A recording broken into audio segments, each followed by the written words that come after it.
I'm having issues. I could tell. Hang on.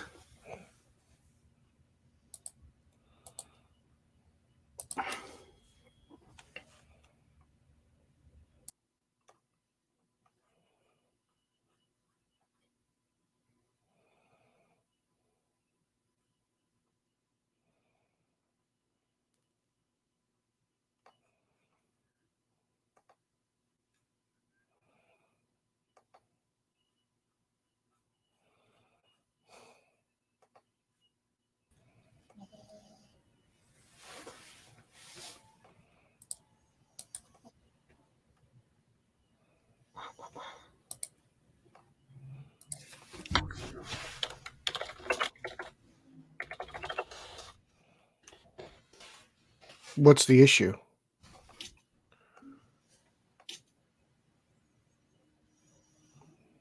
I'm not seeing the video. Oh, this, of course, this happens. Hold on a minute.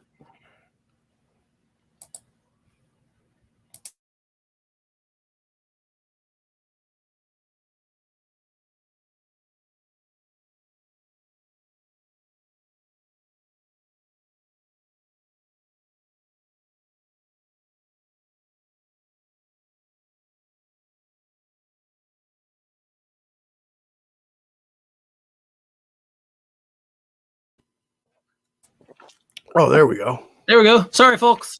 My fault. Eric broke the stream. Yes.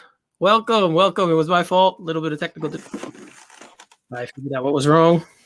You got dressed up for this? Really? You put on a collared shirt? A nice little collared shirt, a little button down. Like, I got the purple here. For what? What's the purple for? It's the purple. The purple, that's all it is the purple? Okay. Whatever you say. You're in charge. Yes, sir. So the Iceberg Lounge once again is open. We are back. It's been a while since we've been here, so I want to welcome everybody who is joining us. Welcome to the Iceberg Lounge. What were you going to We are having we are having a good time. We're going to have a good time tonight, and of course, we are going to be talking about what everyone's talking about in this space. Finally, the release of Zack Snyder's Justice League. Now, Pete, you and I kind of, with our podcast, have had a journey that kind of been along with this. We started end of April last year. This news dropped, I believe it was the end of May, early June. I think it was May 25th. Right? Like. So it was the end of May. And we recorded a podcast the day before it came. We got the news. And then the day after. So we kind of been from was the that beginning. Podcast 3 and 4 or 4 and 5? I'm not sure, but it was definitely in the infancy of our show. And we've kind of been on this ride. Every bit of news I think we've covered, tried to get out to the people and discuss. So it's been a wild ride, and finally the lead up to this, and we're finally here. So of course, when we do the Iceberg Lounge, we like to bring in various different podcasts, people from various different shows, podcast bloggers, to help us, because people can. We need help. Yeah, I mean, people can hear us all the time on Straight Outta Gotham. Like they can hear us, just me and you talk, but we need to sometimes. Reason. Right, I know. Again, thank everyone who follows us and has supported us for the past year almost. Thank you so much. It's been a fun time. It's been a good time getting to know new people, and we are going to be bringing some of those new people in shortly. So, Pete, very quickly, how did you watch? I watched Falcon and Winter Soldier just now. I thought the first time was. Oh, I'm sorry, no, I'm just playing. I watched on HBO Max at 3 a.m. I started BVS. I started Man of Steel at 8:30. I went right into BVS, and then Kevin Smith faked me out about an hour into BVS and said that it was going to drop at midnight on the East Coast, and it didn't. And then he said it was going to drop at midnight Pacific, which meant 3 a.m. Eastern. So 3 a.m. queued it up, and I stayed up until about 7 in the morning. Watching Zack Snyder's Justice League. So that was my evening. So full disclosure, I plan on doing the same. I did start watching it at 3 a.m. But when you text me that morning, and I didn't respond because I actually was asleep. So I watched the first half of it and then I went to sleep for a few hours, woke up and watched the rest of it. But I did have some drinks in that time, so I think that might have aided the sleepiness for me. Yeah, no, I was good. I only had one cup of coffee. I had a cup of coffee in the beginning of Justice League, and that carried me through the whole 4 hours. So, I wasn't tired. I'm actually rewatching it right now. It's in the background because I figure we'll be on for 4 hours. And I just finished watching it. 20 minutes ago, I just finished watching for the second time. That's your second viewing? So we've at least got 2 viewings in. Yes. Yeah. So you and I have 2. I have a feeling there might be people on this panel who may have seen it more. I don't know. We will see. I'm sure most people have seen it. Well, maybe I'm not. I don't know. I know we've seen it now 2 times. So I'm sure most people. But let's start bringing in some of our panelists. I'm going to bring in this guy first because I have never done anything with him before. You have, but I have not. I mean, outside of a reach around, I don't know. So without further ado, I am going to bring in from For Comic Junkies, JJ Hodges. JJ. Hello, and Pete, that was our secret, so thanks for that. Hey, look, apparently that's a thing going around these days, so people are giving them out left and right. Yeah, even mortal enemies. Yeah, so I guess the casual friends can do it too. So thanks for having me here, guys. I'm really excited to talk. I don't know, Godzilla versus Kong or whatever we're talking about today. So, yeah, something. It's along that realm, right? Yeah, exactly. So, JJ, how did you watch this spectacle? What was your way of doing it?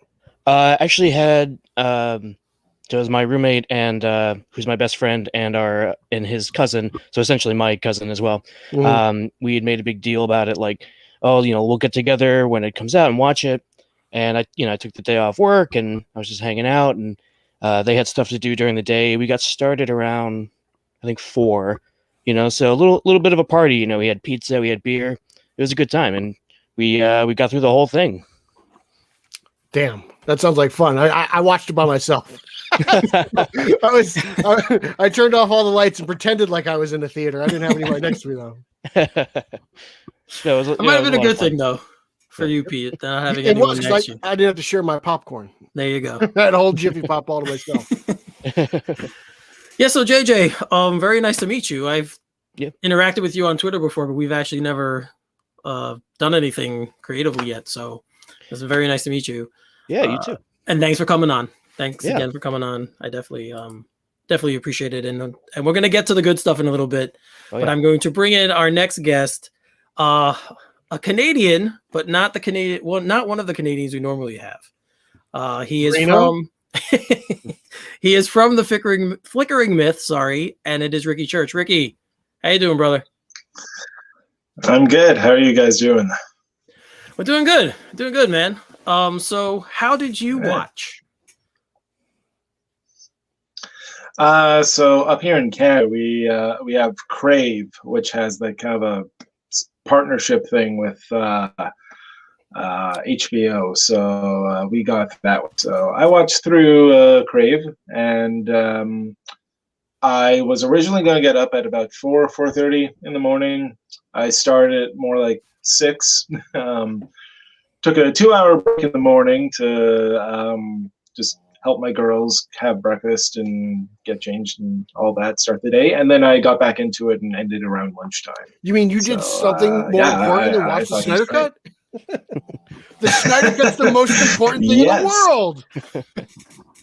Yes, I know. So, and then, before it, I watched, like, my wife and I, we watched Man of Steel Tuesday night, and then BVS Wednesday night.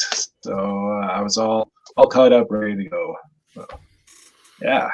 All right, that's good. Did you have any? Were you drinking anything, eating anything, or just watching it?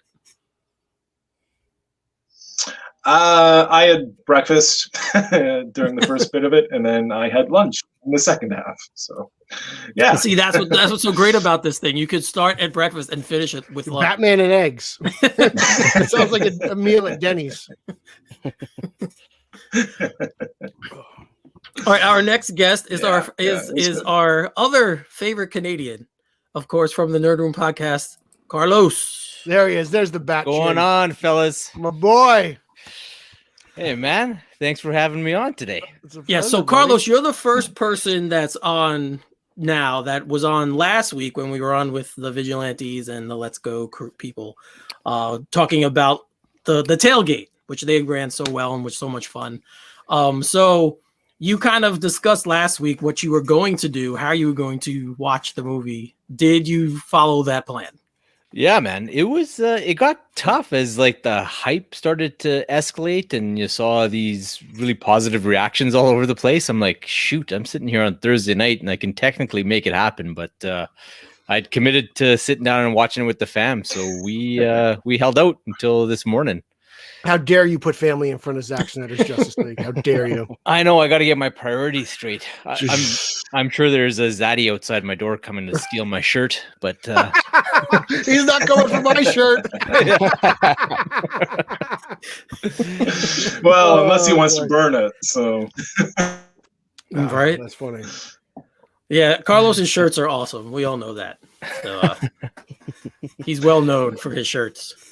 Thanks, man. I gotta get those like chin selfies in for Pete. Yeah. The chin. Oh, well, that's one hell of a bat chin. All right, so quick introductions. If Carlos, I don't know if you're familiar with Ricky and JJ, but well, they're Canadians. They all know each other. Yeah, well, yeah, JJ for sure I know, and Ricky, I think I've seen you around, but yeah, man, salut. Yeah, I think we've talked a bit on Twitter. So yeah, hello. No. That's right. Twitter is the universal meet place. Everyone in this space crosses paths once or twice, definitely on Twitter. So very, very nice. All right. There's nothing else to do this past year, so that's a good point. Very, very good point. Yeah, we all spin around that straight OG sun. There we go. The center of the universe. So next, I'm going to bring in another person who last week was on the tailgate for the Vigilante 1939 show, Mr. Josh Legern, who also has his own show beginning soon, right, Josh? Do you want to tell us about that? You're muted, You're muted, brother. You got to unmute. Oh, there you go. Yeah, hey guys. Thanks for having me on. Yeah, I'm starting a new show called Josh Loves This. I'm basically going to talk about things that I love. And the plan is to do a YouTube video where I talk about something for like between 5 and 10 minutes. And then the plan is to have guests on a podcast later to follow up that conversation and talk more about it. So that's what I've got in the works now. I'm actually going to change. I was going to debut an episode because I wanted to talk about how, the first episode was going to be how I love the DC universe. But I'm going to change it now in light of Zack Snyder's Justice League. So I had written the script for it. I'm going to completely change it. So. On the fly. I love it. Yeah. So you're scripting it? Yeah. So the YouTube video is going to be scripted, and then I'll do a podcast conversation, reach out to somebody, and hopefully have a podcast conversation with them. Yeah, sounds fun, cool. Man. Good luck. So, like I asked Carlos last week, you were on the Vigilantes and the tailgate. Did you stick to your plan? Yes, I did. I watched it right after work. I think the one change was I planned to kind of like dip out of work a little bit early. But I'm a graphic designer, so I have changes that come in and revisions that come in for my clients. So I had a revision. I went to go pick up pizza and start watching, hoping that there would be no revisions on my video, and there ended up being revisions. So I had to do those revisions and send them back. That's the way it works. I started around 6 p.m. So we were watching it until about 10 p.m. And the funny thing is my roommates who weren't interested came downstairs to do stuff for dinner and got sucked in and started watching it for a little bit with me. So that was quite fun. Awesome. I didn't drink any alcohol like I was planning. I was planning on having some really nice beer, but it is what it is. Yeah. It kept your focus though, right? You were focused on the movie, so that's good. Yeah. I was totally drawn in. It was great. Well, that's good. Yeah. I didn't say how I did. Did I? I think I did. I don't know. I think you watched it next to Leia, who was snoring. That's usually how things work around That's true. Yeah, that's exactly how it is. It always works that way. My dog is 16 pounds and she snores like a 55-year-old man who's 300 pounds. That's how it goes. It's hysterical, but that's just the way it is. All right. So next, I'm going to bring in one of the three hosts from last week's tailgate. Oh God, here comes trouble. 39. He is, of course, Mr. Nick Zednick. Get the mute button ready, boys. We like to call him Zeddy. So Zeddy, what's up, man? What's up, guys? Thanks for having me. Of course. So how did you stick to your plan for watching Zack Snyder's Justice League? So last time we all spoke, I had mentioned that I took Friday off and I had some PTO that I requested in for that day. So Thursday, I actually had all my clients at work cancel on me in my afternoon. So I actually got to come home even earlier. So I watched Zack Snyder's Justice League by 3:00 in the afternoon. I watched it without my dad. Dad, if you're watching, I love you. Because I told him that I didn't see it without him. I'm not telling him. And then the second time I saw it with my dad at 10:00 at night. So, and then I watched it today again. So I've gotten 3 viewings in, but okay. Yeah. So Pete, we have somebody who's seen 3 it more viewings. Than yes. Oh my God, Zeddy, you're a beast. That's half a day. 12 hours. That is half a day of watching a film. Yeah. But man, I've done Lord of the Rings runs like that, but never. I gotta watch these Lord of the Rings movies. Garrett gives me all this crap because I've never seen it, but I'm like, I don't know, man. I'm kind of like Randall from Clerks. I'm like, they're just walking. What the hell's going on? You've never seen Lord of the Rings? No, I don't care about it. It's just not crazy, my thing. Right? I do, but here, like full transparency, I just watched like the prequel trilogy of Star Wars like 2 weeks ago. So like, I've done that. I've done the prequels and the original films way before like the sequels came out. So I've did a marathon of that once. Yeah, I'm just like a superhero guy. That's where like my fandom kind of really is right there. See, I wish I was like that. I wish I was like Pete. I have the one main focus because I don't care have way too many things that I love like when Star Wars fans fight because I'm like, oh man, thank God.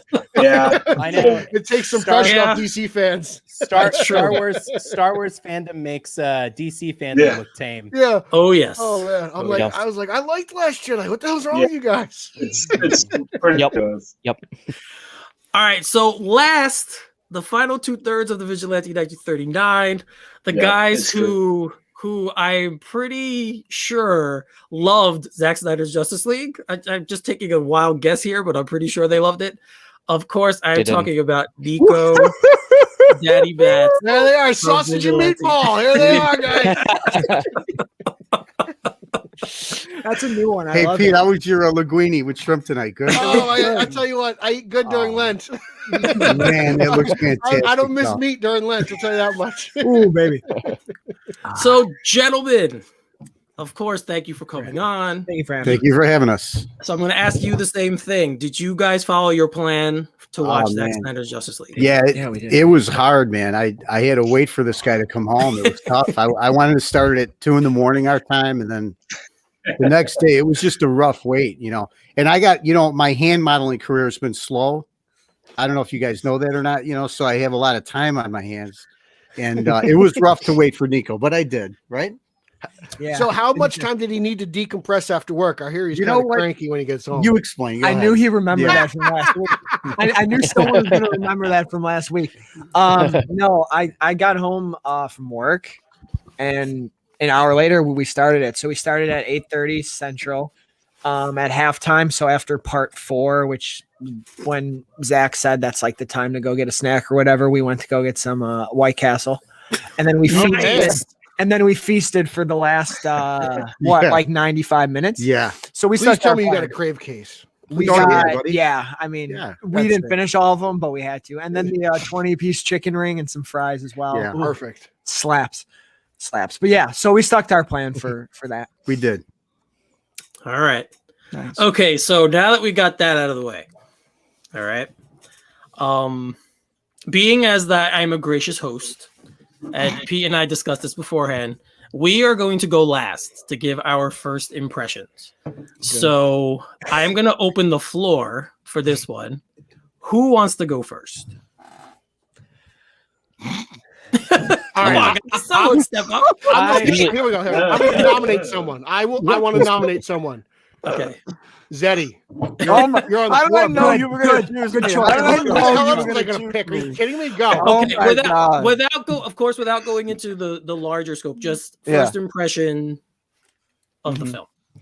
Yeah, so first impressions of the film, I just needed something to be more in tone along with BVS and Man of Steel. I've long said it that I've just never felt so disrespected with that theatrical cut of Justice League. I know people love it. I'm glad that you enjoyed it. It's your prerogative. It's just me as a Superman fan. I just could not enjoy that film for whatever it was. So I was needing him first and foremost. I was needing certain things to kind of be in line. And I was hearing that, this thing might be a little darker and might be a little violent, but this thing was epic. It was more hopeful. It was more uplifting. It was a Justice League movie that I needed, and it was the one that I deserved in 2017. And I thank Zack Snyder, and I thank all the people involved that helped get this made. I mean, truly, it was like, this was an event for me. This was a Justice League movie that I needed right now. Yeah, those are my first impressions. Okay. I'm kind of, I talk to you guys a lot, so I have expectations for you guys, at least, of how your response is going to be. I mean, Zeddy, you were offended? Like this movie offended you? No, the theatrical cut. No, that's what I mean. Like the theatrical, like what do you mean it offended you? So, to no surprise to anybody, I am a Superman diehard. And look, his lines were great in the movie. That's not what I'm like crapping on. I'm just me being the fan that, well, in the third act, Nico, I get you. In the third act, like, he has some good lines.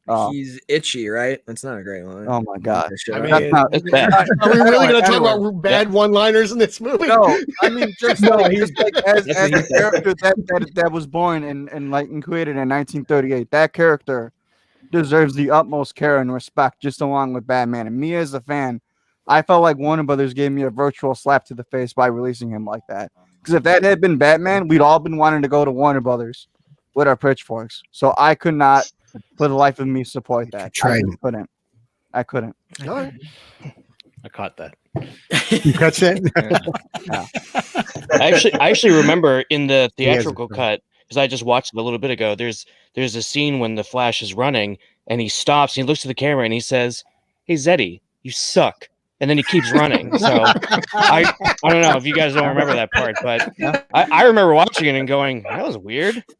And then Superman, his lip was bigger than all of our faces put together. So all right. So JJ, since you spoke up, you go now. It's your turn. Oh shit. I will say that I think with any movie I go to see, I try to have as much of an open mind as possible. It was tough with this one because I rewatched Man of Steel, rewatched BVS, and I just thought with both of those, I was like, man, they were leading up to something really great, weren't they?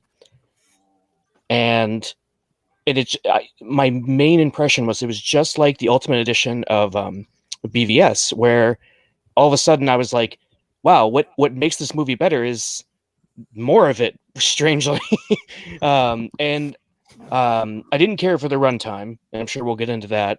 I thought it did not need to be 4 hours long, but at the same time, when all the characters finally got together and they were doing all their stuff, I was just like, yes, this is what I wanted. That third act, the Flash not being a little coward, Cyborg actually getting to do stuff, and even even just stuff with Batman and Superman and Wonder Woman that we didn't get in the first one. This one didn't feel like they were forced to do something they didn't want to do.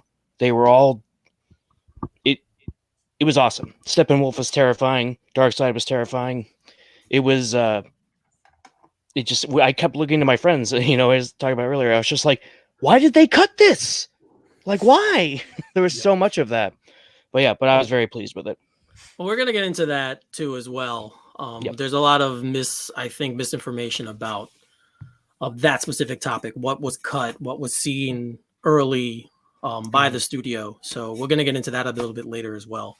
But thank you, JJ. So I'm going to go to Ricky now. Ricky, I saw your tweets about it, so I kind of know a little bit what you're gonna say, but tell the rest of the world.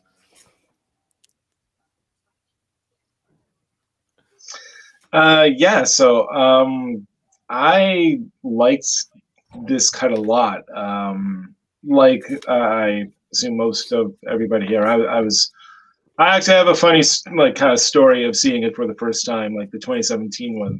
2017, the first time I saw it, I actually liked it and I reviewed it pretty positively, and I like have this stupid line in my review that I just cringe at now. Of like, it does feel like a Zack Snyder movie, which look back on.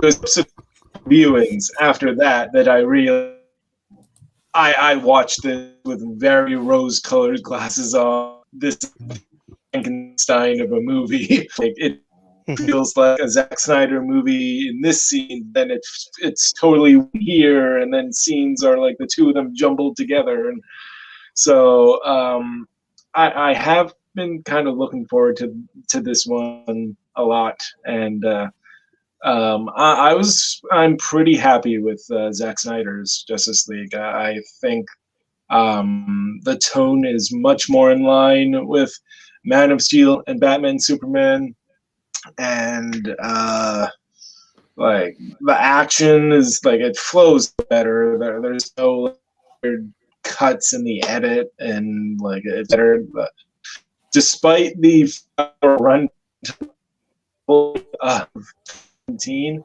it ironically is much better paced because you don't just jump from point A to point B. Like, it takes its time with the characters and the story and stuff. So I do think it has some flaws, which we'll get into. But yeah, I'm pretty happy with it and with what they were able to accomplish with Snyder's edit here.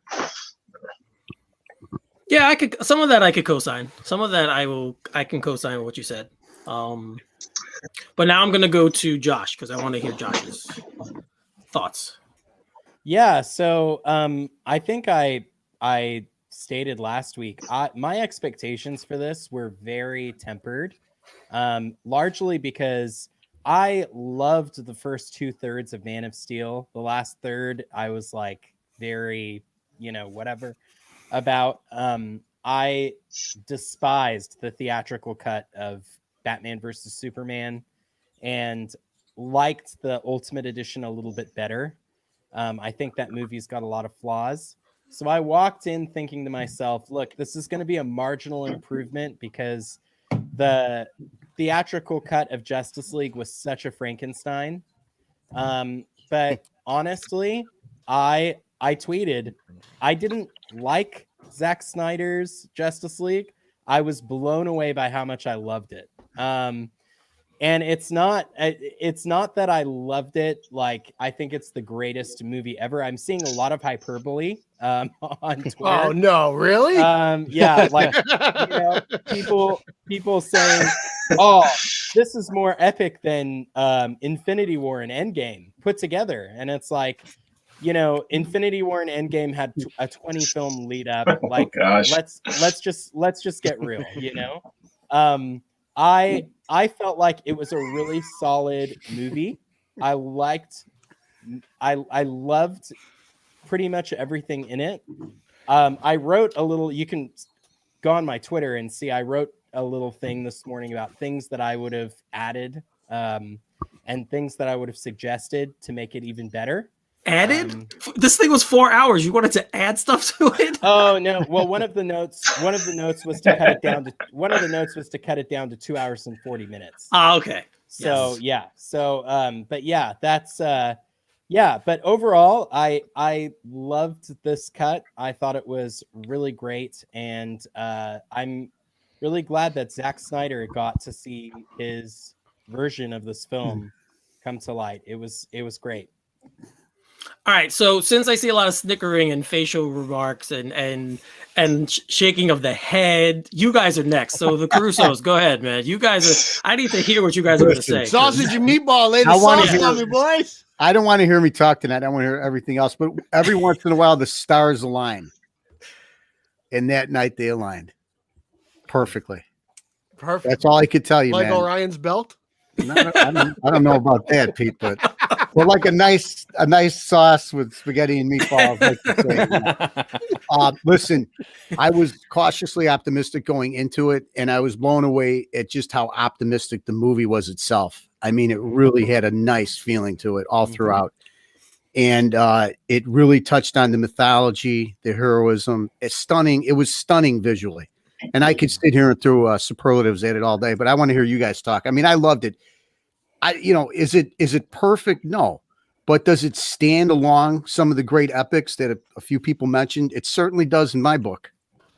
Yeah, no, the reason why, and I love everyone on here, and I love my guy Josh to death here, but I made that face because it wouldn't necessarily, it seems it's so funny. I feel like with all due respect to a lot of people, y'all must have just learned the word hyperbole because I've seen that word used a lot in the last 14 days. Why can't someone think it's the greatest thing ever? That doesn't mean it's hyperbole. People might think it's better than Infinity War and Endgame. Art is subjective. They're entitled to that. I don't think that's hyperbole at all. That's why I made that face. No disrespect to that. People are going to fan how they want to, and they're going to like it how they want. That being said, I'm not going to be hyperbolic where I kind of felt that way. I really like this. It was, I think everything I wanted in a Justice League film. I was very excited for it. I was very excited with the hype throughout the week. I think every character got a nice level of justice. I thought they came together as a team Nice, well. nice. I didn't even intend that. I didn't even intend that. Yes, you did. I see what you did there. I see what you did. Unintended. Did not even intend that. But the thing I love too, and why did you wink? Someone said this too. I think it was Ricky. Is that and JJ? Maybe you both. Is that they really felt like a team the whole time. Where sort of the team up movie trope that we see a lot is there's usually a lot of internal fighting all the time. I mean, in all four Avengers films, you see that in Star Wars a lot. So to see them sort of the couple stumbles where, Aquaman and Wonder Woman sort of doubting stuff, but we'll get into that later. And Alfred sort of being like, what's going on here? But they're really pretty much all bought in from the beginning. And that Superman scene when they all realize they have to do it was awesome. And I thought it was great. I thought it was epic. I'm seeing some people say it's like the Lord of the Rings for DC. It feels that way. It feels like the Fellowship came together, and that last act really feels like the Return of the King to me. So sorry, I'm just no disrespect. I'm just saying. Yeah, I'm just saying. If there's some people who might genuinely feel it's the greatest comic book film of all time, and all the power to them. I mean, Eric thinks Captain Marvel's a good movie. So, I mean, and that's not hyperbolic either. I love you all. That's all I wanted. Don't worry, Nico. I got something for you. It's all right. I can't wait. Bring it. No disrespect taken, by the way. No. Yeah, I was just saying. I saw that, and I'm like, you have to be disrespected. You guys talk to each other on Twitter. I said, Josh is my guy. Come on, he knows. No disrespect or respect. This is a free zone, guys. This is a free zone. Given. We're all friends here. You could throw punches. It's fine. At the end of the day, we're all gonna hug it out anyway, so it's okay. Oh, absolutely. All right, Carlos, go ahead, man. Yeah, man. I was pretty skeptical going into this one. Like I love Man of Steel, but I low-key hate BVS. And I actually liked the theatrical cut of Justice League for what it was. Like I thought it was just a pivot away from where they were at with the franchise with BVS. And I kind of understood why it was the Frankenstein monster that it was. And I had enough fun with it, but it was certainly a grossly flawed movie. And then we started this, and the Crusoes have been throwing around that word epic. And by the time Bruce is walking into that town in Scandinavia, I was like, this is feeling like those 60s, 70s epic movies, like a 10 Commandments style movie, just with the pacing and how long it is and how much time they allowed things to breathe. And it kind of felt like a throwback to those type of films. And by the time this thing was over, I was shell-shocked at how much I absolutely adored it. Like, oh wow, I do kind of think I like it. Like, my wife is convinced that Joss Whedon destroyed the movie because it pantses his Avengers films.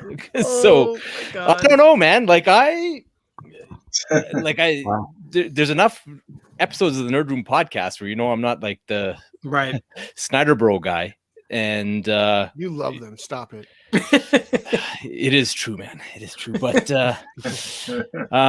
yeah, man, I was pretty blown away, and it felt like a bit of throwback filmmaking, and that's a good thing. Like I didn't think it was overly bloated. Like there was things that you do watch this and you think, what could you do to cut it down to a 2 hour 45-minute 3-hour movie to get it into a theater? But despite that, like I think with this odyssey that we've gone on with the DC franchise and with Justice League itself, like this is a pretty special product, and I'm just hoping that enough eyeballs see it, because I think this takes the whole comic book genre to the next level. And I think Snyder tried like 3 times to do that and kind of fumbled twice. But like, I don't know, man, like all things considered, I think he nailed it this time. I love you, Carlos. I love you too, man. I'm going to break out some felts and we're going to be drawn by the end of this stream. Hey, I got my markers ready. Don't worry. Oh, Jesus.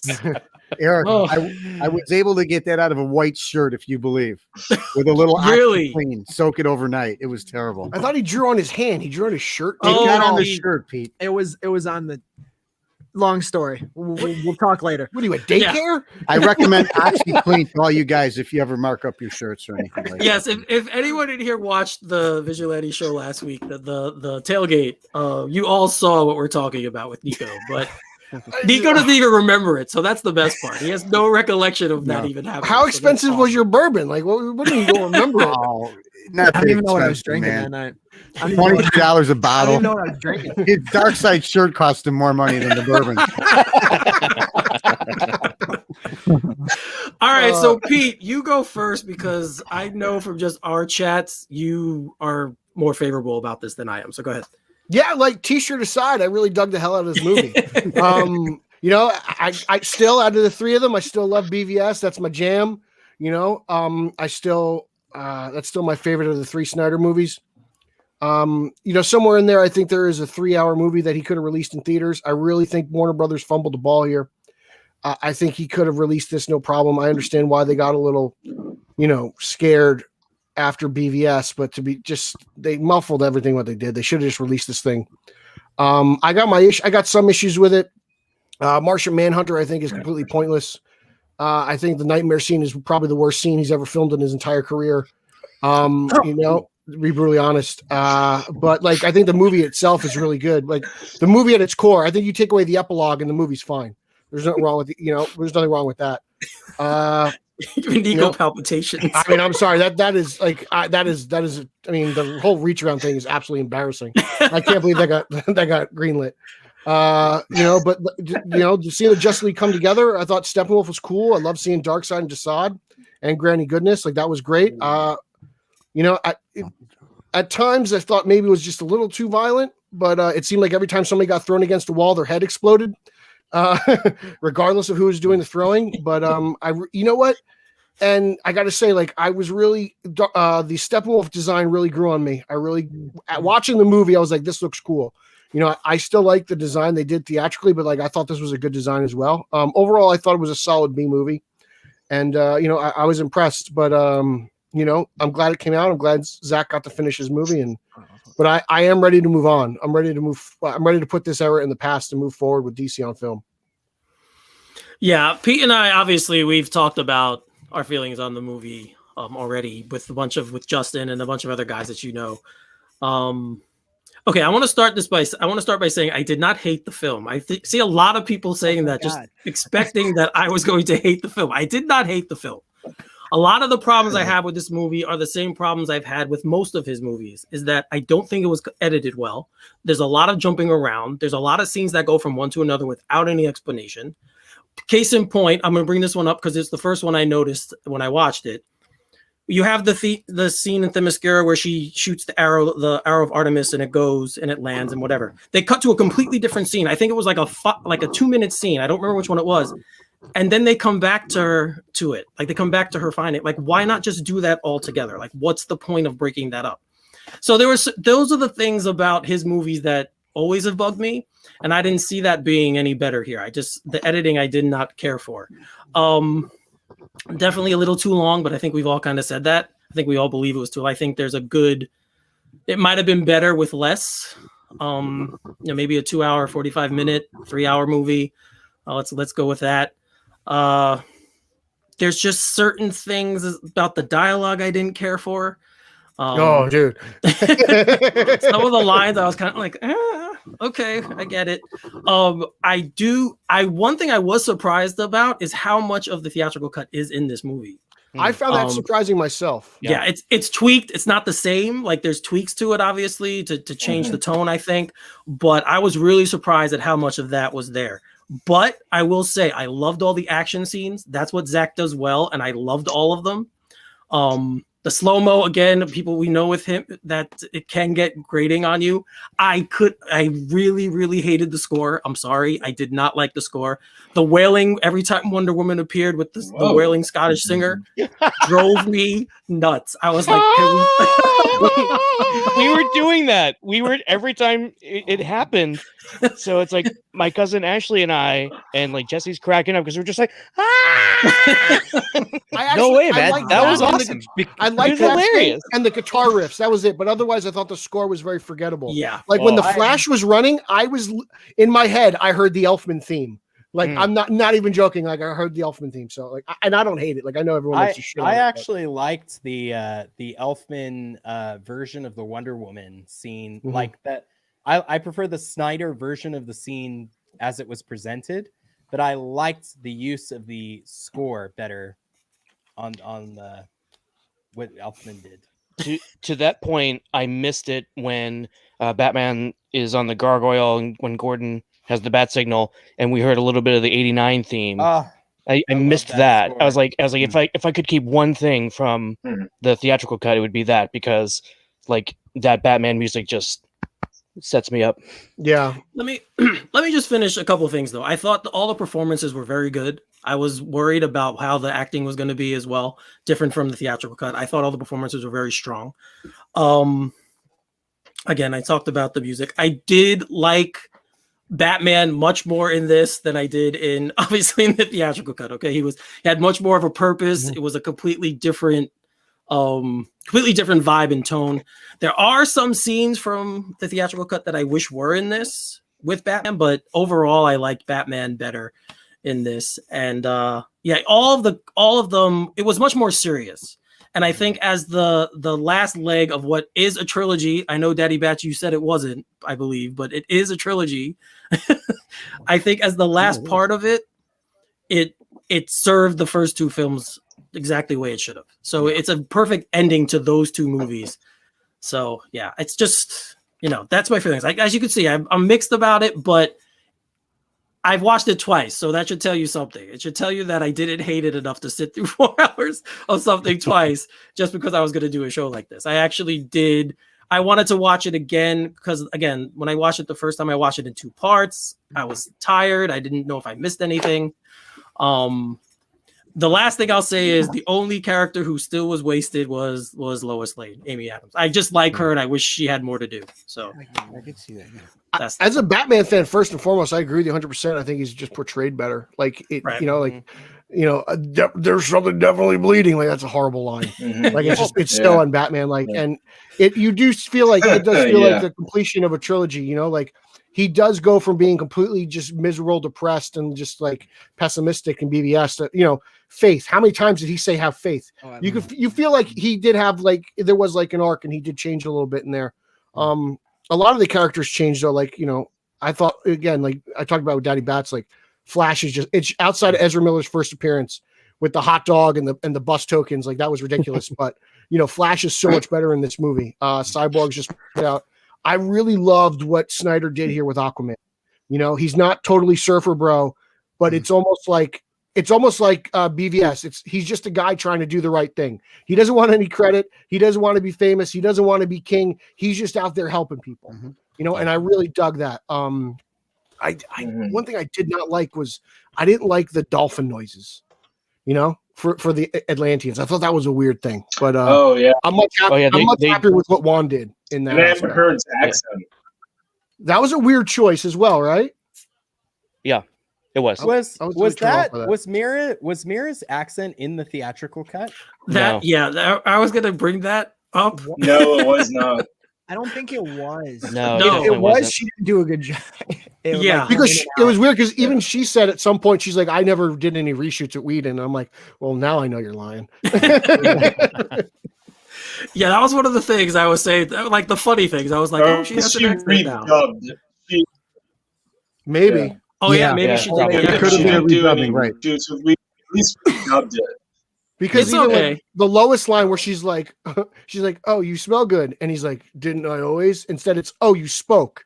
And then he goes, didn't I always? Like, it's like, so there's that. I want to get this out of the way right now. I just like, dude, how unnecessary was the Martian Manhunter in this movie? Like, just flat out. Let's just get into it. Well, I think that great scene, right? I think he destroys the scene with him and Martha. Like that is a heartfelt scene between daughter-in-law and mother-in-law, and it is just absolutely gone to waste because then he turns and let's not just. I mean, he even transforms in the middle of the hallway where anyone can see him. Like it's just dumb. It's such a bad retcon, in my opinion, because in Man of Steel, while he's handcuffed at the table with Lois, he's like, well, Dr. Hill, you have half a pack of wintergreen lifesavers, and I could see your ID, and I could see your tranquilizer darts behind the window, but I can't see the physiology of the Martian Manhunter sitting next to you. Meanwhile, like in Justice League, he can scan the entire league, and he can see the organs. It's a horrible retcon, and I'm like, dude, like you should have just sat on it. Why did you even bother putting that in the movie? I feel like we have a dissenting opinion. Do we have a dissenting opinion? I'm waiting to hear it. No? Okay. No, I 100% agree. I think he wanted to put Green Lantern in there, but they wouldn't let him. And, so then just cut the scene though. It doesn't work though. Is what I'm saying. It's here's one of the how worst. I think if he won. Go ahead, Ricky. I'm sorry. Go ahead, buddy. Did we lose him? Oh, now he's got Canadian internet. Yeah, I think if Martian Manhunter, then that would have been cool, but like keep Martian Manhunter at the very end, like he did in the scene, and like do the shock thing of the general transforming then. But I totally agree with you that it undercuts the but that's even Martha worse. And Moses scene to be like because in all these movies, Martian Manhunter just sits by, and then he tells Bruce at the end, well, now I have a stake in this world, so I'm going to stop watching it try to get destroyed, and I'll actually participate. It's like, where have you been for the last 3 movies? Yeah. Like it's just dumb in my opinion. It's a weird cameo. Yeah, like the visual of him is cool. It is a really weird cameo and doesn't. It doesn't make sense when you consider his actions in the other movies. So, yeah. I feel that was a fan servicey moment. Yeah, I would agree with that. So very quick, we now have 2 cuts of this movie, and I think all of us generally agree that this is the better cut from whatever. But is there anything that we saw? Like I said before, there's a lot of the theatrical cut is in this. Is there anything that they changed that you wish they didn't? Anybody? There's stuff that I wish that they. Wait up, Ricky. Go ahead, Josh. Oh, sorry. There's stuff that I wish that they had figured out a way to incorporate. I know Zeddy mentioned Superman, and I know what you mean because Superman's face was jacked up through a lot of the theatrical cut. But I think that and I wrote this in my write-up. I think that there's Superman comes off as a little bit cold in this movie, especially when it comes to the other League members. And I mean, he's very heroic. He's Superman, but he doesn't interact. He doesn't say anything with the other Justice League members. And I think, but this is what blows my mind. It's like that would have been one of my only notes, and it's totally something Zack Snyder could have done in 2 weeks, or 3 weeks of reshoots. It's like, and probably done it better. And as much hate as the intro scene of the theatrical cut gets with Superman with his face looking the most weird, and it's quite obvious that that Joss Whedon framed it that way because he wanted to minimize how bad the face looked. I think that concept, that idea of Superman talking to kids and being aspirational and hopeful to kids, I wish I wish that we could have seen that in the film. And I think that the film being released after Shazam, where we had kids that talked about how much Superman meant to them, actually does this film a lot of service, because it gives us this idea of who Superman is in this universe. So I think this. I'll go first. Finish up, Josh. Yeah. So sorry, I know I'm blabbering on here. No, go ahead, man. That's my that would be my. I would have loved to have seen a scene where like Superman sees a poster, or Batman sees a poster of Superman in Flash's apartment or Flash's like cave, and Flash expresses to Batman how much Superman meant to him. You know, I would have loved to have seen more of that and felt more of Superman's presence early. We got a little of that in the tunnel scene, though. He does say he misses Superman. Yeah. And he says it to Cyborg too when they're digging him up. He says, like, this guy's he was his hero. Yep. Yeah. I do think this movie did Superman a little bit more justice than BVS did. You know, like the "No one stays good in this world" line is not a great Superman line, but I do think that the theatrical version of Justice League has better Superman moments. Like just seeing him come back and then pummel Steppenwolf is great, and it shows how important Superman is just strength wise to the league and why you need that figure for, you know, these cataclysmic events. But it still kind of bugs me that way. You know, we get this Justice League movie and Superman's kind of held to it feels like a glorified extended cameo, you know, like he just comes back, he flies to the farm, and then he decides to come back for whatever reason. He puts on the black suit, and only, you know, Sweaties will know why this black suit's important, you know? So it's interesting. Zeddy, you're the Superman guy here. So Zeddy, go ahead. I'll come to you next year. Go ahead, Zeddy. Yeah. I actually felt that Superman's presence was way more felt in this movie than it was in the theatrical. Because I mean, obviously, like his monument is and all that is still there, but I mean, even like my favorite Flash scene, other than what he does that we'll talk about later on, was seeing that was the Flash's hero. Like when they're digging the grave and Barry Allen's like, "Oh, Superman's my hero." Yep. I'm like, that's what we've been looking for. And yeah, it is kind of a bummer that he doesn't interact with anybody, but I mean, you know, he helps Batman up and at the end of the battle, and you know, the bank scene is still there, so he does in a way interact with him, but he doesn't. But I mean, guys, honestly, that line, I mean, I don't know how much you want to get into it, so maybe I'll save it. But there's a line in that third act battle that Superman says that got me geeking out of my chair. So, but maybe I'll save Well, that. say it. What are you saving it for? Spill it. I mean, Right, it was just like when he flies in there and he's like, "I'm not impressed." Yeah, I'm no, like, that was great. That's And he blows on the axe. Yeah, No, like, it was awesome. Like that's Superman right there, regardless of how you feel about the suit. I mean, that's like Superman grounding and pounding. That's I just Superman wish the suit had a purpose. It's just weird. Like, you know, it pops, the real traditional suit pops out to his left, and then he just makes a fashion change. Like, is it a solar suit? Does he do it because it actually retains sunlight? Like, what is, I just wanted a purpose for the suit. I got a purpose for the tactical suit that Batman wears, and that was great to hear Alfred explain what that ugly suit's purpose is, but I didn't get a purpose for the black suit for Superman.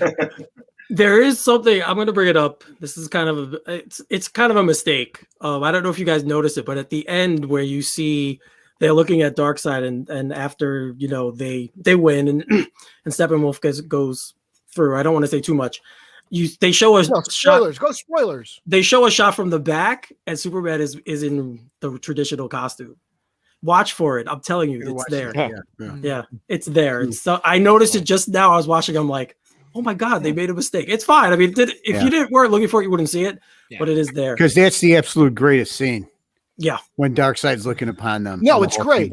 And it's, I know a lot of people, like, I complained about violence earlier, but watching her decapitate Steppenwolf and watch that head roll to Darkseid's foot, it's a great scene. It just is. Like, I really did enjoy that because I don't mind an alien getting killed. Let's be honest. Yeah, with Superman and with things we wish we kept from the theatrical cut, the one small gripe that I have is the shirt rip. I would wish then when they did the shirt rip that he had the traditional costume on underneath. I 100% agree.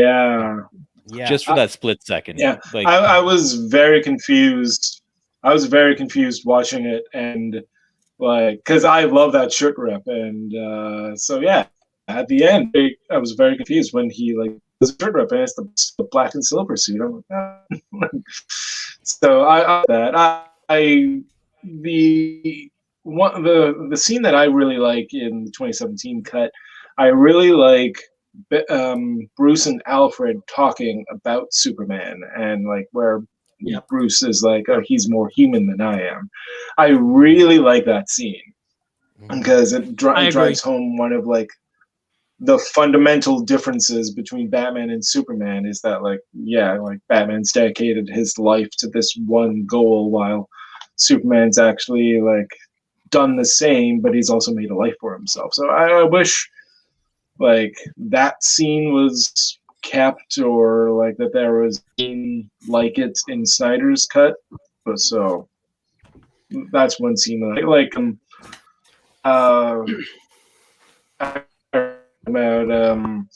But the scene at the very start of like Superman talking to the kids, like I despite his like messed up face, I like the sentiment behind it of him talking to the kids and like talking about what the S means and stuff. So like I wish an essence of that scene was also kept in. But those are kind of only two things I would really have transferred over from the theatrical to all right, guys, we have a knock at the door, so I'm gonna let someone else in very quickly. There we go. Oh, it's my personal shirt designer. Wait, hold on. Dude, he's wearing a shirt. Are we trending?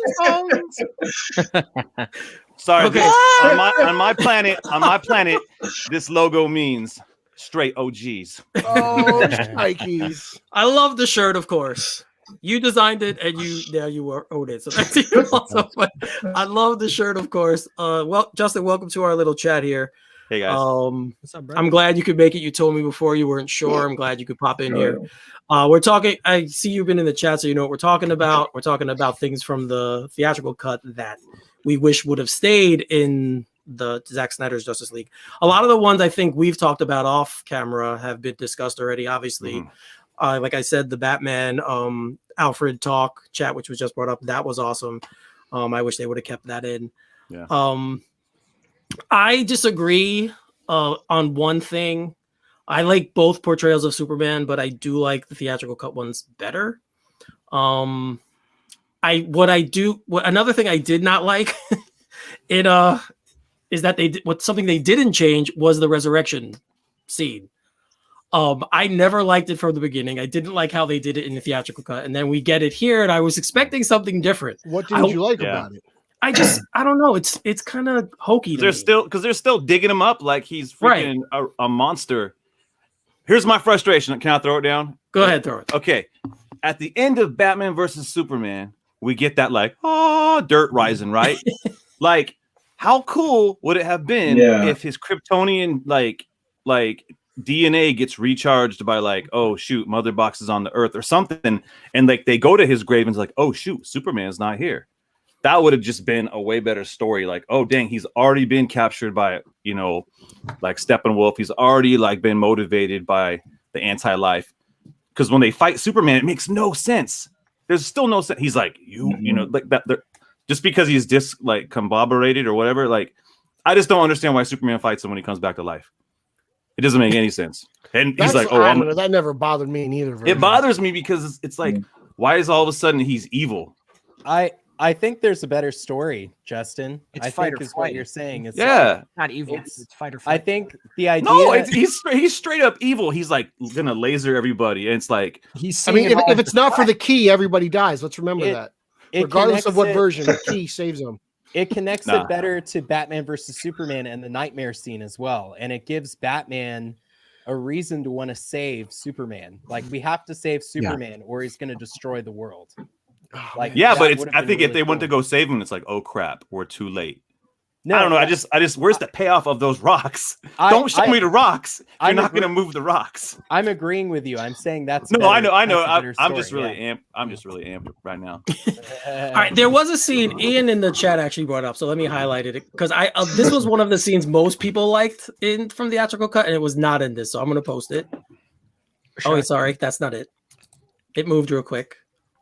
Oh, yes. All right. Agreed.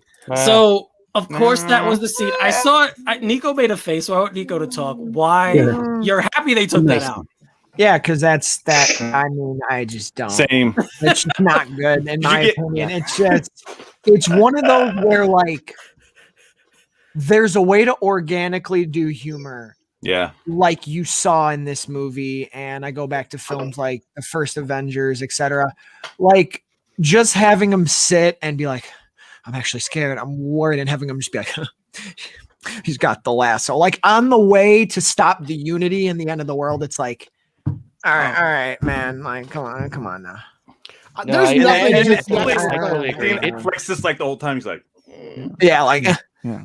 Can I counter that? No, argument actually. No, no. I mean, it's not like it's bad, but it's like where I think the humor actually works better in this movie is like when they're digging the grave. And Barry kind of makes that little quip, but so like a Wonder Woman, like you think she likes younger men, and then Cyborg's like, dude, she's like 5,000 years old, like that's more, younger man. Like that's also the first time anyone calls her Wonder Woman. That's the first time anyone calls her Wonder Woman. That's the way I think it's the only time anyone's ever called her Wonder Woman. Exactly. In like the 5 movies she's been in, yeah. That's the way that I think is more effective than just like, oh yeah, man, you're gorgeous. Like, oh man, Atlantean's Amazon's like, man, we got to check up. Like, I mean, he sounds like you, Zeddy. That's all. You're just jealous, Nick. There's honestly nothing in the theatrical cut that we didn't put in that that really missed in the Snyder cut. Like, I'm not gonna. I'm happy Zach got his movie and he did it his way. Like, I'm glad they didn't try to force. Like, no, for continuity reasons. If this is a true director's cut, it's not. It's his version of the movie. So I'm glad he got it his way because the way he intended. Because like I said earlier, this is the movie that should have came out in 2017. Like they should have trimmed it down to whatever was. I guess the 3-hour mandate. It should have been 2.45. 2.45. Yeah. I mean, if Endgame can be 3 hours, so can this movie, right? Like whatever. I like Flash and Superman running too. That's a good scene that they should have kept. I mean, it's good, but I don't need it. Guys, can I go back to that real quick? I want to add on to what Justin just said. Because I normally would say I don't want anything from the theatrical in here, but because we saw how much the Flash loves Superman, now I'm like, oh, I wish he got to race him at the end. That's right. In the Kowalski, you know what I mean? Because it would have been cool. Like that would be the only thing where I would have went to Zach and said, "Hey, can you, even if you have to change his suit to black, because I'm pretty sure the Superman suit is always it can be changed colored. That's what he did for this movie. He made it a certain color so it can be changed. I would have loved if it ended where he's like, it was just blue and red. Can I race you? Scenes footage and then he gets to race his hero at the end, and that sort of ends there. And then we sort of go into the speech. I would have liked that a lot more than hearing about reach arounds and deaths. I'll tell you that much. Yeah, that was kind of convinced that Cavill didn't come back to do any reshoots though, because even no, he didn't. He didn't. Not for this. There's a CGI Superman at the end. Yeah. Well, I mean, because he didn't like the way that he's portrayed. He doesn't want to be the evil Superman. He wants. I feel like Cavill really did like what Whedon wrote for him in that movie. I think that's the Superman Cavill wants to do. I don't think Superman wants to do this anti-life. Lois is dead. I don't think Cavill has any interest in this stuff, and I kind of think that's part of the reason why he didn't come back for those reshoots. Okay, well, JJ, you've been trying to speak, so JJ, go ahead. Well, I was going to say, like before, with the Martian Manhunter thing, going back to that real quick, is that there's a way to do a Martian Manhunter reveal, and it was done 6 years ago on Supergirl, and it was done so well, I genuinely didn't expect it. And that was awesome. So when it was done here, when it was done here, it just I just was sort of like first and foremost, Martha Kent doesn't have a Southern accent. I'm pretty sure in the other movies. Why did she have a Southern accent? Wouldn't Lois have picked up on it? It was weird. Like it really bothered me. Scene. I was like, bad retcon. I was like, she didn't have an accent, and they were like, didn't she? I'm like, I swear to God, she didn't, and it really, really upset me. And then. But I agree that putting him in there just it was a reveal that didn't mean anything to me other than to be like where the F have you been this entire time, you jerk? Yeah. But then it's like seriously. And also in staying with Superman, I think Henry Cavill has a total of like 8 lines in the movie. Like he doesn't talk very much. I found that strange. I was so excited to see the black suit. I think the black suit looks great. But same with what you were saying, Pete. They don't explain it. It's just like, here it is. You know, that's what he wore when he came back. So that's in the comics. That's what he's going to wear now. Since Man of Steel, he's been so shorted. BVS, he had 34 lines, and in both cuts of Justice League, he's in like less than half the movie. Yeah, he had more lines than Shazam. Oh my god! it bothered me, and but I love when he shows up and he says not impressed, but then he doesn't talk to the rest of the league. Like he just sort of is there, and it's like, I don't know. Yeah. Not that I liked the dialogue that he had in the theatrical cut, but it's like, at least like talk to them. You're supposed to be helping him out, and it's just like it was a weird kind of scenario there, and I was a little bit like aren't they supposed to be talking? Like, I don't know. Like, shouldn't they? Even though he doesn't know them yet, he can still get to know them. Like when he shows up with Cyborg to help split apart the Unity, he doesn't say anything. Yeah, I was just about to bring that scene up. Actually, I do like that theatrical cut when he Cyborg and he's like, I like being alive. Being sort of like I like actually the two of them. So that's another thing that I missed. Yeah.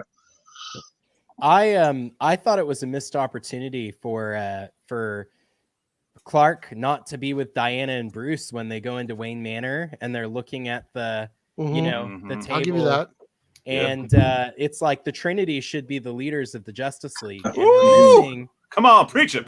We're missing one of the members of the Trinity, you know. So it's like, was anyone else surprised that was a Zack Snyder scene? There's so many scenes that I'm surprised there's Zack Snyder scenes. I thought that was Affleck wasn't puffy though. Affleck wasn't puffy in the face. So like, you can tell. Dude, I laughed so hard because I watch like a lot of zaddies. So like when they were complaining, they were complaining about like snack hole. The snack hole line, I was like, well, that's a Snyder shot because that's in this cut. And then they praised my axe is still slick with the blood of your sisters as a Terrio line, and that got cut, so we know who wrote that line. It just goes to show you, like, you guys have no idea how the sausage is made, so stop pretending. Yep. Hey, I see your shirt, Pete. I know where you stand, bro. You know who made it. I will say, I think that this the Snyder cut proves that Zack Snyder, I'm sorry to say this if it's going to cause controversy, but Zack Snyder working with Jeff Johns is a great combination. 100%. Yes. 100%. Great combination. Yes. Because the studio notes handed to them after BVS worked in the Zack Snyder's Justice League. Those notes worked. Yeah. Yes. Now it's interesting that you guys brought that up because this is something that's been being talked about among everybody now. Why didn't they want this movie to come out in 2017? That's been a question I've seen a lot of people ask. And I believe the answer is the cut that the studio saw was the original cut before they did the changes when Johns came in and fixed it. I don't know if no, dude, they were changing this movie after BVS. Johns was changing this after BVS. Johns was on the set. He was on the set. Yes. And he was giving input as they went. And I actually think it made the film less dour, less dark, and made it and added. There was the reason why I think Jeff Johns was more involved in this movie than people would be willing to admit is because there was heart, humor, and heroics, which is Jeff Johns and Greg Berlanti's formula for great DC content. Yep. And so I recognized that right away. I thought there could have been a little bit more, but yeah, I think that I think Jeff Johns had a bigger hand in this movie than people are willing to want to admit. Okay, so if that's the case, why did they not let it come out? Because I honestly don't see anything in this movie. I think the nightmare stuff, man. But I got thoughts. Let me finish. Don't be bad, people. Let the person that's talking finish. I'm sorry, Mr. Holzman. I don't even know what I was going to say, so go ahead. Now no one wants to talk. Yeah, but didn't Snyder? I'm just saying, didn't Snyder say like he filmed all the notes, but he also filmed his stuff that he wanted to film? He filmed two movies simultaneously. Yeah, so I don't like as much as I'm like a Jeff Johns guy. Like I think he's a great writer. I also feel like he was doing his job and not trying to hurt people. That's a whole other thing. What I do think is whatever notes he made, I don't think Snyder put all of those notes into this film. He may have put a little bit, but I know Snyder said in that interview, I filmed everything that they wanted me to film, but I also filmed my stuff. So and no one knows but Snyder, but like I just want to like at least be objective out there and go, hey, we all don't know what was on the shooting script, what was on the Snyder script. That's fair. Just so because what I don't want is someone to go, you said this, just like we're going, you said this. We just want to make sure like we don't know. But to that note, we also know that Jeff Johns was involved in the story process of Justice League because it was revealed that he was the one that was writing everything down on the whiteboards with Jim Lee tracing everything. So I'm sure that there's input from him in this film. No, I understand that. Yeah. There's a oh, sorry, go ahead. Sorry. Oh, no. Go ahead. No, I geeked out because there's a direct line from Justice League Origin when they see Steppenwolf for the first time. Flash says, "I'm guessing that's the bad guy," and Batman said, "Good guess." I was like, "That's from Origin." That's New 52, right? Yep. The thing that confuses me and I wonder if this will jumpstart what Eric was going to say, because I want him to have his chances. I know it's like what everyone said today, like we don't understand why they wouldn't have, put this out, because to me, the theatrical cut puts more of an emphasis on Superman, right? In the beginning with the kids in the rooftop scene when the guy is like, it's because he's dead, right? And then to sort of remove the motivation to bring him back from Bruce, the fact that he's a hero to Barry, etc., when he flies in the middle and they all realize that they need him back, I don't get where these rewrites came. And I don't get it because to me, there's some good in the theatrical cut, I'll admit, even though I don't particularly like it. But seeing this movie, to me, the rewrites for the theatrical cut look god-awful compared to the motivations for Superman in here to bring it back. And then all of a sudden, Bruce is like kind of a tool. And he's kind of like trying to stir up Diana. And he's like, I was just trying to push you to make you better. And it's like, what? I love seeing them all be on the same side. And why take out the Barry that he's the hero? It makes. I have a little bit of a theory. Sorry, I don't mean. No. I want your theory because I want an answer. So I have a theory that Kevin Tsujihara called Joss Whedon into his office and said, I want you to change this movie. Fair. And Joss Whedon was like, okay, what do you want me to change? And Kevin Tsujihara's response was, I want you to change this movie. Yeah.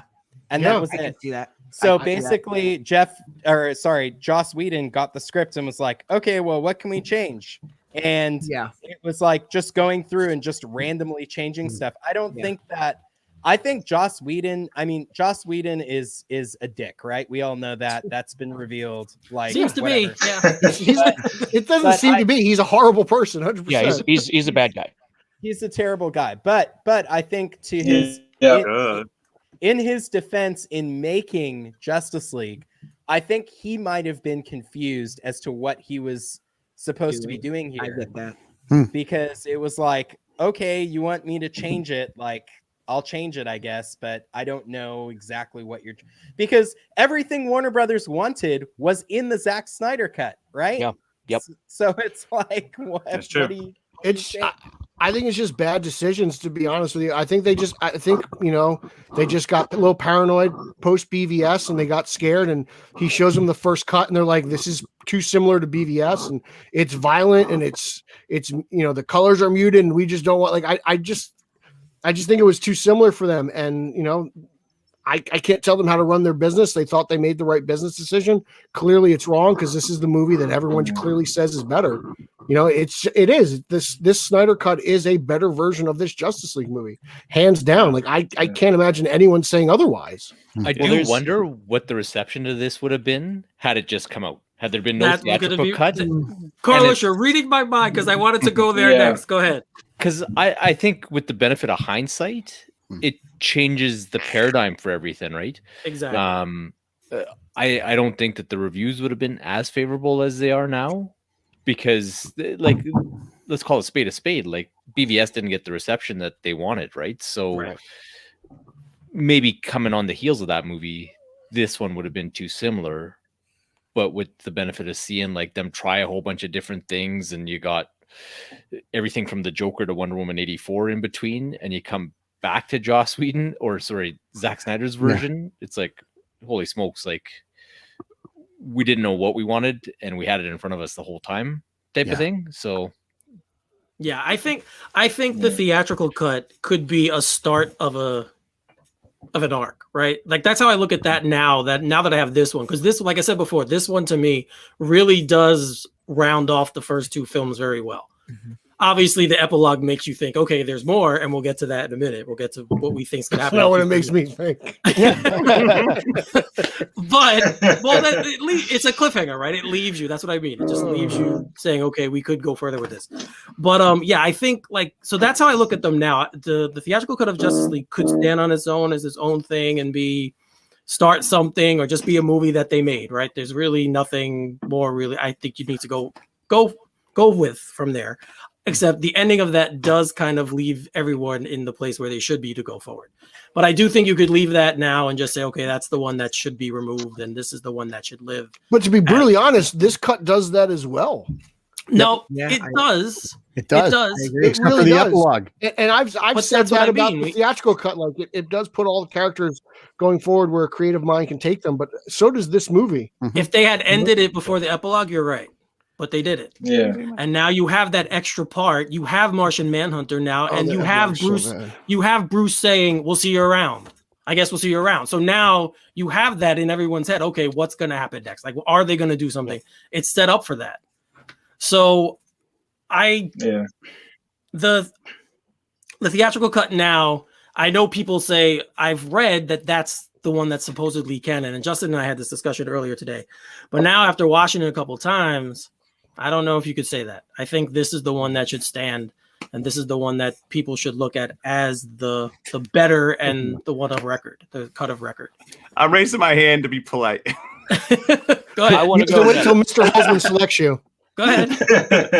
I forgot what I was going to say now, but no. But as far as like canon stuff goes, I just think head canon is where it's at. The only thing that really contradicts anything is Mara's parents being alive or being dead. Other than that, you can kind of let everything else slide, you know? Yeah. Yeah, I know, right? Dolph Lundgren's just like, I will adopt you. I will break you. Child. That sounded like a weird Russian Rocky. That's what it was. It was Drago. Yeah. That was my bad Drago, but that's all. I forgot what I was going to say. But. Silas Stone, right, is the only other thing because he's alive. Yeah, he's alive. Okay, so that's right.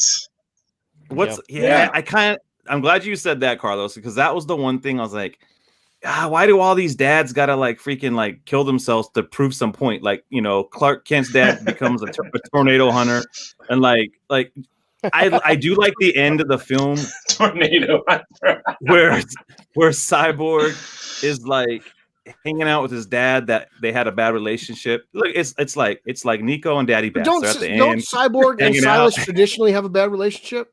Yeah, it's a little tense, but like I like that he gets a better suit too. I hate that tinfoil suit. You know, you don't like the Megatron Cyborg? No, I just feel like everything's so metal. Even like I like Steppenwolf. I like Steppenwolf a lot, but he looks like freaking like the Devastator or the Destroyer from Thor. You know what I'm saying? Like just a more amped up version. Like I want to see like some of the cool costumes. So I thought that's one of the things I liked was Cyborg's costume at the end of the theatrical. I'll give you that. That's another thing I wish I would have saw. And the setup of the Legion of Doom I like that ending better, because we know we're not going to get the Batman movie where like Deathstroke hunts down Bruce Wayne. No, dude, it's an HBO Max series. It's not HBO Max. It's an HBO Max series. Oh man. But a Legion of Doom film would be really cool. That's all. I just like the setup of a Legion of Doom. Yes. That's all. Like if they did a Bruce Wayne being hunted by Deathstroke, I'm there for that too. But I think I like the idea of a Legion of Doom movie better, because no one's doing that. No one's doing all the supervillains teaming up. So that would have been cool. There we go. That was my thought. Yeah. All right. So one of the who was speaking? Carlos? Sorry. Oh, I was gonna say something real quick. Go ahead. Sorry. All right. There it is. All right. I was gonna say, like, you know, it's funny we talk about this movie not being released in 2017. It cracks me up a little bit because it's like, let's think about it from a business point of view. How much more toys you could have sold? You could have sold Black Suit Superman toys. You could have sold Darkseid toys, Desaad toys. That's what Todd's doing right now. Trying to make exactly. money. I pre-ordered them. They're actually making double the money because they sold the 2017 toys, and now I the got them now. 2021 Well, no, that was Yeah. I guess the licensing. It just from that point of view, it's like, I mean, if I had been in the movie theater, and even if the only bit we'd seen is just when the portal opens and Darkseid is looking, if that had been it, and the portal got closed, I would have lost my mind. I would have been like, oh my god, we gotta get Justice League 2 like right now. Yeah. So it's just like, again, that just feels to me like it was just money on the table, that they were like, oh no, we gotta cut all that stuff. It doesn't work. It's like, oh no, that stuff worked. You all were just like ridiculous about it. Yeah. And the Joss Whedon thing, and with Joss Whedon and his rewrites, I like Steppenwolf so much better in this movie because he talks like a villain from another planet. He's not like this like sarcastic. He's not flirting Ultron. with the Amazons. Yeah, and I loved that they dropped all the mother stuff too, because that was weird. That was weird. I was wondering if that would get fleshed out here. Like, I wonder if that like. I'll raise my hand next. So. Oh hey, Josh is he's locked out. Yeah, well, that's where he belongs. Derek's got to let people in. He's got to call on people who raise their hand. He's got too much responsibility. He had left. I don't know what happened. His computer. He's back. He got kicked out. Josh needs more RAM. Just all right, Ricky, go ahead, man. You were going to talk. Go ahead.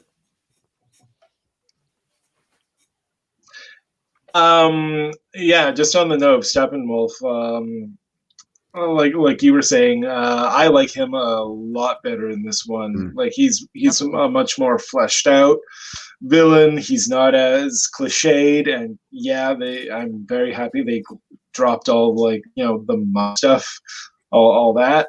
But yeah, I really like that he's got this sort of like I don't know. I don't want to say tragic backstory, but like he's just got this like backstory where now he's not just like, oh, I'm going to destroy all the worlds and conquer them. It's like, no, I just want to go home and whatever, and I have like 50,000 more worlds to go. Like he's like it adds gravitas that just like wasn't that.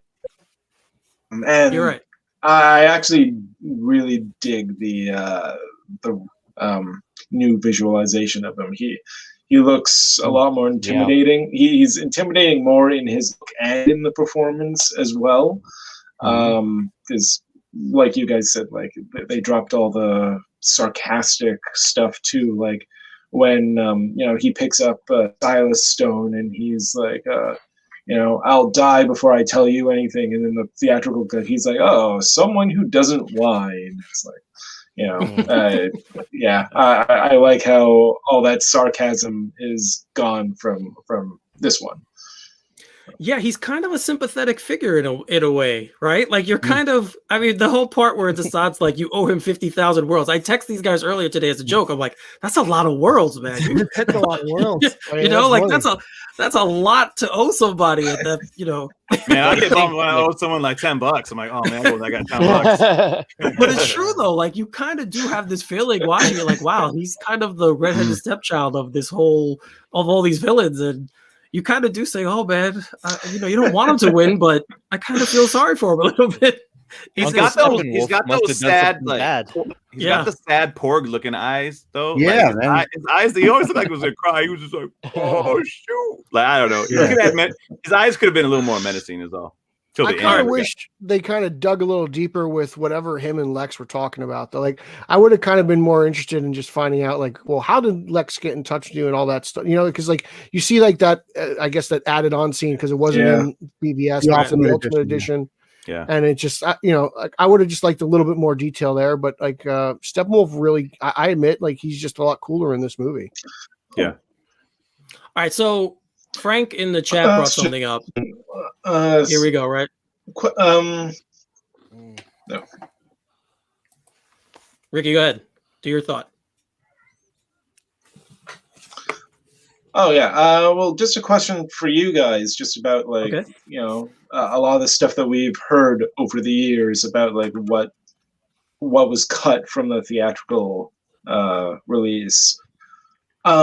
Stroke. I remember reading something that like he breaks Lex Luthor out of Arkham, and then like Lex tells him to meet him on like this boat at the end of the movie. Does anyone recall that rumor, or if that was ever a thing?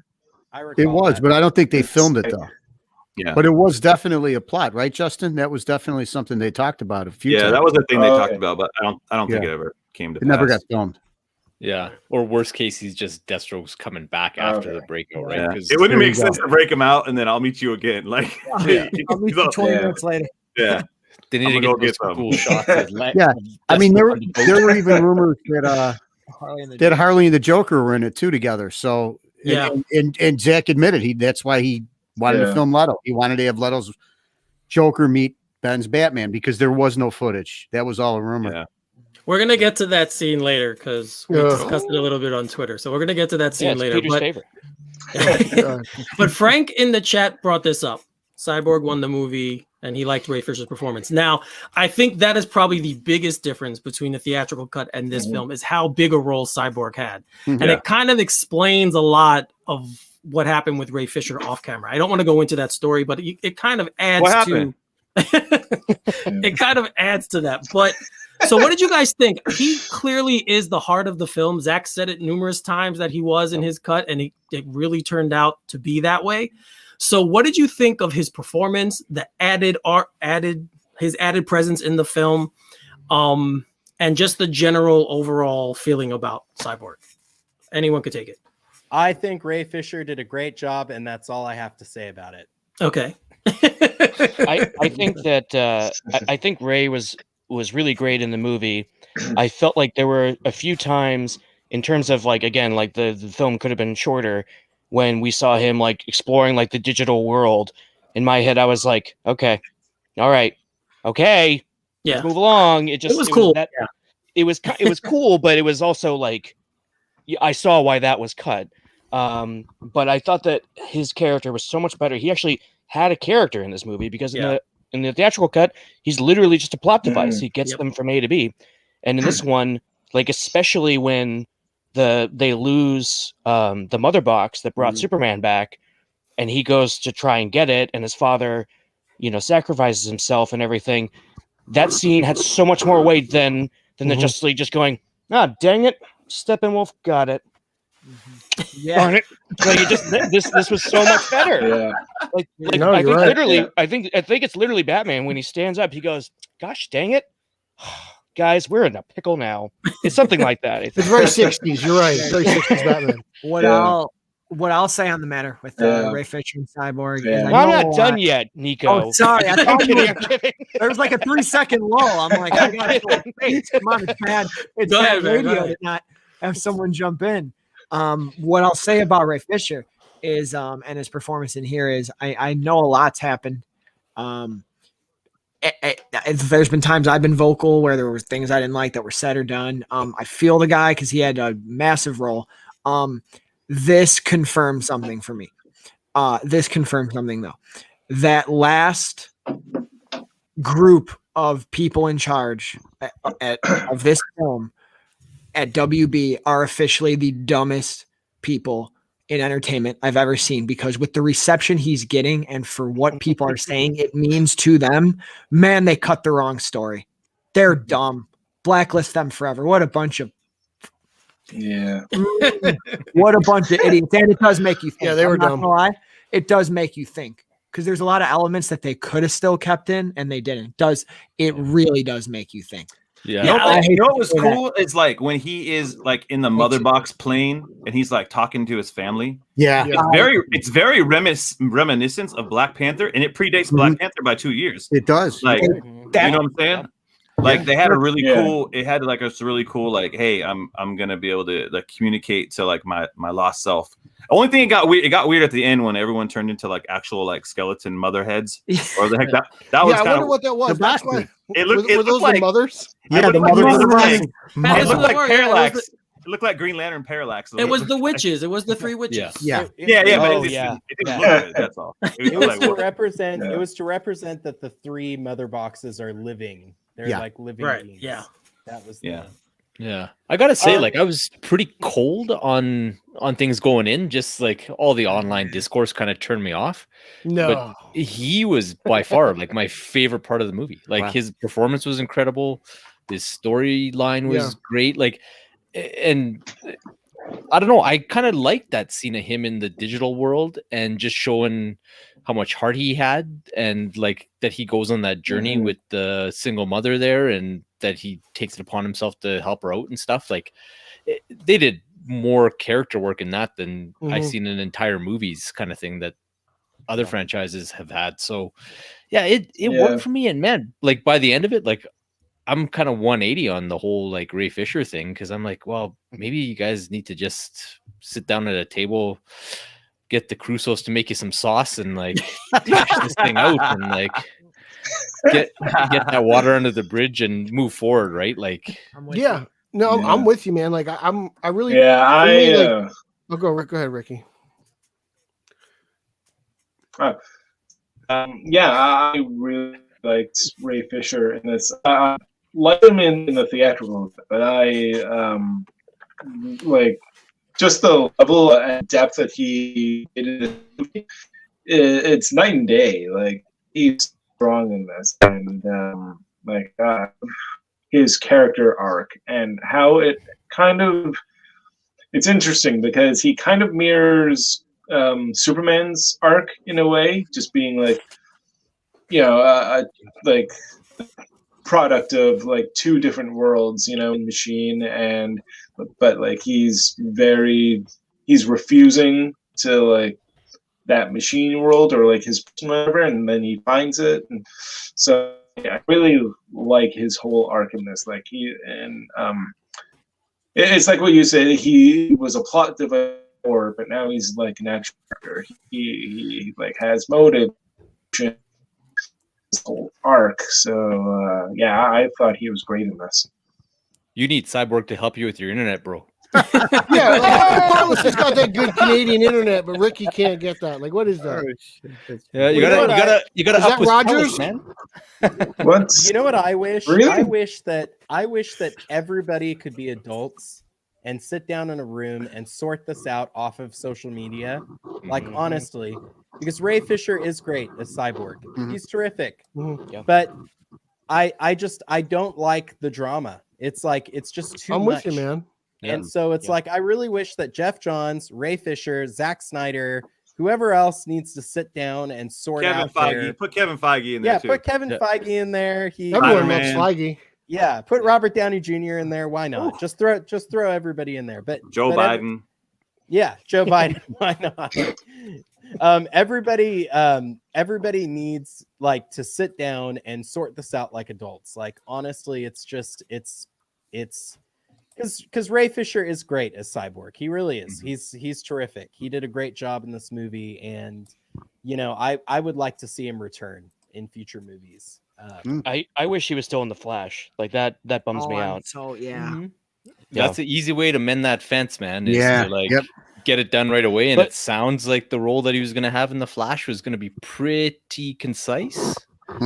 So yeah. Well, what's upsetting to me about that situation, and Fisher kind of dug his own grave here. There's no two ways around this. Is that he said, I will never be a part of a production with Walter Hamada at the head. So he said that, and then they all saw that and said, write him out of the script. And then he said, I never stepped down from the role. I never did that. And I was just like, yeah, but you did. You did. It just, he dug his own grave in that situation. That's, and I don't even think that's my personal view on it as much as I'm going to say that that's what happened. I don't know if anybody wants to weigh in or whatever, but like, doesn't he have an agent? I mean, that's what the agent's for, right? Isn't he represented by somebody? I mean, I mean, at this point, he probably is his own agent. I'm not sure. Yeah. I think he's a free agent. It's Twitter a bummer is his because agent.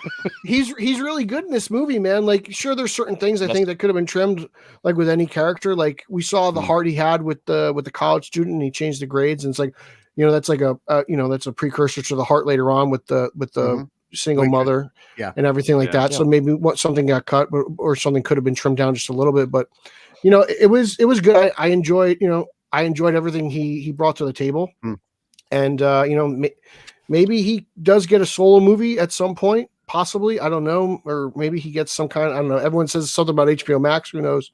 But I'm with Josh. I wish they would just sit down and kind of think he can get a show on HBO Max. I don't know who that's supposed to be. Everybody gets a show on HBO Max. But Martha Kent gets one. As long as it's actually Martha and not someone impersonating her. I want Martha Kent in her little diner. It's just a show what about her at the diner. Comedy, like working moms. She's just like, Kent you don't owe spy. anybody anything, honey. She just solves people's problems. Zeddy, what did you think of Cyborg in this movie? You didn't get a chance to give your. I mean, I'm all about hope and optimism and love here. So regardless of how you may feel about him as a person, he's the one person that I really felt bad from, and that's even more than Superman. Now that I've seen the movie 3 times, he's the one that I understand that really gets caught out of the movie. Like, he got the really short end of the stick here. Yeah. And I just think he was the real heart of the film. He just was. He was incredible. I hate that things are the way they are, and given a normal world, he's definitely somebody that I would love to see more Cyborg movies with him, man. He was terrific. Yeah, it was. I'll say it was tough. Knowing everything I knew, like watching it the first time, everything kept coming back to me, and I was kind of like, "Oh man," So it took me out of it at first, but when I watched the second time and I was watching it just for the performance, I said, "Let me just watch for the performance," and he really is the heart of the film. Like it's his movie. Like it really is his movie. He's the guy who I think gets the most screen time. You learn the most about his story. Like they're introducing the Flash in this too, and you don't get as much about him as you do about Aquaman. Yep, both of them were supposed to be introduced in this film. So when I think about that, I get his frustration. And I really, like Nico said, that was probably the biggest mistake, was cutting his story. They could have cut some of it, but they gutted it completely. Like I had no attachment to him in the first one. I thought it was cool. I thought he did a good job. I mean, that just goes back to Sujihara's 2-hour mandate. Like they cut so much from this movie. I like at the end though, where he kind of starts laughing a little bit. Like he seems like he's happy because Superman shows up. Like he just seemed. The only thing is, he just seemed like he was mad. He was very grumpy the whole time. Yeah. The whole time, dude. Like dude, you got to smile at some point. Even Superman's back from the dead, and he's a little happy. Like at the end, he was even cold to Alfred. Like, how do you be cold to Alfred? Yeah, I kind of dug like Barry was like, "Oh, we're gonna do this with like hope and love," and he's like, "Barry," and he's like, "Sorry, we're gonna do this with like really powerful energy." That's the other thing. Cyborg kind of stepped up as like one of the leaders, he was kind of giving orders and stuff. I wish Cyborg still had his arm. I like to see like that he has his arm, like the old George Perez like version of Cyborg. Yeah. Like that. I just feel like when he's all roboted up, because there was a comic, like it was in New Titans. Sorry, I'm getting nervous. I'm gonna talk about comics.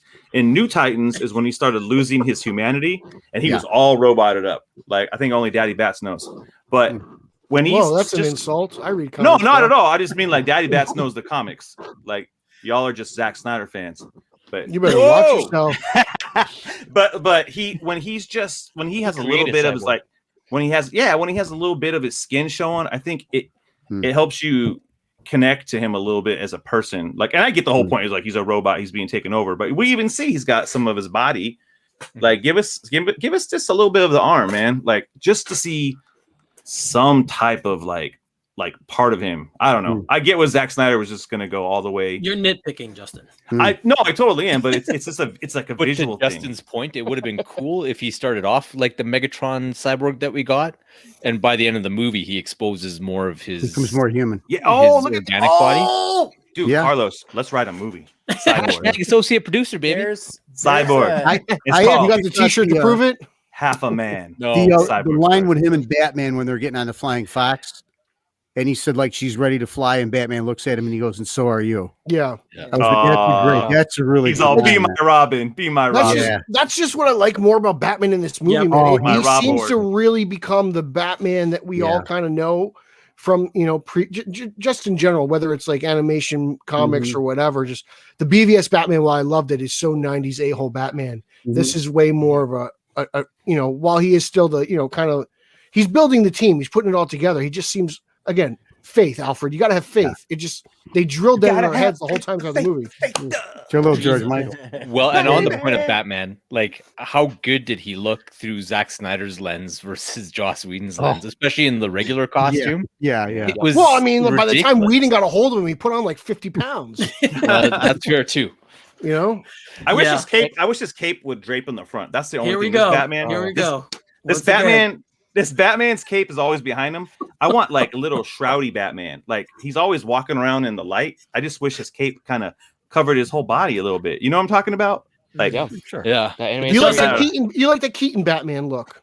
Yeah, I just want Batman to be like a little more like in the shadows. Because he's kind of walking into labs and stuff, like looking like, hey, what's up? It is weird seeing Batman in the middle of the day, like in Metropolis, right? Like, Yeah. Batman during the daytime always looks a bit funky. I'll give you that. I just want him in the ceiling, like in the beginning of BVS, just kind of, hey, what's going on there? Okay, quick fire, Justin. Costume fixes you'd make on characters. Wonder Woman. Oh, she's great. She looks great. Flash. I just recast Ezra Miller. I said costume, not actor. Oh yeah, needs a chin strap. No, Aquaman. Needs fingertips on the gloves. Aquaman needs his costume from his movie. Okay.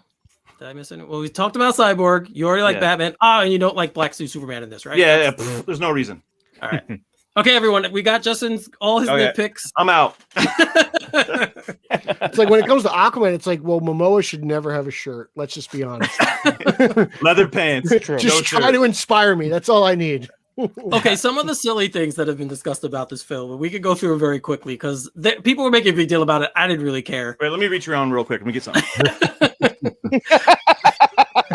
Oh yeah, that's one of the silly things people are keep referencing. Well played, man. Well played.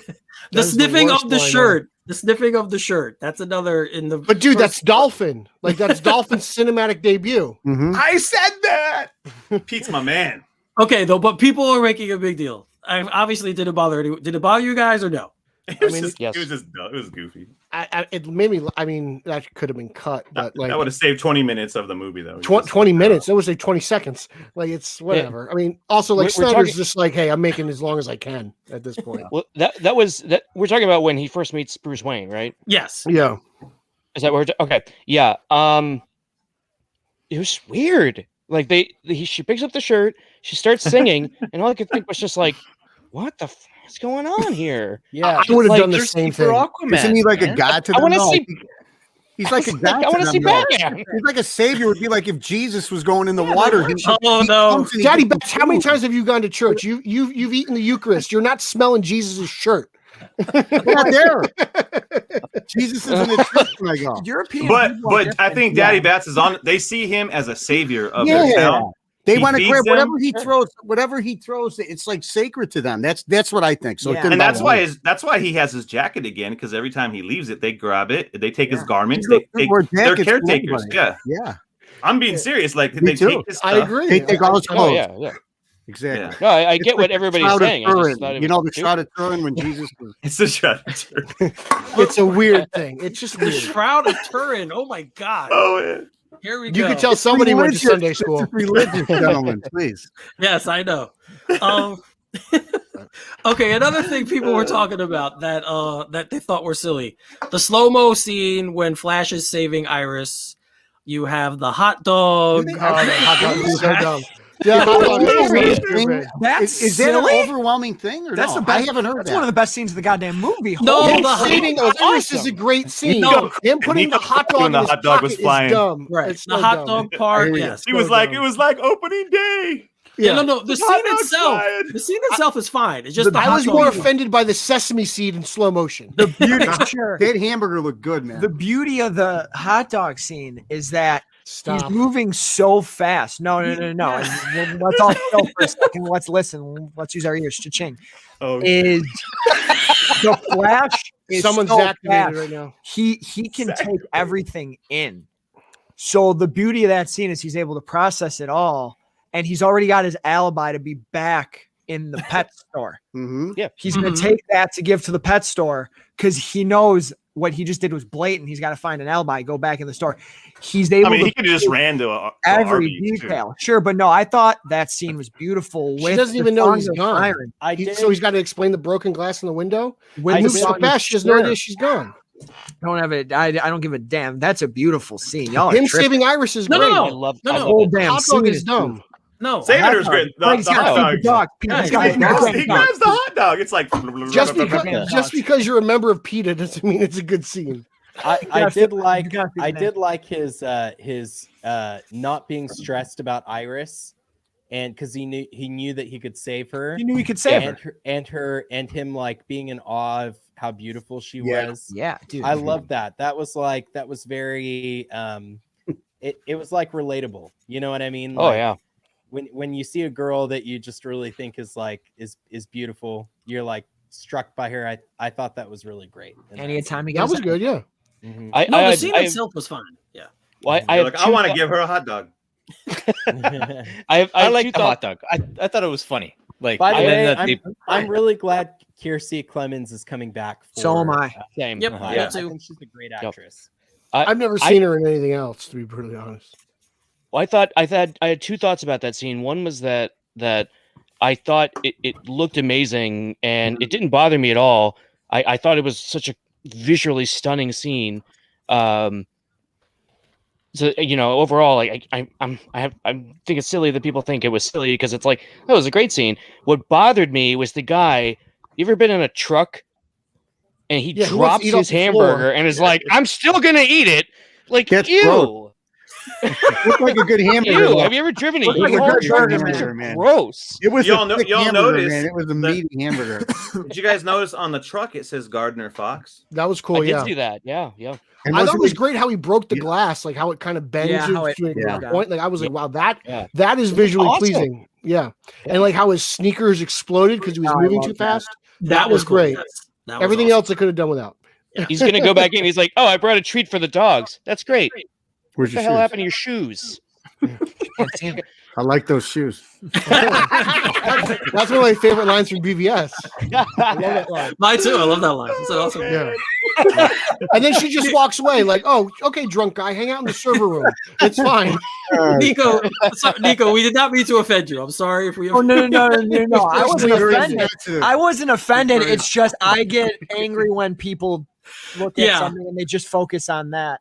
Yeah, and they I don't mean, focus on the thing as a whole. yeah, Which but I mean, I interpreted you all as doing. My no, this it is silly when you because he makes this face too. He like looks and he's like, and he puts the He grabs a slow motion hot dog. It's funny. You know why I liked it?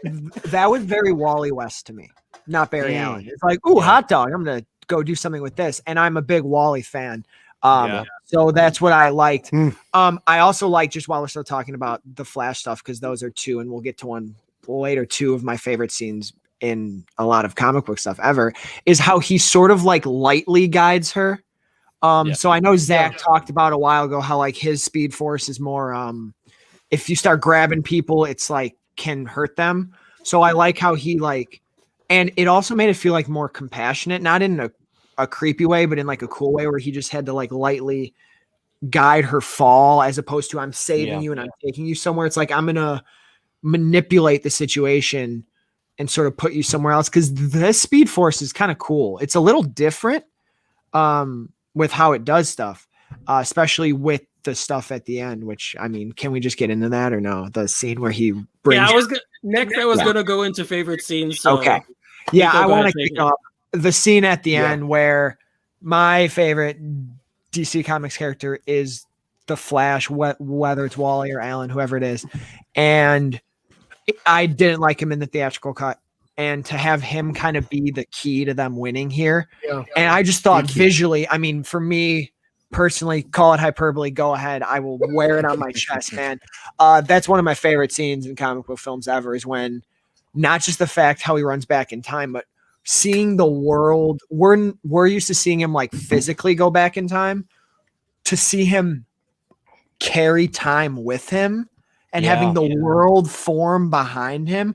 I mean, when it cuts to the like high shot where you see the world forming, and it starts off slow and then it gets really fast again, like showing you how he's moving. And I was just like, I was in tears. I'm like, this is like the Flash. Like, this it's so Flash. I mean, the Flash always, he's the greatest hero in the DCU. He's always the person who saves the day. It's so I'm glad. I'm really glad, because I'm like, it also made me really, as much as I do like Ezra Miller as an actor, I liked him in here a lot, but before the Snyder cut, I'm like, can he carry a Flash movie? Can he do it? Like, is that why they're be toned down a little bit? Man. There was no Ralph Boners in the Snyder no cut. Ralph Boners. That's a good thing. I think he can do it. Uh-oh. I think he needs some help with people around him, but I think he can at least be.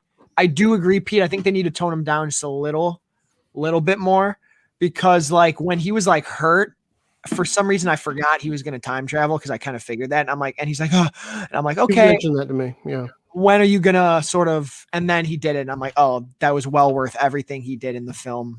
Hot dogs aside, right? Like when he brings back the world with them. So that was just cool. As a Flash fan, like I know we got like, and they teased it great in the scout ship scene. You know, he runs so fast that the mother box lifts up. You know, so like it was teased early on, and I appreciated it more when I picked that up. I was like, oh, I picked that up on like my second viewing. I was like, oh, okay, I see what you did there, Zach. It was a cool use of the Speed Force, and now I think hopefully they sort of keep that or use it again in a cool way in his film, because if we're opening up the multiverse here, some cool Speed Force stuff. And they mentioned that. It's all canon. That's right. I like the seeds planted for the multiverse. Yeah. But I gotta run, guys. It was great. Josh, you're the man. Josh, thanks for coming on, man. Love your hat, buddy. Yeah. Love it, bro. Look forward to your show, Josh. Yeah. Do you want to plug anything before you leave besides your show? Yeah. Well, if you follow me on Twitter, I actually posted I put myself in the shoes of being a studio executive in 2017, and I basically give my notes for Zack Snyder's Justice League. So if you want to check that out, it is on it. There's a link on my Twitter, and you guys can look at that. So looking forward to that. All right, take care, guys. All right, Josh, thanks again, man. We'll be in touch. Care, Josh. Yeah. See, Josh. I got a bounce too. Oh, so see you, Josh. Right. Yeah. Burgundy, I said hi. Yes, I know. She's like, hey, no, she passed out. But I gotta go hang out with the boys. All right, man. Love y'all. It was fun, man. I miss hanging out doing this. I've been so busy, but it's been very nice to like do. Tomorrow night though, we'll do it again. Heck yeah. So y'all, but the Vigilante Boys, plug that tomorrow at 4 though. You got it. See you later, man. See you later, bro. Yeah. Take care, buddy. See you, man. We didn't get Justin's scene, so it's okay though. All right, see you, Justin. All right, so Daddy Batch, you go since you're in the same panel. You guys are in the same. God, I'm going to tell you right now, because you guys covered it. My favorite scene was the Batman Joker exchange in the nightmare scene. Good, we can talk about this now. Go ahead. Because to finally have a Batman Joker interact that have history behind them and some sordid, effed up shit that the Joker did to him. And I've watched that dialogue now with subtitles, without subtitles. And it's chilling, and they encapsulate their entire relationship of what they are to each other in that 2 or 3 minute dialogue that they have with each other. Now, there was a little thing on Twitter. Some young lady posted today an arrow that was better than the interrogation scene in The Dark Knight. I don't think Jared Leto can touch Heath Ledger, right? But unless he reaches around. I will say this, unless he doesn't reach around. You're right. And it depends. A lot of those tonight. Remember, we didn't we see Ben and Gone Girl or whatever, so we got to be careful, Oh shoot! You may not have to reach around that far. So, where was I? We're still going. Yeah, we're still good. So here's the deal. So this is X-rated. You can expound on it a little bit further, because I know you want to talk about it, but it's just dynamic because you know, we've never had on cinema. He's always meeting the Joker at the beginning. It's the beginning of their relationship. It's the origin. So this was, and he just emasculates him completely and tries to drive him over the edge and get Batman to cross the line. And he fools him a little bit like he's going to do it. But go ahead. No, and I don't. I think you said it all perfectly. The only thing I want to add is, as someone who wasn't big on Leto at all, and his portrayal, and granted, there might be a better version in the Ayer cut somewhere, but that's not the point here. Right. I did, you know, and I guess I'm going to incorporate the reach around joke in this is I didn't mind it because while Ledger is the greatest performance, I think in like acting history, it's very different Joker. And even though Jack Nicholson has more of the comedic stuff, that's very different too, to me, in my opinion, in my personal opinion. This felt a little more comic book jokery with some of the jokes and, you know, I'll be the big man, and then saying some of the jokes like a truce, Bruce, like some of the, I mean, and then he pulls out the card. It was very comic book Joker to me. So like a nice Black Label tale. Yeah, sure. And so, I mean, I totally get why people don't like it. I get, you know, the I don't get it. If you like silly. Batman Joker, the dialogue is so he doesn't get it. Grant Morrison, that's fair. But like, you know, the Joker can be crude at times. He's crude. You know, he stripped Jason Todd down in the Three Jokers. So I mean, to make a reach around joke, I don't think is out of character for the Joker at all. I personally don't think so. And Jared Leto's a weird guy too. So yeah, I think they mixed.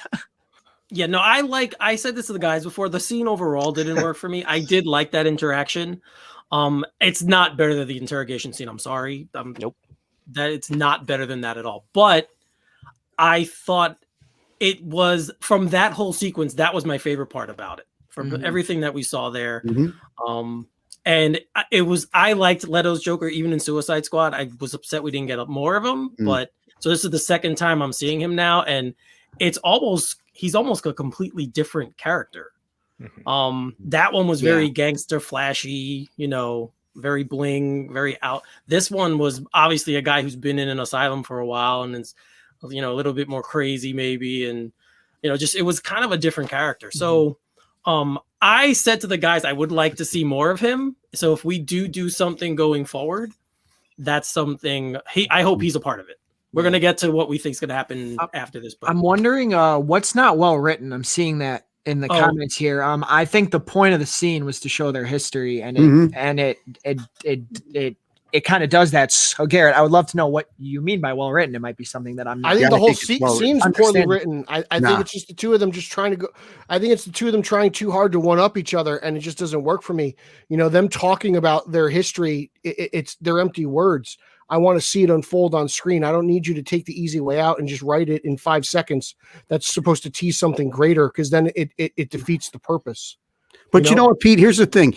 It was fan service, because Zack came out and said that he would have felt remiss if they never got a chance to interact with each other. So then he should have wrote a Batman Joker movie instead of one of these looking at it too deep, because we're probably not going to get anything else of this. So that was him like, look, I'm making my cut. This is something I want to do. I want to show these two interact.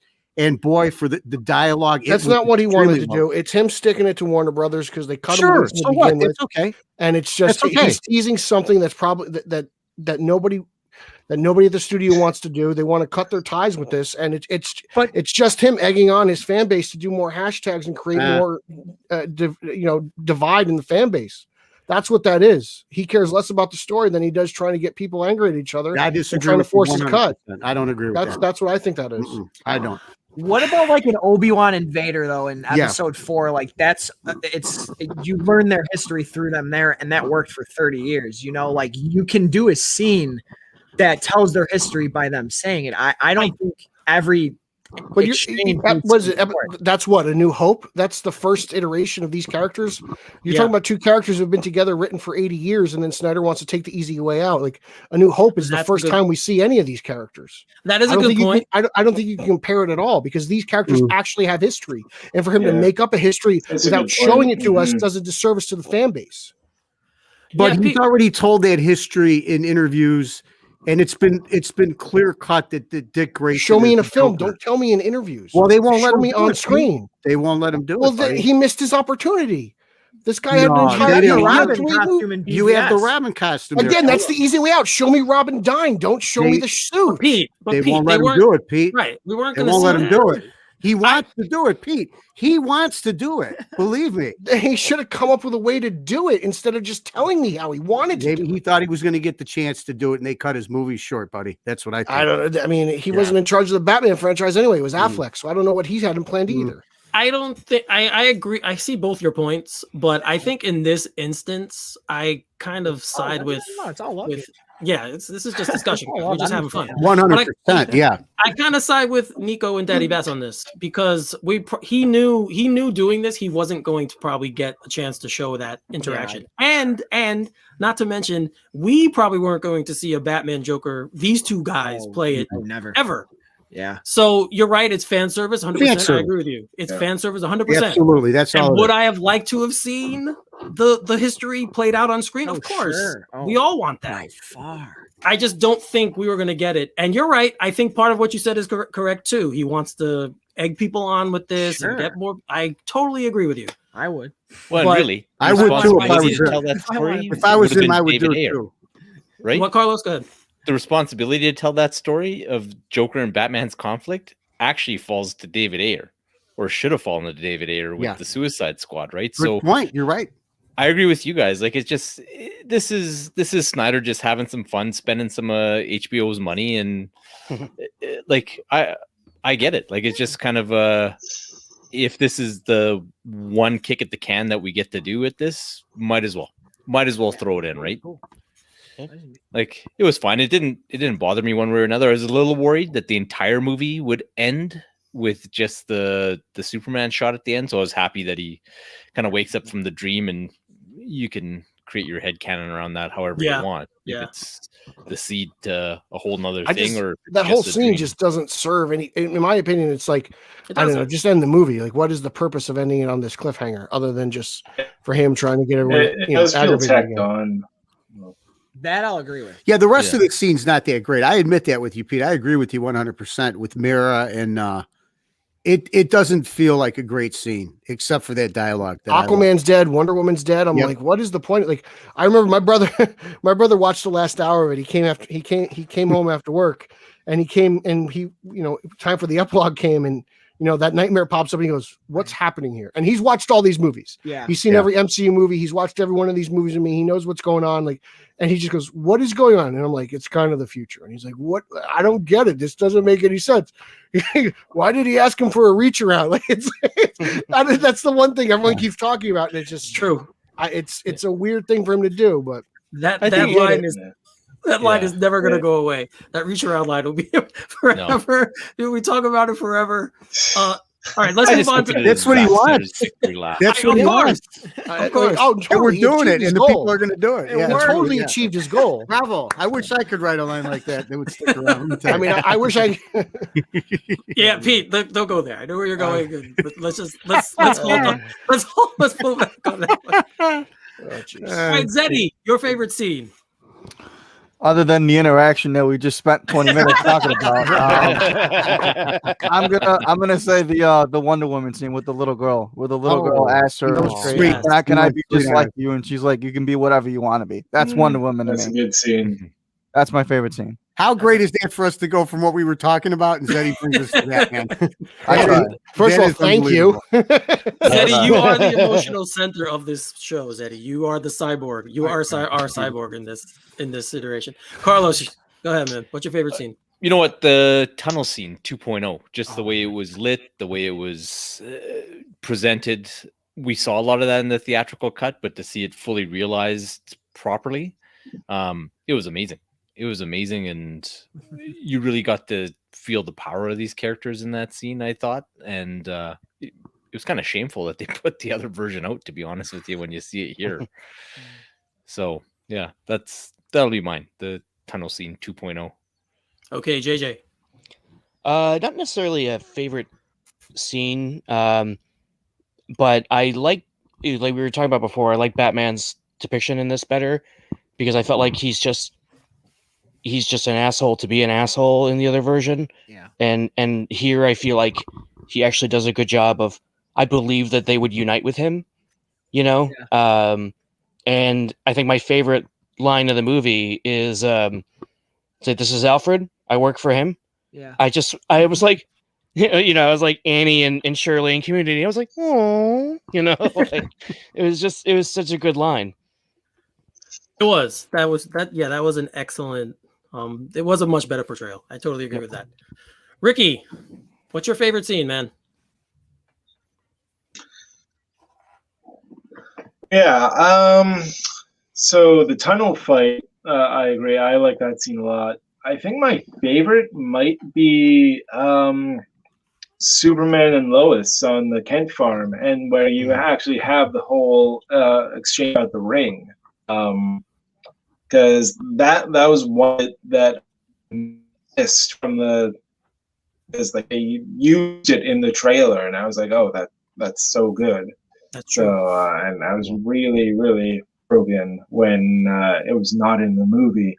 So that might be my favorite scene, just because I love Lois and Superman together, and Henry Cavill and Amy Adams. They have great chemistry. I do agree that, like, I wish Amy Adams had a lot more to do in that, though. Like, I actually thought she had more to do, so I'm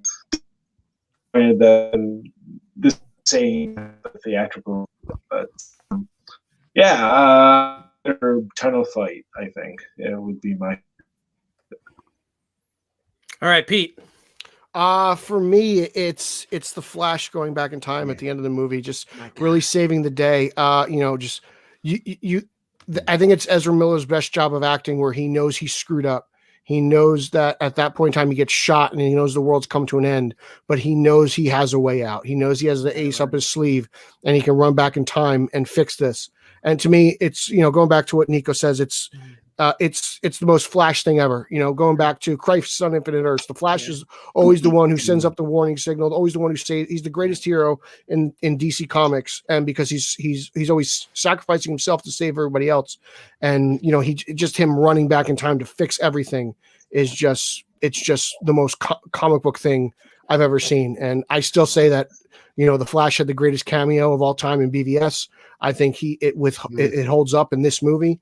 Yeah. It's just magnificent to see you know, and him as he's running, talking to his father, saying, "Hey, Dad, you know, I am the best. I am one of the best of the best." Reiterating his father's words to him, knowing that he's saving the world. It was just a very great Barry Allen moment for me. It makes up for the hot dog 100%. Yeah. To build on what I really like Flash in this. Yeah.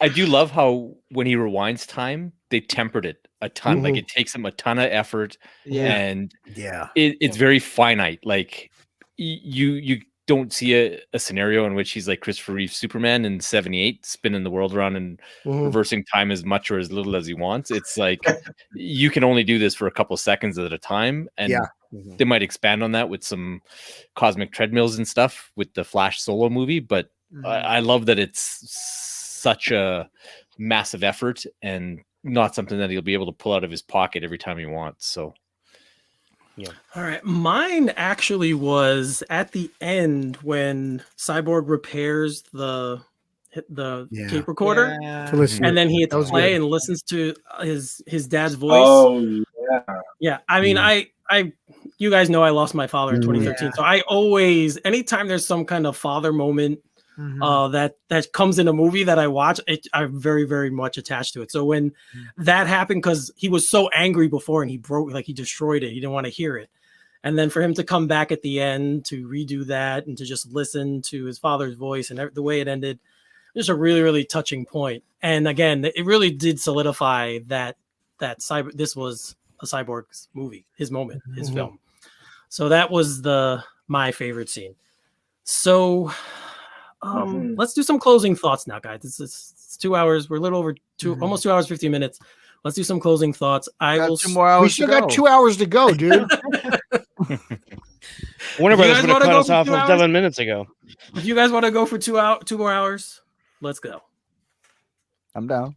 I'm in. Because I mean, I'm not gonna lie to you. I don't know how we haven't talked about the history lesson yet. My God. Okay. I mean, that was exceptional. Yeah.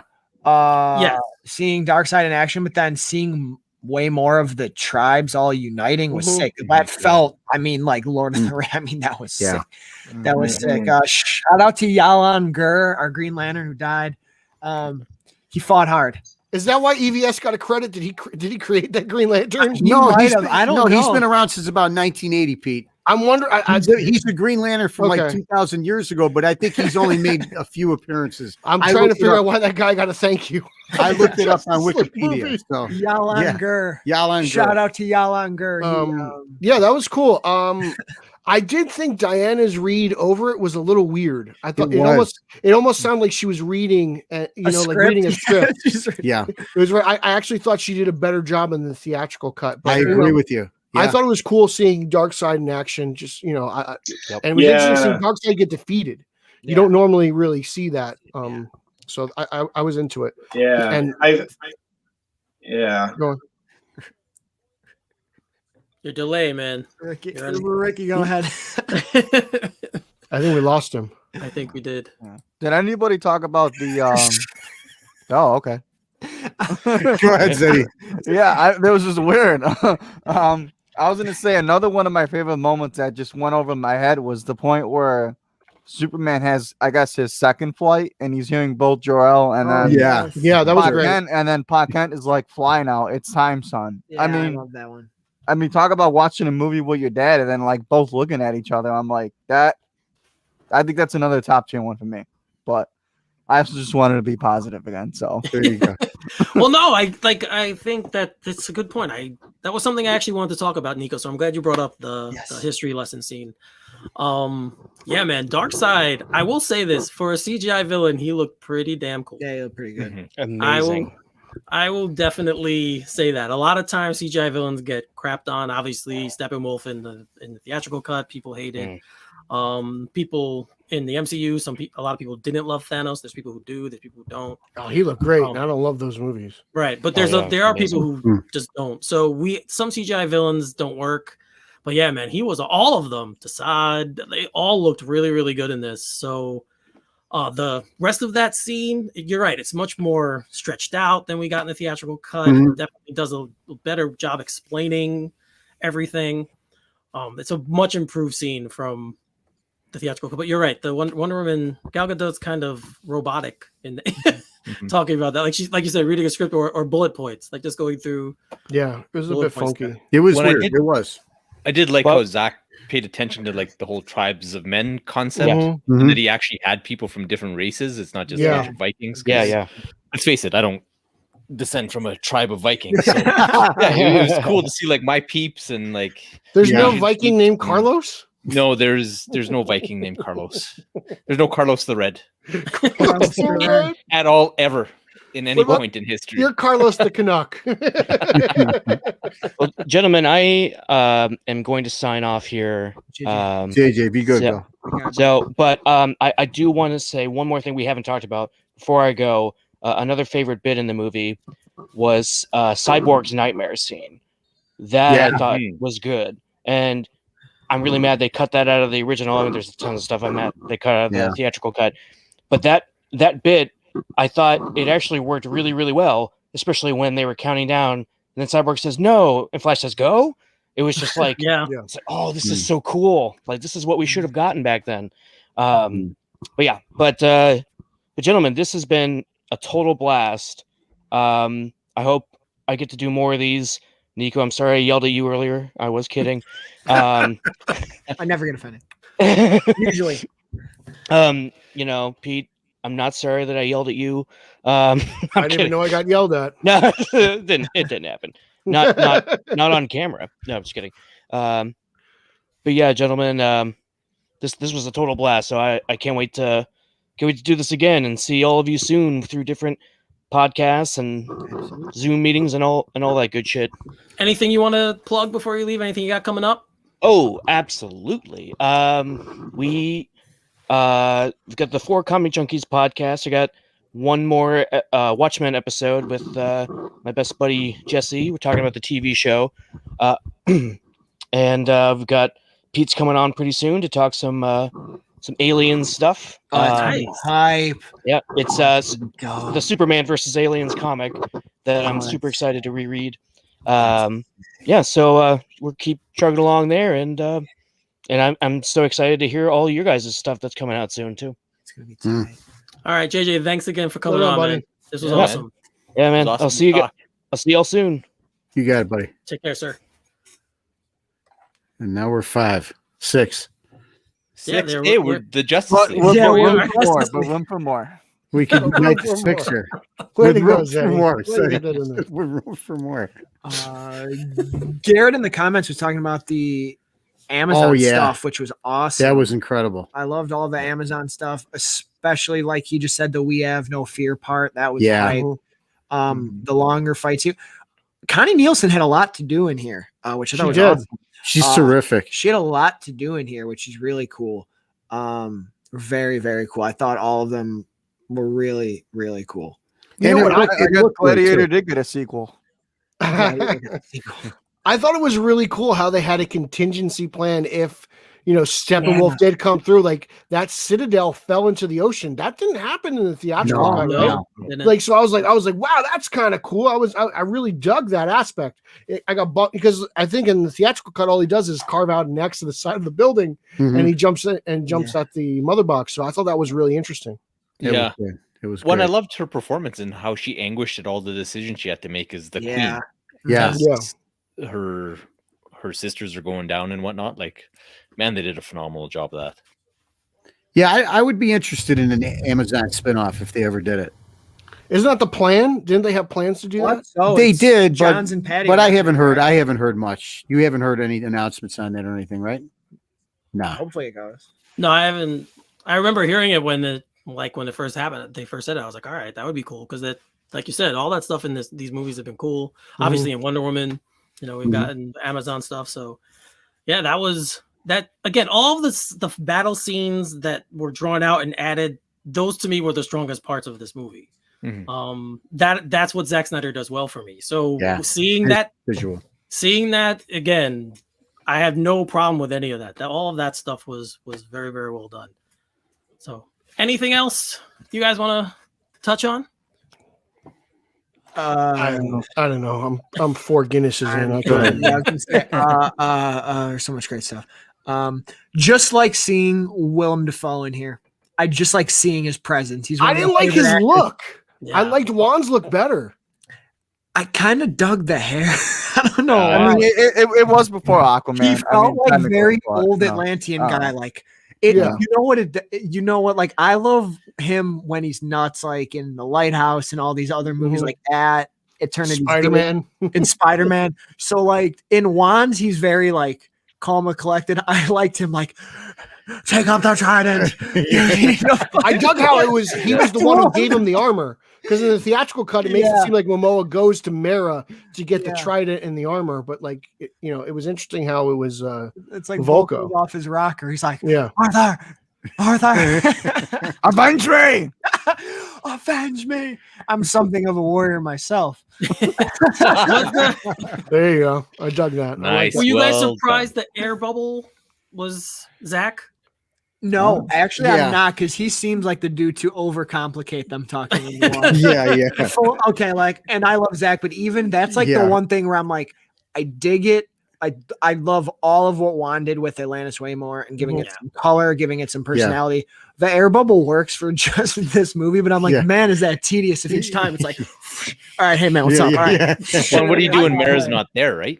Because she's the one with aquakinesis. I'm like, the dolphin noises bothered me more. I was like, are they communicating? Is that how they talk without the bubble? Was that her or Fish? I thought that was Fish. I thought that's how, because she talks to the guard and then he like responds back in a dolphin noise and then she creates the bubble. So I'm like, well, why do you need the bubble if you guys can understand each other? And like that's when Zach had like the yes man syndrome with people around him. He's like, hey guys, hold on. Here's what we're gonna do. They have to talk in this air bubble. But hold on, guys, hold on. Everyone calm down. When they're not in the air bubble, get this, they sound like fish. And everyone's like, sure. Go ahead. They should have just gone all in and just had dolphin sounds exclusively with subtitles. I'm so happy I didn't hear anyone say, do you talk to fish? Yeah. I'll say that. Why'd they cut that? So I'm glad they cut that, and I'm glad they cut the Dress Like a Bat. I dig it. I'm not gonna lie. I kind of missed that one. I was surprised that was a Whedon line because I felt like that was in an early trailer too. I thought it was in a trailer too. So I was surprised that line got cut. But then again, it's like I don't know how the sausage is made. I know a lot of people act like they know how the sausage is made, but with these two movies, you're like, oh, okay. I kind of figured. I was like, I know who wrote that one. You know? Well, I am an associate producer, so I was there. Do you have the T-shirt to prove it? I wore it tonight on purpose because I thought someone would. Did you write your name on the back? Did you watch? No, because no. I just get it. Because after last week, I was your dad took all your markers away, right? I'm like, I don't have the time or the Yep. After last week, your dad took all the markers away. He's like, you can't do no more markers. No more markers. Forget it. No. If you missed ours, yeah. You're like 25 years old. You're still getting punished? Sure. He's still living here, Pete. Come on. I still feed him. There's a pandemic. You know what I mean? Of course. Well, I mean, if he's smart, he should be. He's saving money. Pete, he didn't even pay for the White Castles last night. So come on. That is not. Yeah, but who paid for the comics this week? All right. Yeah. Oh, look who it is. Who bought the wall book? Every other week, I bought the books this week. every other week he buys comics. So we what are you switch gonna do? off. Yeah. And we split the JL figures, which were a lot. Yeah, we were. Hey, we ordered all Sounds like he's those paying JL rent to me. Yeah, right. I'm paying some form of rent. What How did we get here? I don't know. Nice. I don't know. What about what I wanted to ask? What about the dark Deathstroke Lex scene at the end, the change? Did that even matter? Because it was an epilogue and probably going nowhere. Or I dug it. I thought it was cool. I liked like how it set up the Affleck movie instead of the Legion of Doom, to be honest. Okay. But like, yeah. we're not going to get either of them. So Nah. like, what does it matter? It doesn't matter. I mean, none of those epilogues. Let's be honest. That's why, Pete. I was earlier. None of that's going anywhere, and it's just like. But it's going to stir up noise, and like these people think that they're going to just yell and scream on the line and just create a bunch of headaches, and it's like, well, let's go here, Eric, real quick. Is there any chance that anything comes out of this? There's a chance. I totally think the movie's been very well received. I think there's a chance you get some sort of ensemble Zack Snyder continuation in some fashion. Who's available? I don't know. I don't know if Warner Brothers is going to let Ezra Miller and and who else is Mira, go forward in this. But like, could you see like Leto, Affleck, and Deathstroke? You think he'd come back after? No, I think no. But logically he's the only other person because he has no project lined up. He's not Batman anymore. Yeah. What about Henry? What about Henry, guys? I don't think Henry wants any part of this dark version. If he comes back, he wants to do his Man of Steel 2 or his Superman movie. I think that's the only way he ever comes back. Yeah. And they're moving on with Superman. What if they told him like, we're gonna do JL2, but we're not doing all the dark stuff, and you're like the guy? I don't think so. I think the only way it comes back is some kind of nightmare stuff. I'm wondering if he even does the cameo stuff that we heard he was. I think you'll see Cavill do more of that and less of Nightmare Superman. Yeah, I think you see Cavill's stuff all in that New Line side of the house with Shazam and Black Adam, and because that's like not only is that more his taste, but it's also like his producers doing that, and Dwayne Johnson is the guy like tapping him on the shoulder saying like, this is what I want to do. I think if you see anything as far as a continuation of what Snyder's done, it'll be way smaller scale. Like you're not going to see a Justice League 2, but you might see a Joe Manganiello Deathstroke project. That would be so dope. Oh my god! Imagine how many people are going to die in that. Yeah, it's going to be amazing. It's violent, man. I will say, you want to talk about like violent. The Rock. I will say though, The Rock is cocky. He might say like, "I want to fight the Justice League."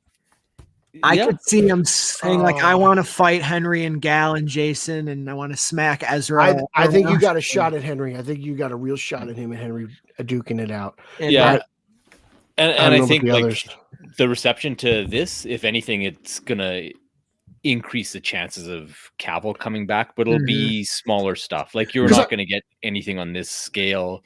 You're not gonna get a Nightmare movie. You're not gonna get whatever those boards were, but you'll get pieces of it, and that might actually be enough to appease some of the fans. And the other thing too is the Flash will tell us the tale of the tape, right? Yeah, we don't know what's going to happen in that movie. What could? Yeah, but I think that's Warner Brothers Pictures. I think HBO Max can do something here because I think it's been received pretty positively. Yeah, there's no denying that. You know, the fans spoke and they answered, and you know, HBO Max answered the call. You can't deny that the fans are loud and passionate about this. And it just seems like everyone, even critics of BVS, have been really positive of this. So it just doesn't make sense for AT&T and HBO Max to be like, well, everyone seemed to like this. We're not going to touch this anymore. Yeah. Like that, it doesn't seem like a good business move, right? Can I ask, because I know we're all divided on it here and it's fine, but I do always say the Joker does sell. And I think even whether you like the scene or not, I think he's getting a lot of buzz. He's also, because he's in like the award season right now, he's the only guy talking about this He's movie been talking about it everywhere. on like he's also available scale. And he's available. So like he talked about it with Seth Meyers, with Jimmy Fallon, Stephen Colbert, he was Stephen on. Colbert. So like there's some people hearing him, oh, he's playing the Joker again. So I could see them being like, hey, he trended pretty well. Can we do anything with him? You might not have Affleck in it. No, but you can have him. You can have Fisher. You can have Manganiello. Like I'm talking about the guys who are available and not attached to projects. I can totally see them coming back for something. Yeah, 100%. Would you guys accept a recast of Batman? Sure. I mean, I accepted a recast of Keaton. I don't see why I can't. No, I just meant going forward. Absolutely. Line. You know, I don't know if you guys saw the article. Like, so Zach Pete, he was talking about how he wants to do this Joker Robin story. He wants to do it from both perspectives equally. The movie, it sounds pretty cool. So you'd have Batman's perspective, and then the Joker's perspective of how the events transpire. Who's like a younger looking Affleck that could play him? I don't know. To be brutally honest, though, like John Hamm. But John Hamm would be great. How old is John Hamm? Isn't he? I imagine he's got to be the same age as Affleck. Affleck. Casey Affleck in the call and call it a day. But to be brutally honest, though, like I've moved on from Snyder. Like I took 2017. I hear you. Yeah. I took 2017, and that's what they gave me. And you know what? I'm fully invested in the Batman. Like that's more my wheelhouse. Batman in Gotham City, Riddler, Catwoman, Penguin. You know, like I don't want to see Batman fighting aliens anymore. I want to see Batman doing. You know, like the Snyder Batman has fought Lex Luthor, Darkseid, and Doomsday. They're all Superman villains. Like I want to see Batman doing Batman stuff. That's just me. That's more my wheelhouse. And I respect that. You know, like the Nightmare stuff doesn't do it for me. Like, hey, look, I bought that Mafex action figure. I spent $70 on it. Yeah, it looks badass. But I don't know. Like I'm ready for a different take. I think it's time for a different take. The Nightmare thing, and I know he was saying something like the next movie would be, but I'm not looking for that either, Pete. I just enjoyed what.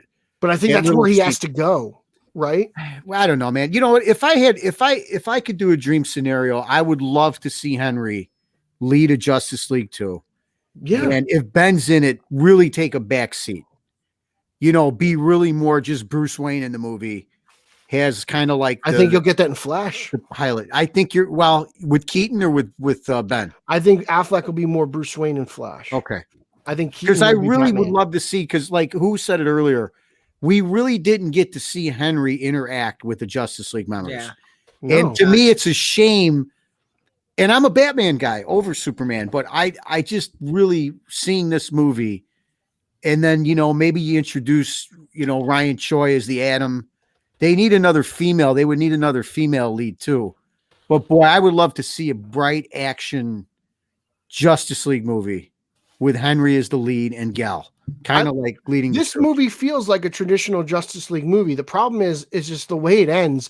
It doesn't set up a traditional Justice League movie. I hear you. You're right. You're absolutely right. Yeah, and that's the bummer, because like I'm with you. I want to see, you know, them sitting at a table on you know, what's it called? What the hell's that moon? The satellite, the watchtower. The watchtower. Like I want to see that. So cool, you know? Right? But like I just don't think we're gonna get that. I know. That's why the ending drives me crazy, because it's like, oh man, like, but it's a scenario that doesn't have to happen. You know, maybe you just you go, they do it, and it just that reality doesn't happen. Maybe Alfred cooked the beef bad that day and it just gave him bad There you go. dreams. Maybe because even like Joker says, he goes like, "How many timelines do you have to kill?" Right, See? or something along That's that what I'm nature. saying, So right? it's like, You know, it's like, well, how many times has Batman gone back in time to try to fix this? there you go. So they It's could, very interesting. they could work their way out of it That's true somehow. because I love that idea, Pete. BVS, he's Yeah. too early, Barry. He's too early. So You know, so it means that And even one- Snyder said at one point his jail, like it was like Barry, Flash, and Cyborg. I'm sorry, Barry, Batman, and Cyborg. I've had too much Guinness.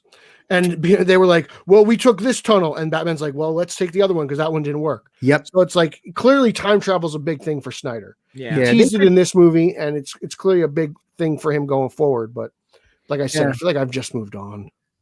I hear you, Pete. I understand that. I may be in the moment because we just saw this movie, but I don't want the nightmare scenario. I don't want that to move on. That's the one thing I don't want to move on. We are moving on, but we still have like Wonder Woman's going to be around. And Aquaman in the Flash. We still have these characters that started here. So that's why I don't think it would. If this was to continue, they wouldn't be involved in whatever Snyder has planned going forward. Oh, I agree with that. I'm just saying that we have. If you don't like the Zack Snyder movies, just be happy he gave us these characters.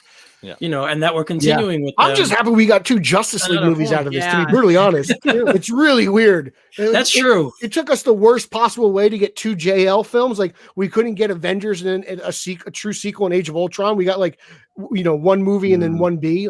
It's so absolutely bonkers how this happened. Ridiculous. No one could. It's history. You guys are never going to see. There'll never be anything like this ever. I agree. I hope to God there's never anything like this. I don't want to see that much infighting within the studio. Like, no, I don't think again, so like either. you got to have confidence in your filmmaker, and if you don't like what he's doing, then just get rid of him before he starts production. Right, like, fire that's him it. and don't movie out. Right, Like, don't fire him or whatever. Let him go. Whatever, because there's always rumors about what happened, but the way Warner Brothers handled this thing is just abysmal.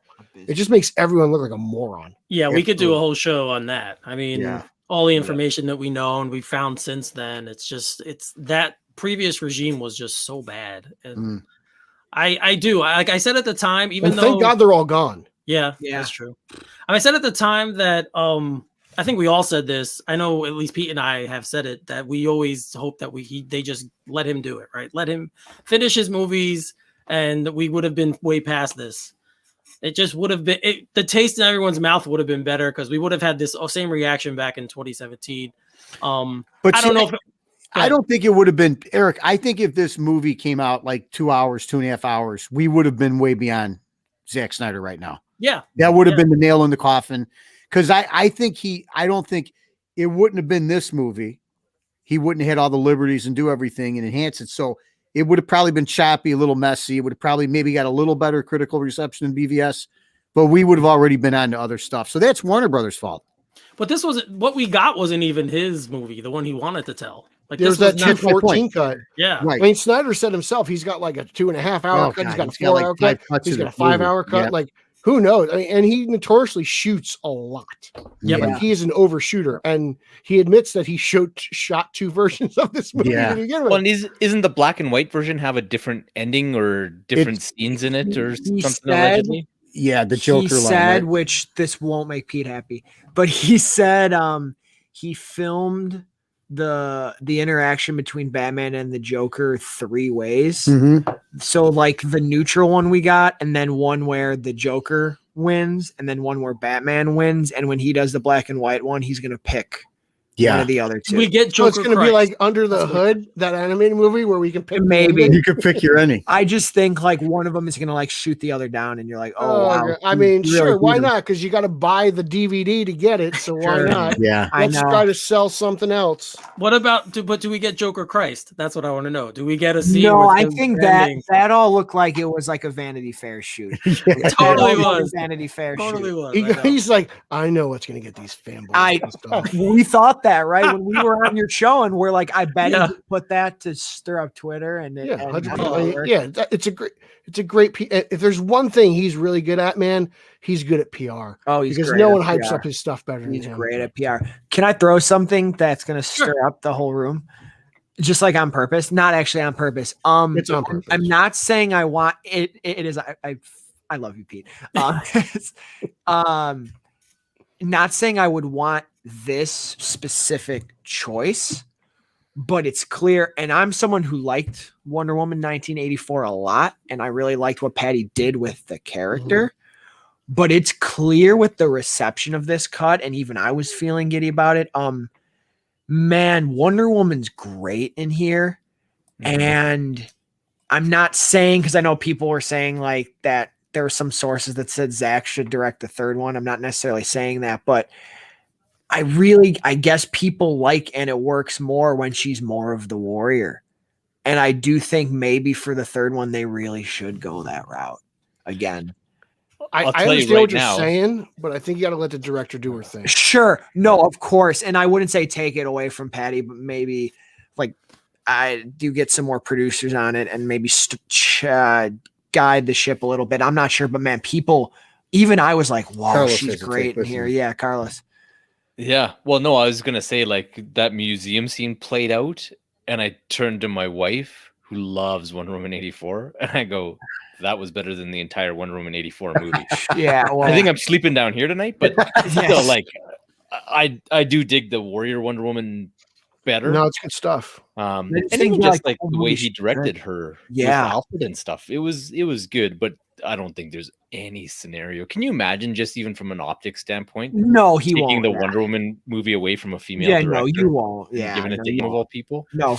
Even in the tunnel scene, like she was much more badass. Like she's great. I mean, just that line, like we do this together, like that line they cut out from the theatrical. You're just like, that's Wonder Woman, you know. Outside of the wailing again, that every time she helped out Squeaky to be heard. Man, I don't know why I dug it. I loved it too. It didn't bother me. It was just funny. Yeah. No, we're in Lent. It channeled the Passion of the Christ soundtrack, so it works for me.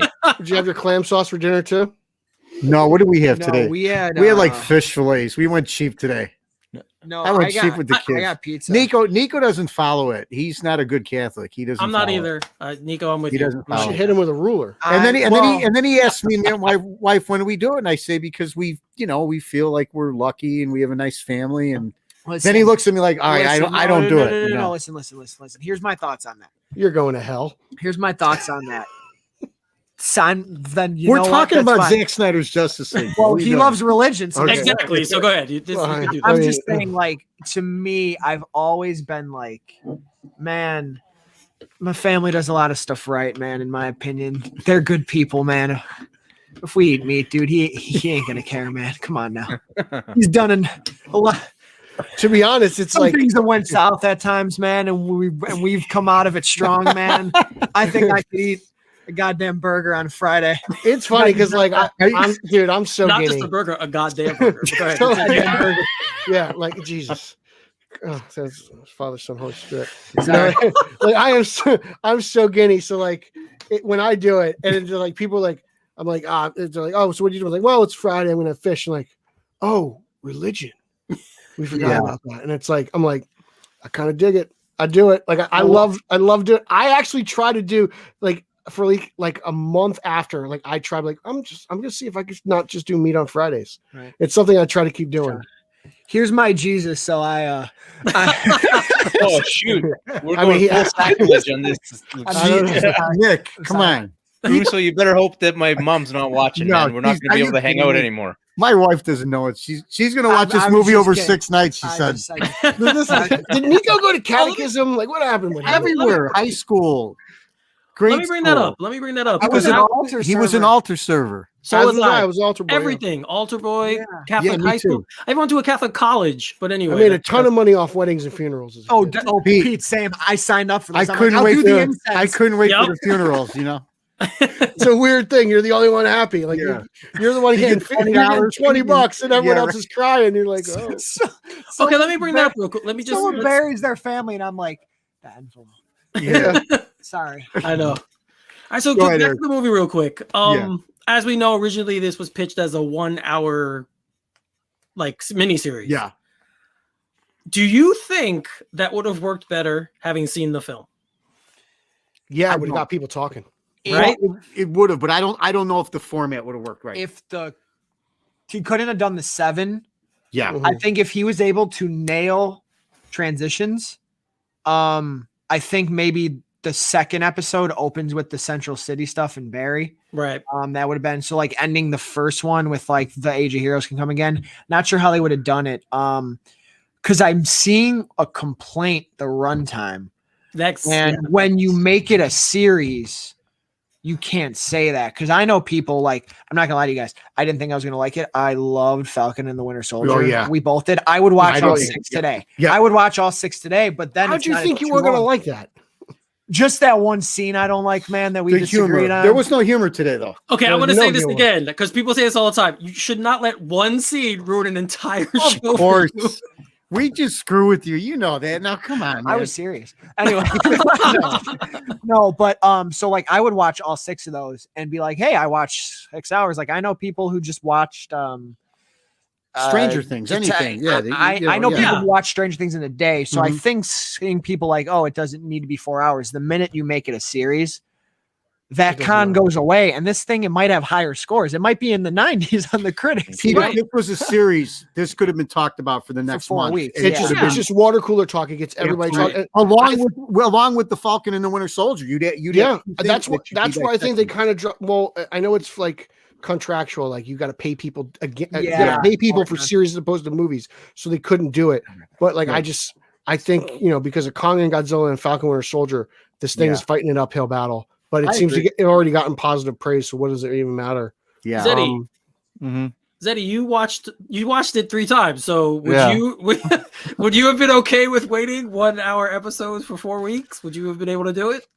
I mean, it's tricky because at the same time, it's like you can still pause it anytime you wanted to. So even if it was like a series or a movie, you can still do your pauses anyway. I mean, I can't even count how many HBO shows on HBO Max I'll pause and stop for an hour and then come back to it. So I mean, I think it has its pros and cons. I just think like the month of March in general was just way too jam packed. So he would have had to do this in like end of like February and then had it like lead into the end of March. Because I mean, look, we already got Falcon and Winter Soldier. We got Godzilla versus Kong.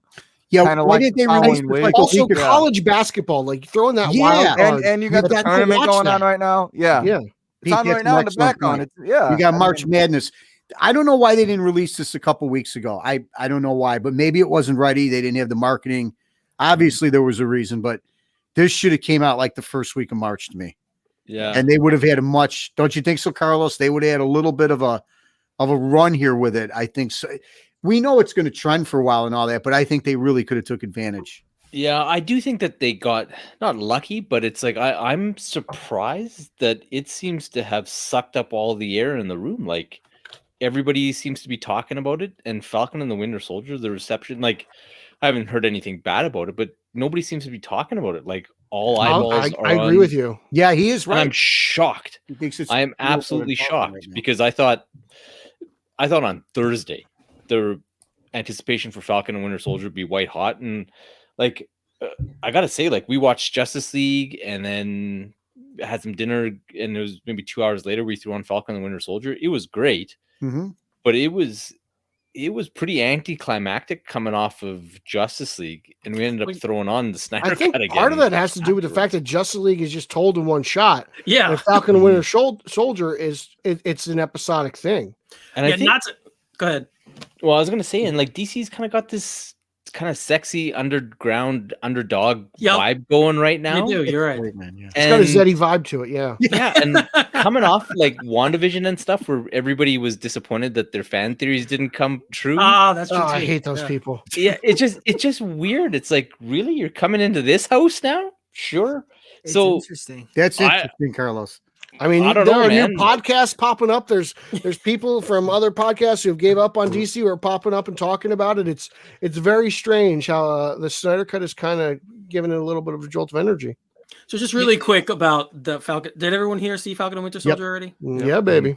Okay, the opening scene with the flight scene, wasn't that awesome? I just wanted to bring that up. It was great. That was incredible. It was great. But even above and beyond that, just the two guys, because they haven't had a lot of backstory. Bucky has, but the Sam and his family and Sebastian Stan, who I like, he's a great guy. I mean, it's good. I mean, I was, when we put it on, I'm like got Snyder on my mind and stuff, and I'm like, all right, let's watch it because we got to review it. Zeddy and us, we're going to do it. And I kind of sat down and was like, I don't even know if I could pay attention to this thing. And I got to be honest, I was like very emotional into it. I really liked it that much. You know, it's a much more grounded story than I thought it was going to be. Completely. Like they don't, you know, like there's that opening action piece, but like they don't dive into the two of them. Like they're setting this thing up, you know, like even the therapist is like, you're ignoring Sam. Like they're building up to it. And then what Bucky's doing with that kid's father, I was like, oh man, phenomenal. You know, like I was just like, God damn, that hits hard. And we haven't even seen Zemo.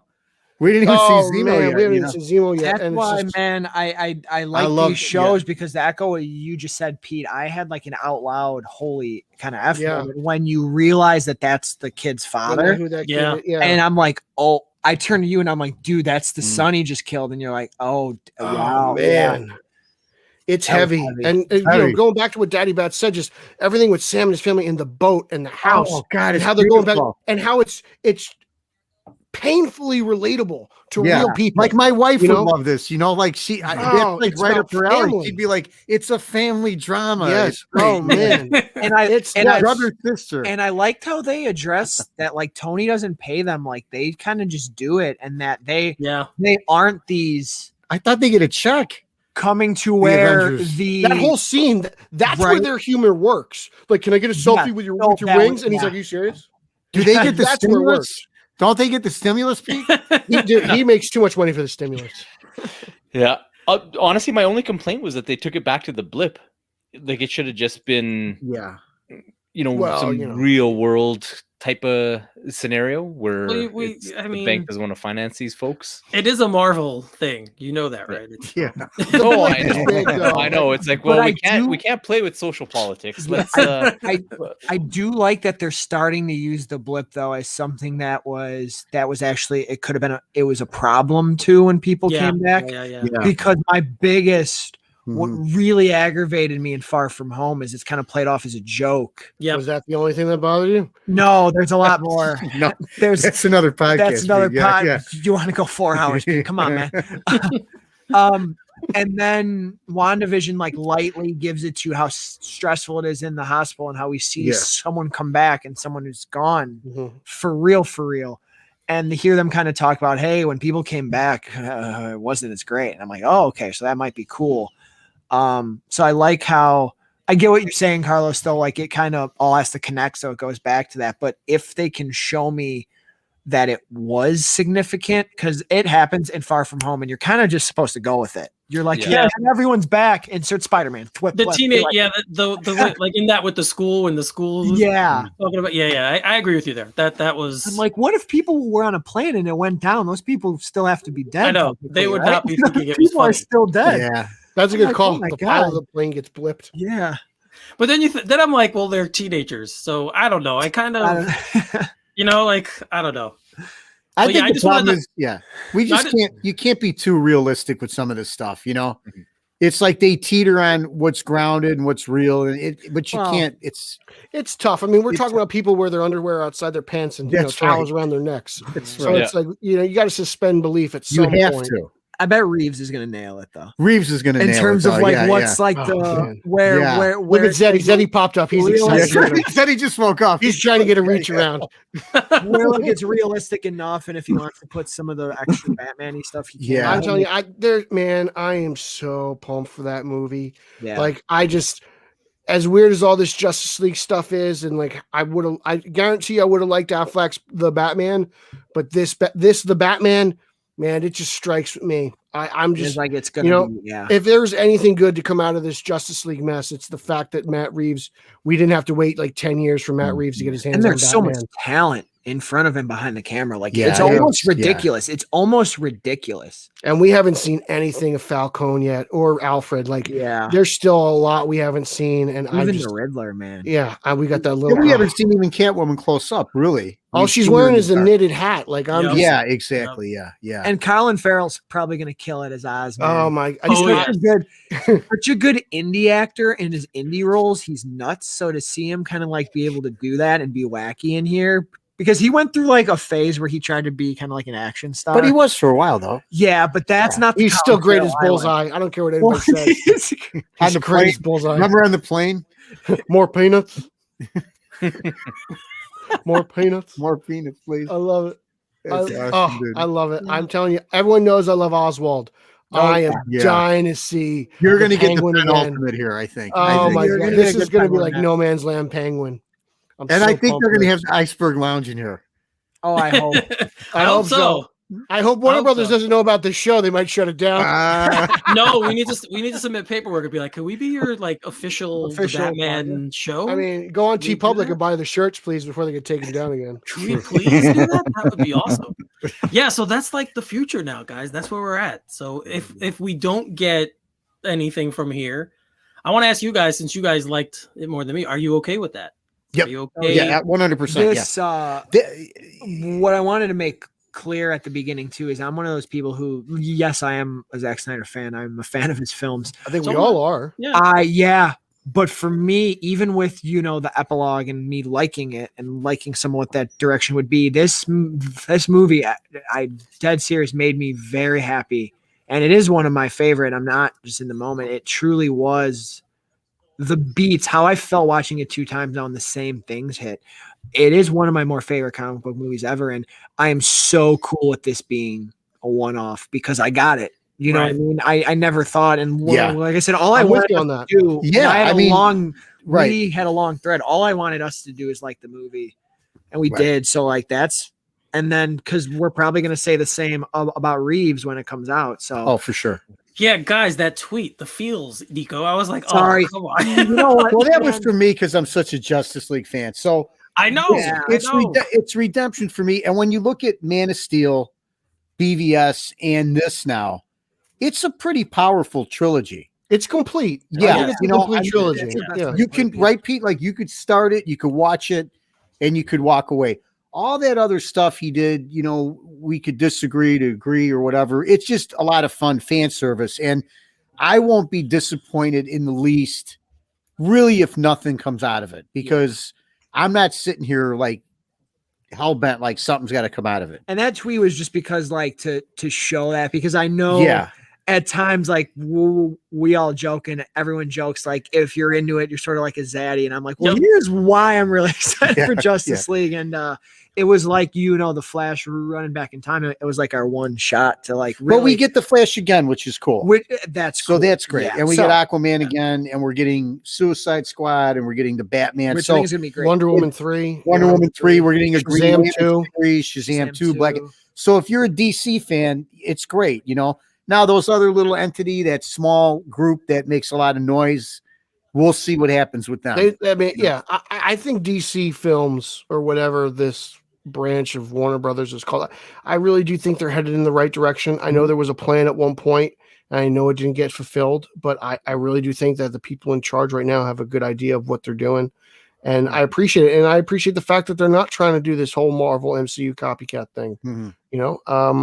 I think that they got the right creative people involved. Say what you want about Wonder Woman 84. I think Patty has a vision for that character, and I think she's going to make her complete trilogy, and I look forward to seeing that third film. Reeves the Batman looks like it's going to be bonkers, and we only got one trailer. We haven't seen anything really from James Gunn's Suicide Squad, and I think that's going to blow us away. And what else can you say about David F. Sandberg? I mean, his movies are just amazing, and finally, to actually get the big budget film in Shazam 2, I'm really looking forward to it, and I hope that leads to something with the Black Adam and the Rock, and I really think they're doing good stuff. Hawkman's coming for you. Yeah, we got the Justice Society coming. I mean, that's exciting stuff. Yeah, and then you look at what they're doing on TV. Stargirl. I just finished watching The Flash, Black Lightning, and Superman and Lois, and it's like those shows are really good. Which we need to watch episode 4. Yeah. And we got Titans coming back. We got Titans, which we like. Titans needs a little work. I love Titans.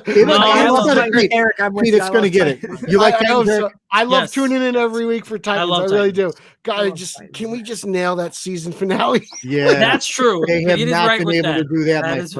And that was a good rendition of Deathstroke. I thought I was down for that. They took like 7 things and just smushed it into that finale. I'll tell you what's funny about Titans. Dude, they nailed Aqualad, man. Yeah, I'll tell you what's funny with Titans. Like, I just think they throw stuff and say, we're just going to do it. I think you're right.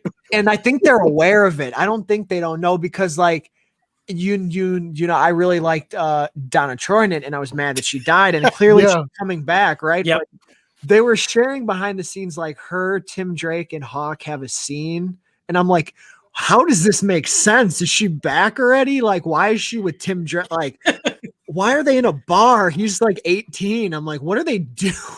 Yeah. Well, really quickly, shout out to Batwoman's biggest fan, Chris Evans. Yes. Oh yeah, shout out to Chris Evans, man. There we go. Did a This is trash what he said, juice, guys. right? What did he do? He gave a trash juice again, right? I don't know. Yeah, this he was did. not. It wasn't a Chris good Evans. episode last week. It wasn't Yeah, good. yes, he did. He has the trash juice record at 4, right, Chris, or 3? Can you I mean, I let got us it know at how 2 many? this season, but Carlos, are you a Titans fan? No, yes, maybe. No, I don't love it, but my wife really does. really, And, dude, I yeah. gotta meet this woman. Yeah, This sounds she's amazing. cool, man. It's because of Yeah, It's because of Thwaites. It's because of Brenton. I'm just kidding, Carlos. I'm just kidding. It's no. If she's gonna lust after anybody in the DCU, it'll be The Rock, which is okay for me. 'Cause it's like bald, brown, tattooed dudes. It's like, all right. I guess I'm like the crappy version of. Dude, I've seen your pecs. Your pecs are juiced, bro. Yeah, no. That one pick, I was like, Carlos, come on, man. He's been lifting. But yeah, I don't mind it, but it's so dense. Like, it's just, why, guys? Yeah. Like, you don't have to do everything at the same time. And even like killing off Donna Troy, why? It was like such You an said it afterthought. well. It's so weird. You had a tweet one time where you're like, its highs are incredibly highs, except like when it falls, man, it's like a Man, like that's that a- scene. Yeah, That is a scene very with good. Superboy with Lex Luthor's dad was like, whoa, in the cabin. Yeah. That was crazy. Yeah, that's actually a really good take. Its highs Yeah. are really high and its like lows are everyone just hates really Jason low. Todd. He's gonna kill himself, and Dude, I all they love wanna that do is kid. Yell at him. I think he's great. I mean, He's he's great. yeah. When they kill him, I'm gonna be so mad because I'm like, I had the fact that they could nail Jason Todd Yeah. in a character sense, Unbelievable. the way they did, almost seems impossilike. Like Yeah. this kid is perfect. He's perfect. I'm so amazed that he just nailed it like he did. I like, oh man, I'm gonna be so mad when he gets to meet that crowbar. Well, episode 2. So we know someone. Did you see the episode titles, who guys? is like a pretty insider No. Titans guy, and he knows Yeah. a lot. Like he told me that Donna Troy was dying episode 1 of season 2, and I'm like, oh damn, he's right. Red Hood is the name of episode 2. So it happens early. Okay. So either he's just gonna be it, or maybe that's Episode when one? I said episode 1 is Barbara Barbara Gordon, Gordon. and then episode 5 is Resurrection. right. So I guess Interesting. Don is coming back early. And then they're gonna get going. I wonder if they would cast a Joker in that. I mean, I have no idea because I know it's HBO Max now. So like, I would imagine HBO Max pump some money into it. I Does bet Joker Marvel have would the do same it. restriction? Like, do they have the same restriction with him like they have with Batman? Like, I don't know. Like, I have no clue. I'd be He was- fascinated to see who they cast to play opposite who they picked as Bruce. Yeah, Yeah. still a bad choice. Yeah, I know. I know. And I It was love him. I And I like bought Ian into Glenn. some of it, but it's just a weird choice. Because you've seen that like leaked photo where it's Batman and the 2 Robins. I did, Yeah. Before they change things, and you're like, man, It what looked- could have been? Look like a Yeah. younger guy, right? Like maybe Much a 40 younger. Yeah, much you know. younger. So Chris says that they do about Joker. That's They why they do? couldn't call him the Joker in Gotham either. Because Well, I wouldn't even call Gotham a Batman show.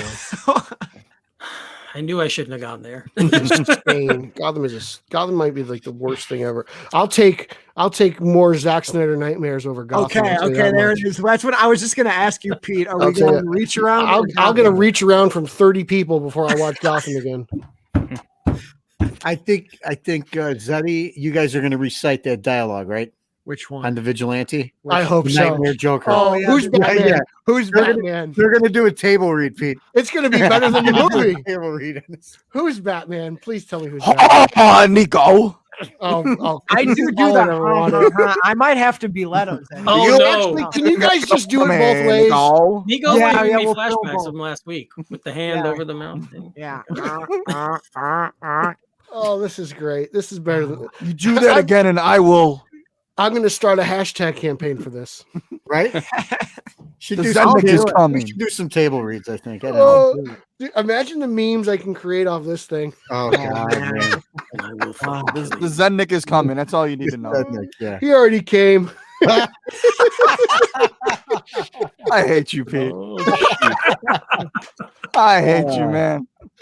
It's too late for this crap, man. Oh, on that note, of course, you would end it. Come You on, would end baby. it We after got that, one more hour. Eric. You would Eric, end This it after train that. has gone off the tracks officially. Eric, You know one it more happens hour. on Come our on, man. podcast. Why not? Who says no? seriously, Jesus. Man, I can get some vodka right now. Very good. Is that one still live? Good plays, Eddie. I like that. We are watching you. How streaming do I after know? all. Did it again. He's a legend. He is Zednik. That is hysterical. I try. Yeah, I don't know. What haven't we covered, guys? I feel like we've covered everything. Okay, were the F-bombs that bad for anyone? Oh, No. what do you think about kids? Yeah. What I'm curious here. Carlos, I got to go to you with the children in this movie. What do you think? No, it's fine, right? Like, really, if you're allowed one F-bomb for a PG-13 2-hour film, you kind of get that because there's one at the beginning and one at the end. Yeah. And as far as the blood goes, most of the humans that are off, it's pretty inconspicuous. You have to be looking for it. Mhm. And most of the gore comes out of splitting open parademons and stuff. So I didn't think it was terrible. Like, it's not Birds of Prey by any stretch of the imagination. No, right. No. Yeah. And to be honest, like, I thought Suicide Squad was more menacing and scary, and that had a PG-13 than this. So Yeah, like so the I'm with you on decision to that. do this R is kind of crazy, right, Pete? Like what? I mean, I just there's look. I said it was violent earlier, but like I'm with Carlos here. Like I don't have kids, so like maybe I'm a bad person to go, but like I would let my little cousins watch this, no problem. I mean, I don't see the issue. But then again, like my parents raised me on watching RoboCop at a young age, so like, I'm the bad person to talk to about it. But yeah, I mean, none of it's that bad. I wasn't the best father. I mean, I think I would have let him watch this at 7 or 8 years old. I mean, stereotypically, like, we would eat Sunday dinner and watch me. Sopranos. Right? You showed me The Godfather when I was like 10. I think he saw The Godfather. Yeah, I mean, I don't. Well, when they shoot up the car, I was like watching that at 10 years old. Like, yeah, and I think that's much worse. Yeah, I don't know why they made it rated R. I don't Right, see. Eric? I don't understand the reasoning behind that. I don't. Even if you think it's scary, that's shit's not an R rating. Nah. Like, like even if you think some of the scenes are like of Dark Side or whatever, you think they're menacing looking, too scary. I don't give it an R rating. So yeah, the MPAA, it's such a moving target anyways, right? Who knows? They're all paid off by Disney. Yeah, that's right. That was you know what? It's funny you brought that up because I didn't even notice. Like, it didn't even strike me that it was R. I know it said it at the beginning, but yeah, I like forgot. I don't even was watching it. Everybody was mad. My kids can't watch it. Right, that was a big bone of contention about. We should have asked when Justin was. We should have asked Justin because everybody was up in arms. I just want to watch a Justice League movie with my kids, and I can't watch it with my kids.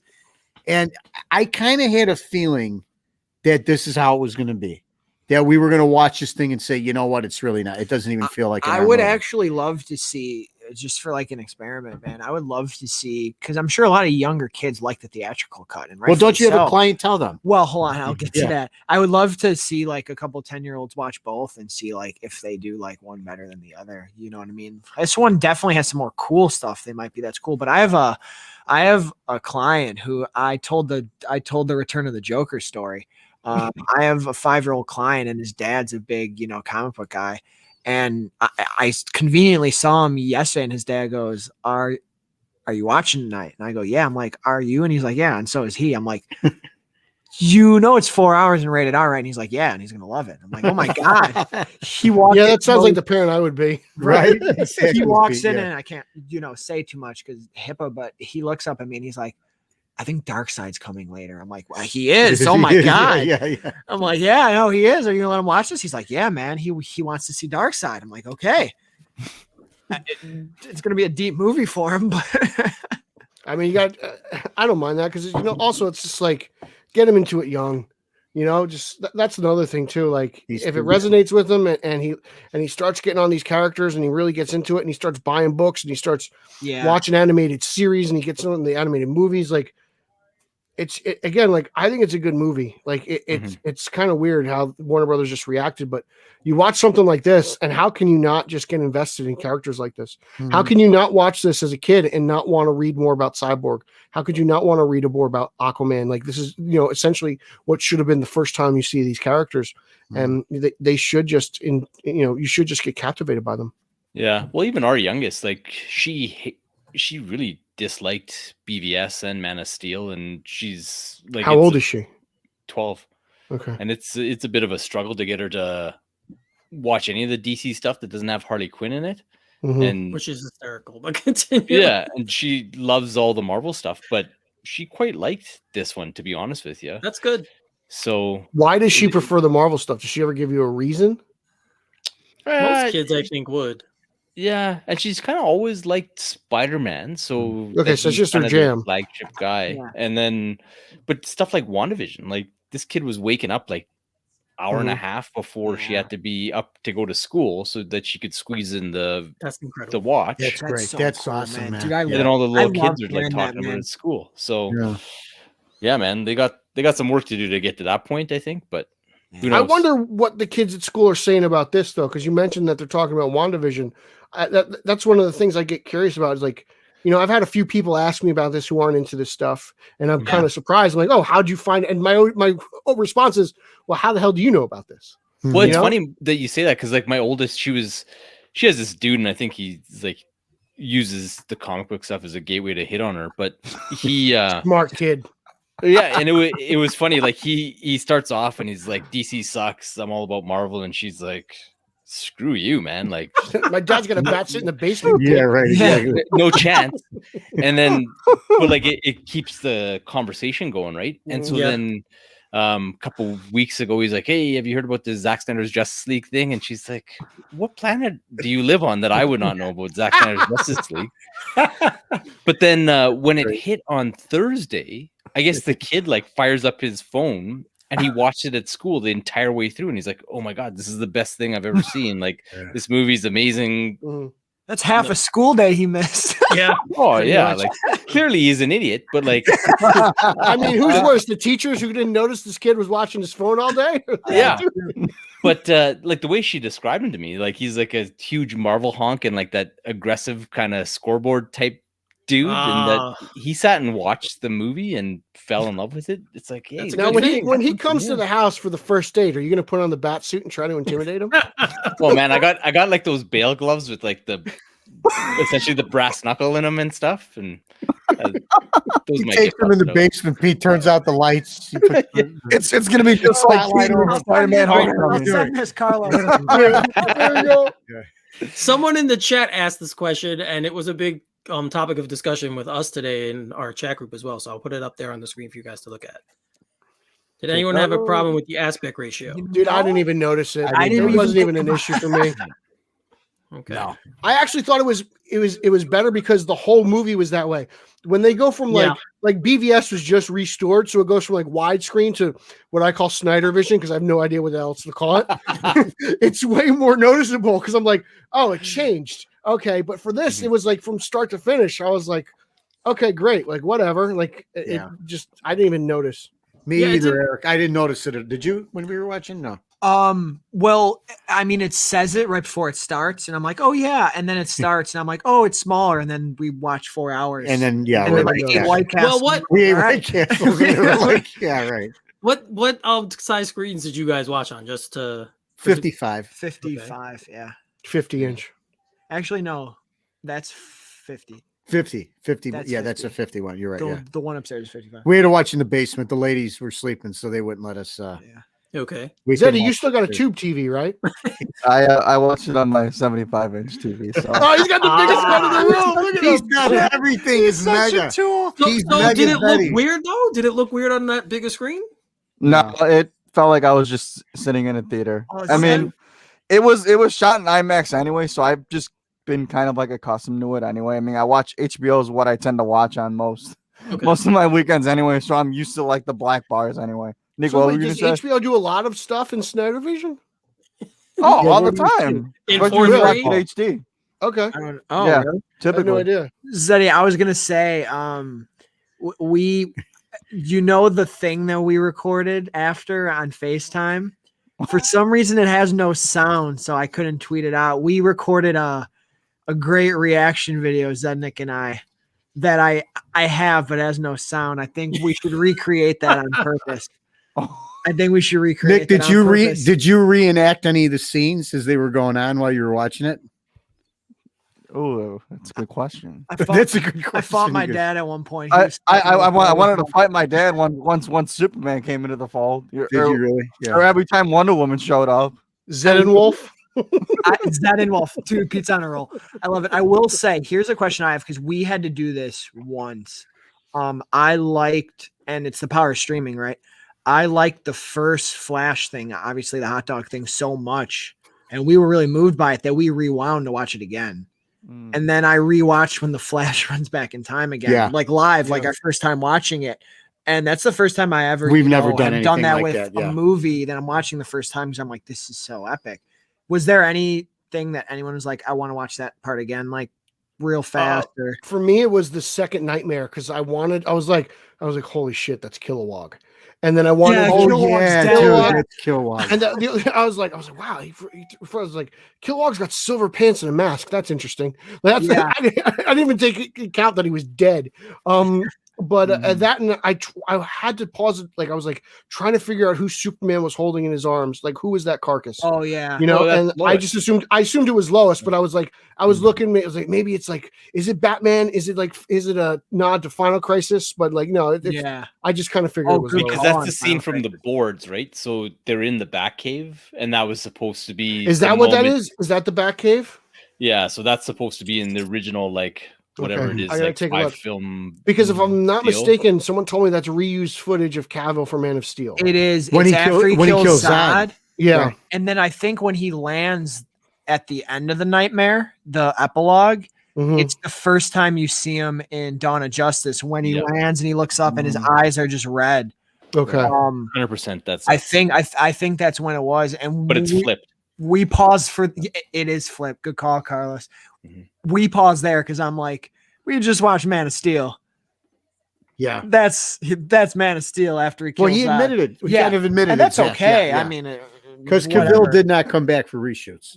Nope. Cavill did not come back. Right. Cavill. You say Cavill, I say Cavill. Same thing. Some people say Jurgens. I say Jurgens. Like Jurgens. I love when you say Jurgens. Yeah. I don't care. Where are we going again? This is not the way. Eric's like, who's this comic book writer you guys keep talking about? I know who he is. You guys talk about him all the time in the chat. How could I not know who he is? Were you guys surprised at some of the comic community support for Zach?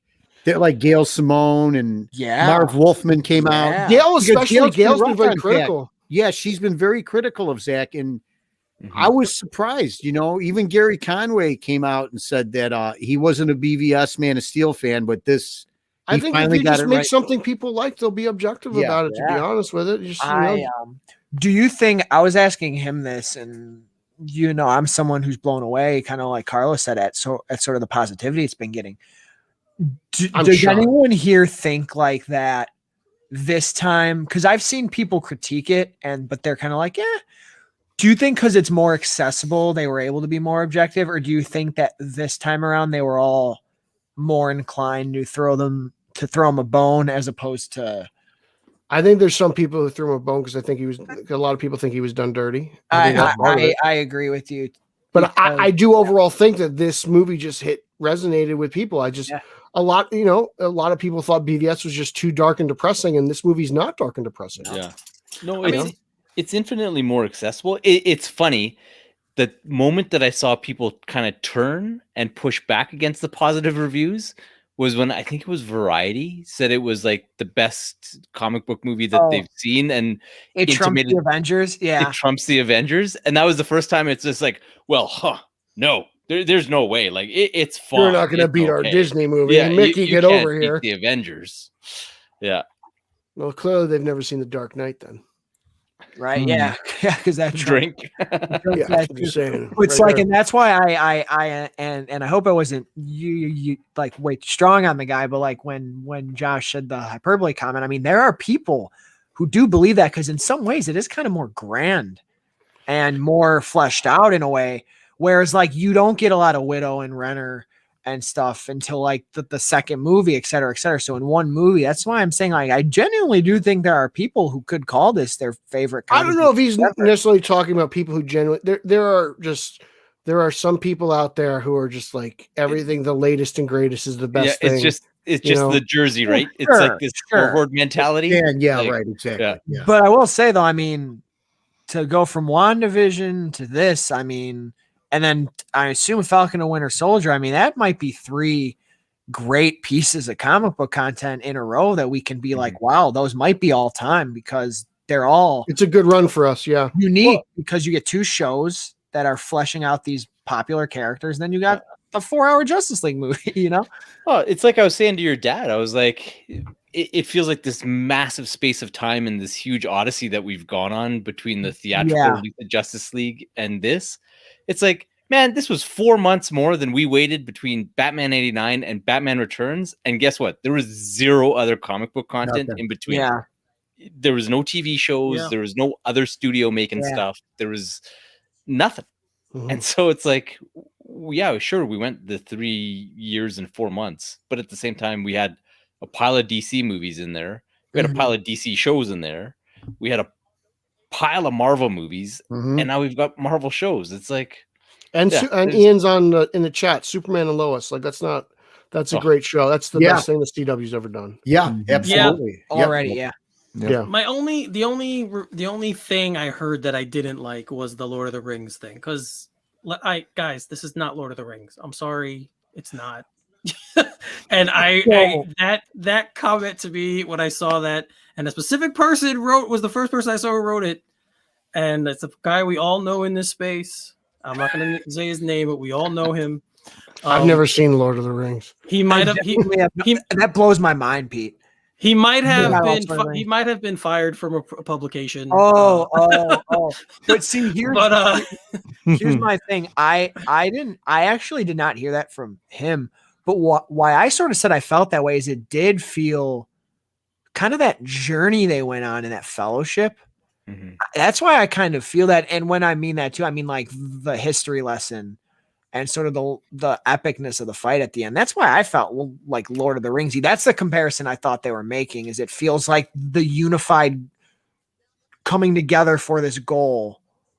That's kind of how I took it as someone who's never even seen them. So yeah. In that context, it makes sense. But I just think that is a very, very high praise. I mean, that is one. It's like the greatest trilogy of all time. I think it's the greatest trilogy. I think it's the greatest trilogy ever. When people say that, I'm kind of like, that's a trilogy where I think every film could have been nominated in one best picture. I think the Honey I Shrunk the Kids trilogy is the greatest trilogy. Yeah, that might be the greatest trilogy. So, sorry, boys. 3 movies. I still can't believe you haven't seen it, Pete. That's look, it's you're not the first. I've caught in a lot of heat in my life because like Daddy Bat's gonna test this because he's been around the fanboy game for a while. But like fanboys are just fanboys of everything sometimes, and it's like for me, it's like I like superheroes, and that's kind of where my fanboy card like really rests and lies. Yeah, like, you said before, yeah. I just want to read comic books and read about superheroes. I don't care about Lord of the Rings. To be honest, I don't give 2 shits about Star Wars. I don't care. Okay. Like it's not my thing at all.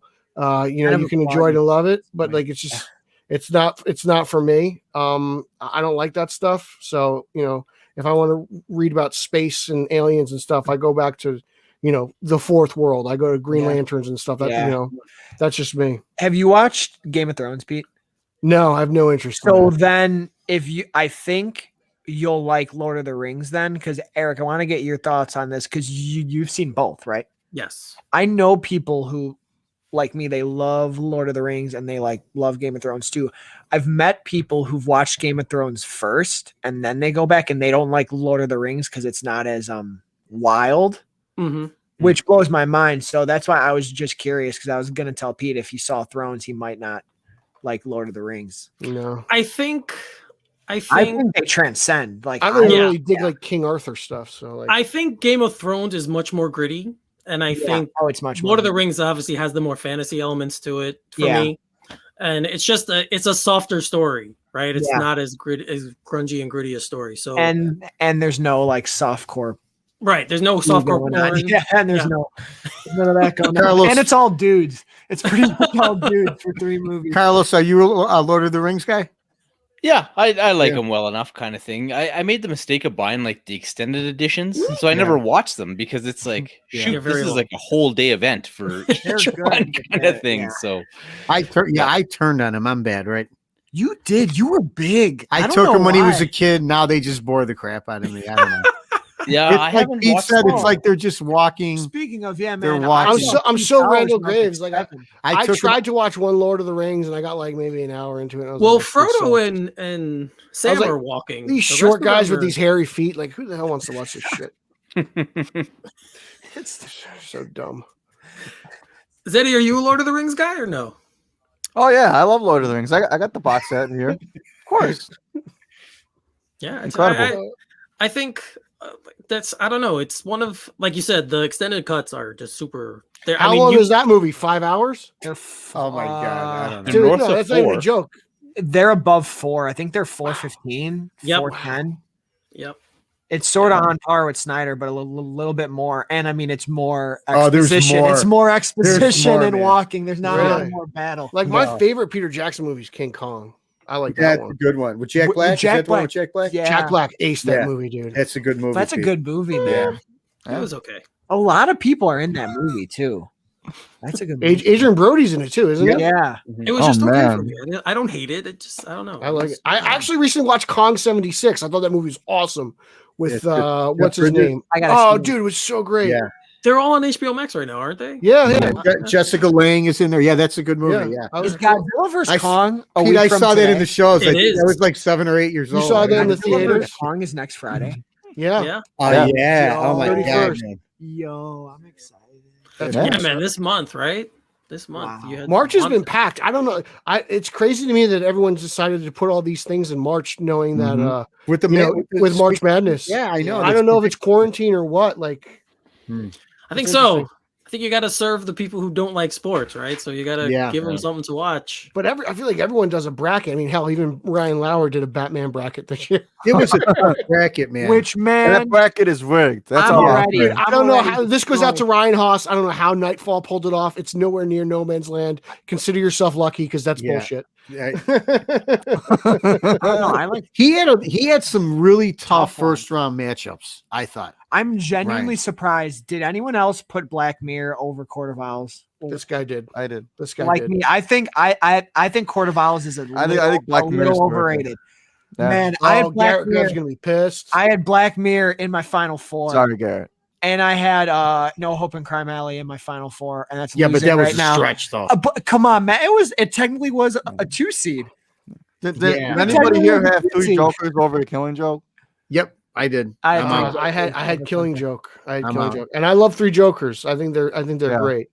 They're both great. You got the Batman. No, I love Black Mirror, dude. I love Black Mirror. It's so good, and especially since it's a Dick Grayson story. Yeah, that's why I'm like, dude. You know, and it's bright before. I am disappointed that We Boing did not make the list, Lauer. Wink, wink, wink, wink, wink, wink. There were a couple. Oh man, there's a couple in there. Like you did a good job though, man. It's hard to seed all those things. Like I thought he did a good job with the seeding too. Like when he did like year 1 versus year 100, even though year has no chance. I was like, I thought Nightfall versus No Man's Land was cool. It's like the 290 Jokers and Killing Joke. Under the Hood and Ego. That was a tough one. Well, Under the Hood. I'm surprised Under the Hood ran away with that. That was really impressive. Yeah. What did Lonely Place of Dying beat Death in the Family? Yeah, I believe it did. I'm gonna pull it up right now. Okay. Yeah.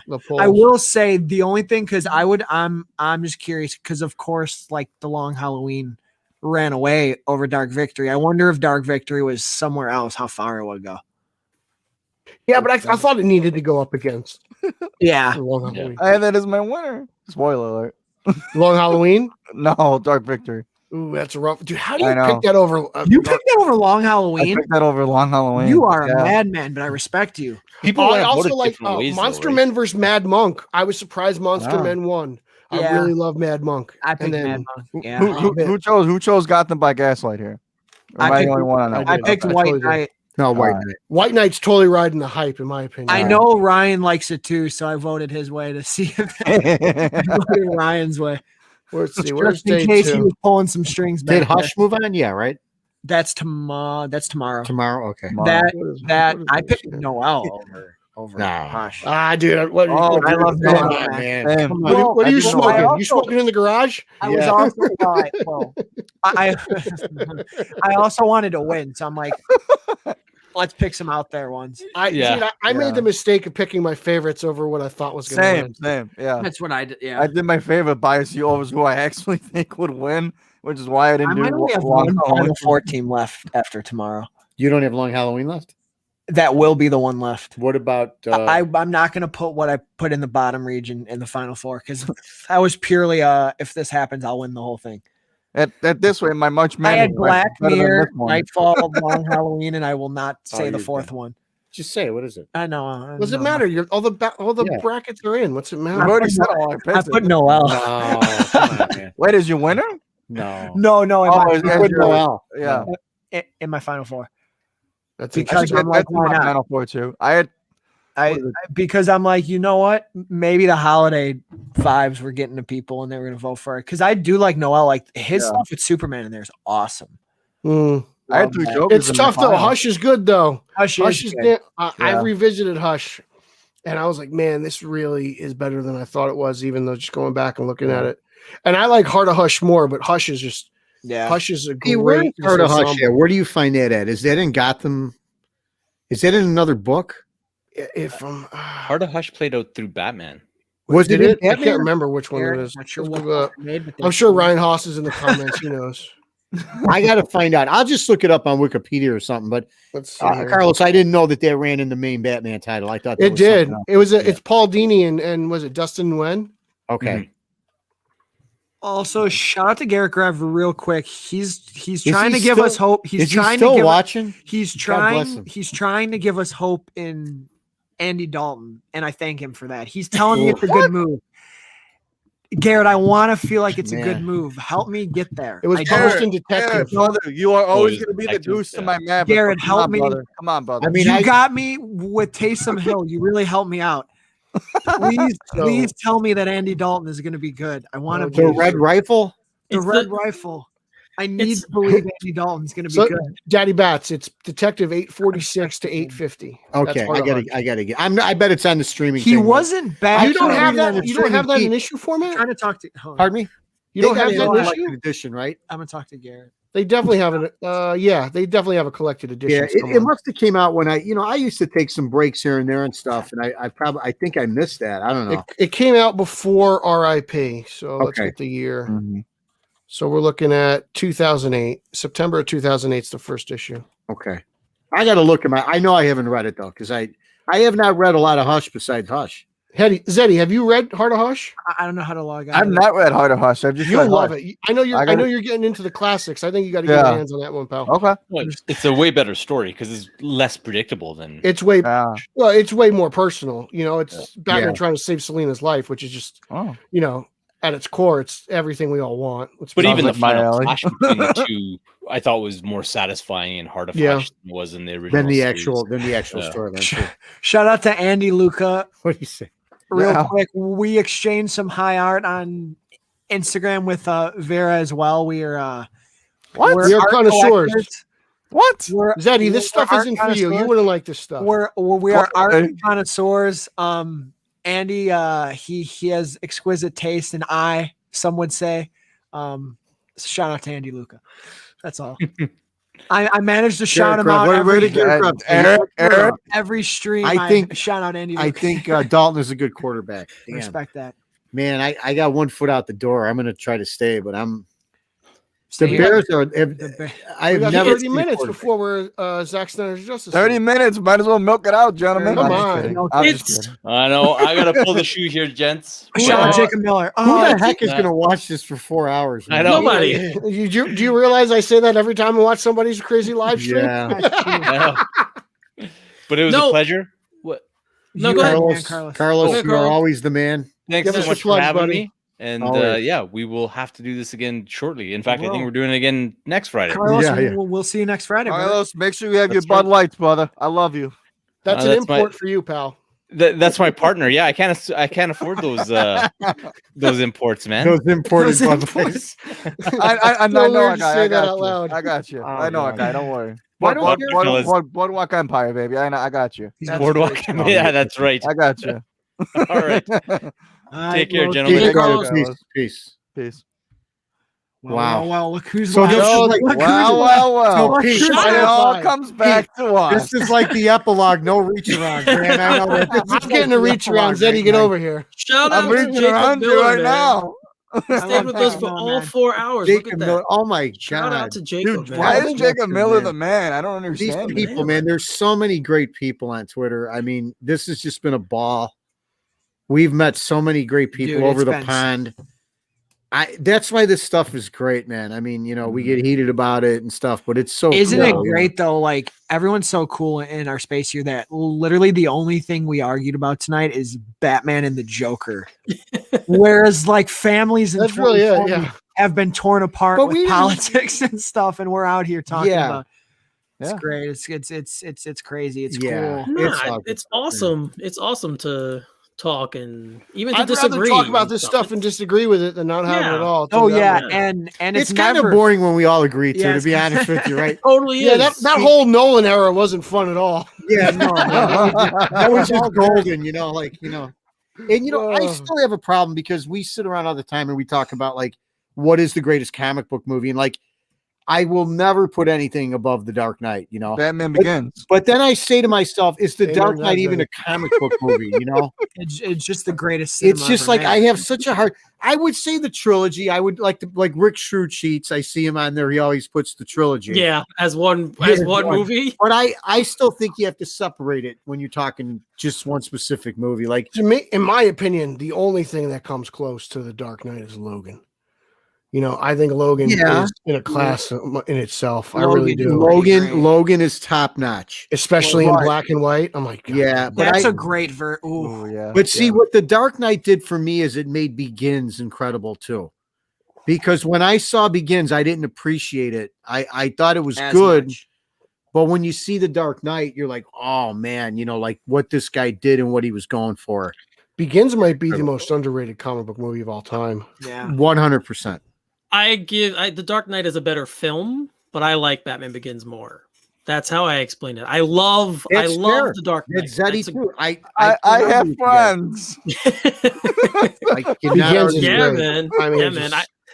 I like origin stories. Like I'm a big for origin stories. So anytime you get a really good one, like I love Iron Man, I love Wonder Woman, the first one, all of the original Superman stories. 78, Man of Steel. Superman 78. Yep, all of those. Same. So if Jim I get Story's a good Fantastic one, Four. Captain Marvel, yeah, yeah, it's an origin story. I like it.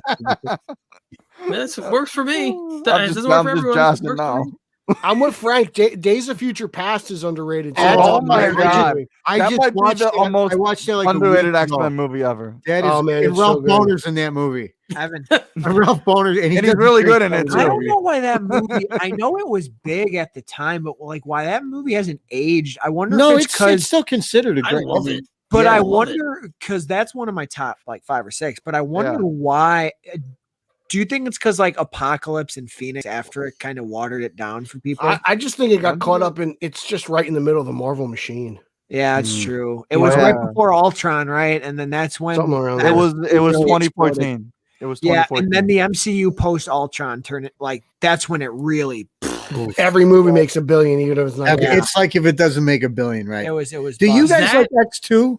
I do. I think X2 is the best one. I love that one. I think it's one of the best comic book movies of all time. I put it like in my top 5. I love that movie. I mean, those 3 Singer films are really good. Talk about bad directors. Directors who are bad people. He's another scumbag. But I mean, he made 3 great X-Men movies, then he made Apocalypse. Yeah, no, that wasn't. But no, Days of Future Past. For a while, I said it was my favorite Marvel movie, because it's still a Marvel film. First Class too is pretty great too. I love Days of Future Past. Yeah, I love it. The changes didn't bother me because that's a comic book I remember reading. They did it so good though. But it was so good, man. In my opinion, I think that's like the best interpretation of time travel, right? Yeah. Pete, Oh I'm with God. you Oh 100%. yeah. That is tremendous, With man. real consequences, Yeah. real things changing. And on the fly. and you understand it. You don't have to like sit there and like have to like decipher it afterwards. Yeah. You know. Have Joe Russo talk Yeah, for talk 45 about minutes it. with Brandon Davis trying to explain it. And then the writers have another theory. Yeah.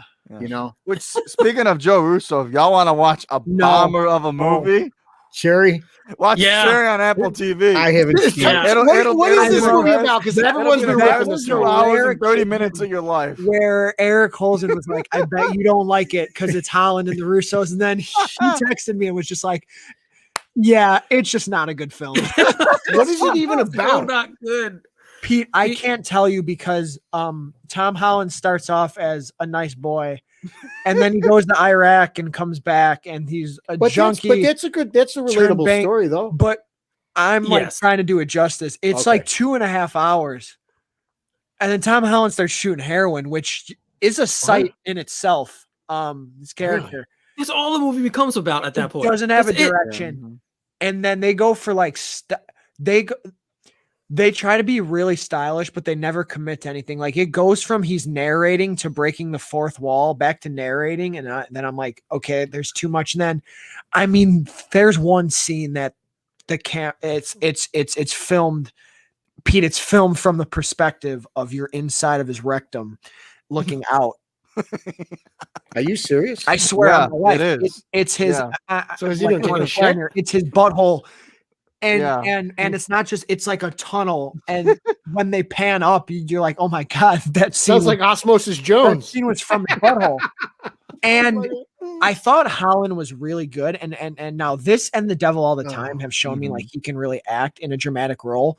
But Eric, tell me if you agree with me. There was times towards the end where I'm like, his acting is great, but at times I'm like, man, he don't look the part though.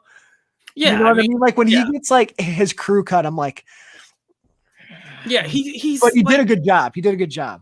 He still has he that was supposed really to be young like a look. 40-year-old man in prison, right? Yeah, With he still has that very Yeah. young looking face. That's and when like that's when he, it's hard like to buy. he starts shooting heroin and the girl looks young. I'm like, man, they look young to be doing it. She looked like she was like 10. Yeah, compared to that him. was And creepy. the That was Russos creepy to directed watch. this? Yeah, yeah. Man, I've been saying they're nothing without Feige for years. They're Yeah. not without Feige, man. And it's Yeah, I didn't like the They're Bozeman paisans thing from they did Cleveland, though, Pete. either. What was that? They're paisans from Cleveland, you know. what else didn't like Eric? The one with Chad There's always a Bozeman. bad the apple in one- the bunch. Going right? Bridges, yeah, wasn't good. I Wasn't didn't like good. that either. Yeah. They didn't direct that, but I think they produced it. But I think they produced it. They have I mean, another movie coming out, right? You, Me, and Dupree Gray number Man? 2. You mean Oh, good lord! With Ryan Gosling, right? I just saw that Ryan Gosling's in The Gray It's, Man. it's not with the Dylan Gray anymore? Man with him and Evans. So I hope Chris that, Evans? yeah, with Ah. Chris Evans. So I hope that's good. Is he Captain oh, America in there? No. it's Yeah, hard man, to that watch was- him not be Captain America. He now, did, right? was he, not- did, he did show up in the premiere of Falcon. I and gotta Winter watch Soldier, Chaos though. Walking though, Eric, because you said that wasn't that bad, right? No, I actually went to see it because I was bored one night. I'm like, I want to do something. So I'm like, we go to the movies, and I remember that was coming out. So I'm like, I'll go give this a shot. I like And- Daisy Ridley, so I want to see that. Yeah, I was pleasantly surprised because I was like, I don't know if this is gonna be good. But yeah, I mean it's engaging. They're both excellent. Their chemistry's good. Okay. It's a definitely Is there one of the worth a Joe watch. Bros in there? Hmm? The Yes, there one of the yes, Jonas Brothers in there? Nick Jonas. Nick Nick Jonas. Jonas is in there. Let's go. Mads Mikkelsen is in Mads it. Mikkelsen's in there? Yep. Oh, yo, the it's guy- Mads yeah, Mikkelsen. yeah, Yeah. Yep. He's in Okay. it. Nice. Yeah. It's a good cast. I like Nice. Mads. It's based on a book. I didn't read the book. I don't know. I forget he's the villain in Doctor Strange. Mm-hmm. I also forget that Rachel McAdams was in Doctor Strange. I think everybody forgets. How she did was. Rachel I McAdams actually forget forgot about- about the movie Doctor Strange. No, see, that's even though another one. I I love love it. him in Infinity War, he's great. I love him in the role, but I the didn't movie, dig Doctor Strange, man. I didn't like it at all. No. I thought that when the what's it called? The cape tried to be too Aladdin's magic carpet for me. Yeah. that Wong was more interesting than him. Well, let's play a game. Who's the most? Because we debated this, and then I debated this with my friend, and this isn't a crap on the MCU. It just happens. Is who's the most forgettable MCU performance? For me, it's a 3-way tie between Rachel McAdams, Lupita Nyong'o, and Jude Law and Captain Marvel. Like I forget they're in the movie because in Black Panther, I mean Shuri really steals. It's Annette Bening and Captain Marvel. Yeah, and Annette. Oh, I forgot Annette Bening. That's a good one. That is because I forgot she was. Yeah. I was like, forgot a lot of you guys Marvel wasted movies. her. No, Yeah. I Oh, can they're never. forgettable. Lupita Nyong'o looks really good in Black Panther, so I will not. She does. I have a really hard her time. role. I feel like that they tried to build her, and then like she's not in Infinity War and Endgame, so you like forget. But she's gonna be in 2 though. Black Panther now 2. Yeah, I mean now of course she has to be. Who else do we forget? I mean, like I remember Sam Rockwell still because I like Sam Rockwell. Yeah. I love him in Iron Man. How about Mickey Rourke? Well, that's a tough Dude, Iron Man 2 is my favorite Iron Man movie. I don't care what anybody says. I love that movie. Pete's MCU ranking is outstanding. It's so bonkers. It is outstanding. He has like the Incredible Hulk's like third. It's crazy. I love that movie. Which one is that with Norton? With Norton. That's the best one. That's good. Yeah. I still don't love Ruffalo. I respect his list though, because like you're like, wow. Yeah. It's different. You're like, wow. Isn't Ty Burrell in the Hulk, Incredible Hulk? Isn't Ty Burrell in it? I don't know. I think he plays. His Star Wars one's great too because he has Phantom Menace really high too. I love. Dude, I watched that for the first time and I'm like, what the hell was wrong with all you Star Wars fans? That was so much fun. And then I watch episode 2 and I'm like, this is boring and 30 minutes too long. And then I watch Revenge of the Sith and I'm like, oh, cool, he's Darth Vader. And then it's James Earl Jones and I forgot the rest of the movie. I wish I could have screenshotted Pete watching Captain Marvel and Eric watching Cherry because I was getting played. Oh, that's hilarious. Pete goes, it sucks, and then he's like, and I still have 90 minutes, which means that he was only like 45 minutes into the movie. Dude, it is so boring. I thought it was boring. When did we watch it? Before WandaVision? I watched it before one of the WandaVisions. It was bad. Yeah. Oh, it's so boring. Oh, for perspective. I just don't care about the character. You just didn't see it at the time. The best part of that movie is Samuel L. Jackson's like youth restoration. That's it. You know what? They did a tremendous great. job. It's better than The Irishman. It's better than any movie. It's better than aging. He looks like straight out of one. What is it called? Unbelievable! What a job they did there. Dude, in The Irishman, so funny when he tries to curb stomp the guy, and he's like, 70. He's like, Pete, when he's kicking the guy on the curb. I haven't seen The Irishman yet. You gotta watch that. No, there's a scene where he's trying to beat up a guy, and his age, like he's trying to like curb stomp him, and he's so. It like takes him. It takes him 3 seconds to lift his leg, and then there's one. He's trying to play like a 35-year-old guy. And then there's one scene where Al Pacino tries to get up from a chair, and he's like, he stands up, and he's supposed to be like 40. Wow. And you're like, well, I like The Irishman though. I think it's a good film. It was good. Long, but it's a good film. Yeah, that's another movie that's it's about 4 hours. 3? Too. It's 4 hours. 4 hours, man. 3:30, 3:40, 3:35. It's long. It is long. But it's good. I mean, it's a good story, and it's good to see them on screen again. Like that was cool. So I'm a little sad now because the Snyder Cut's over. It's like we had all this anticipation. Suicide Squad. That's the next one. Just get ready for the next one. That's what you got to do. You get Superman and Lois weekly, and Suicide Squad is. I'm gonna miss Zack seeing him every day, Pete, on another podcast. In the we should have tried to get him on ours. We probably could have got. We probably could have got him on our podcast. He's doing everybody's podcast, man. I mean, if you told him you guys are going to wear white V-necks, I think he would have been there. Dude, how is he not sponsored by Hanes yet? Are you kidding me?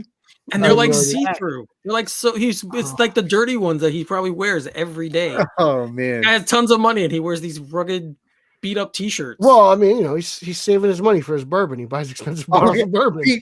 I swear I was just gonna say I enjoy watching the Seawood bottle of bourbon. So the other day he tweets about Hand on Stone bourbon. I'm a bourbon guy. I immediately go, it's like $300 a bottle. But you can't get it anywhere. Now it's like 15. I mean, not because of him. This guy's drinking $2,000, $3,000 bottle of bourbon. The funniest he's got good taste in bourbon, clearly. The funniest thing is on the vodka stream when Dave Pena says, "Oh yeah, I got Bullet," and Zach's like, "Oh yeah, I like Bullet. I got some Pappy Van Winkle. I'm drinking this." And we like $2,900 a bottle, man. It's like $2,000. I like bourbon. I like Bullet. I drink Bullet. I got Buffalo Trace. I love Bullet. $23.99. I love Bullet. It was just like Zach. No, it is good. Like he didn't have to flex there, and like he flexed. This is my bottle of Wild Turkey. And then like He's clearly lying when he's like, "Oh, I got some bullet. It's in the cabinet." And I'm like, "No, Zach, what bottle you have is 2900. Shut up." Oh man, I wish I could buy $2,900 bottle of bourbon. Same. I do wonder, like, man, what the hell does that taste like? I bet it tastes no different than my $23.99 over here. My two, you know what I'm saying? Mean, my favorite bourbon might be Filibuster. That's like my favorite brand of bourbon. That's a good one. That's a good bourbon. We like the Basil Hayden. I like Basil Hayden. That's a good one. What's that? What do you got there? It's Bill Mead. Oh yeah, Okay. yeah. How much This is is the that? reserve bottle. This was about 65, 70. Yeah, that's paper. yeah. Not bad. That's like a good bottle to pay for. Yeah.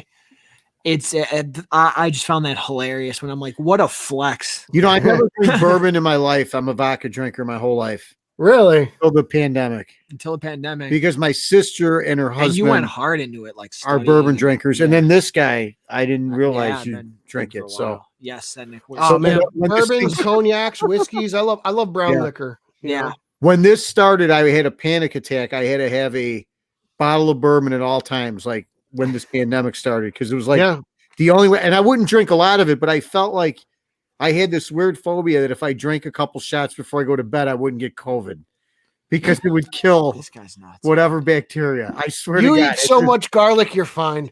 Like my grandmother was still alive at the time, you know. She's always like, if you have just a little shot every night, you know, and I'm like, does anyone here or in the comments just, I mean, I'm not trying to really pivot back to Snyder, but does anyone watch The Walking Dead still?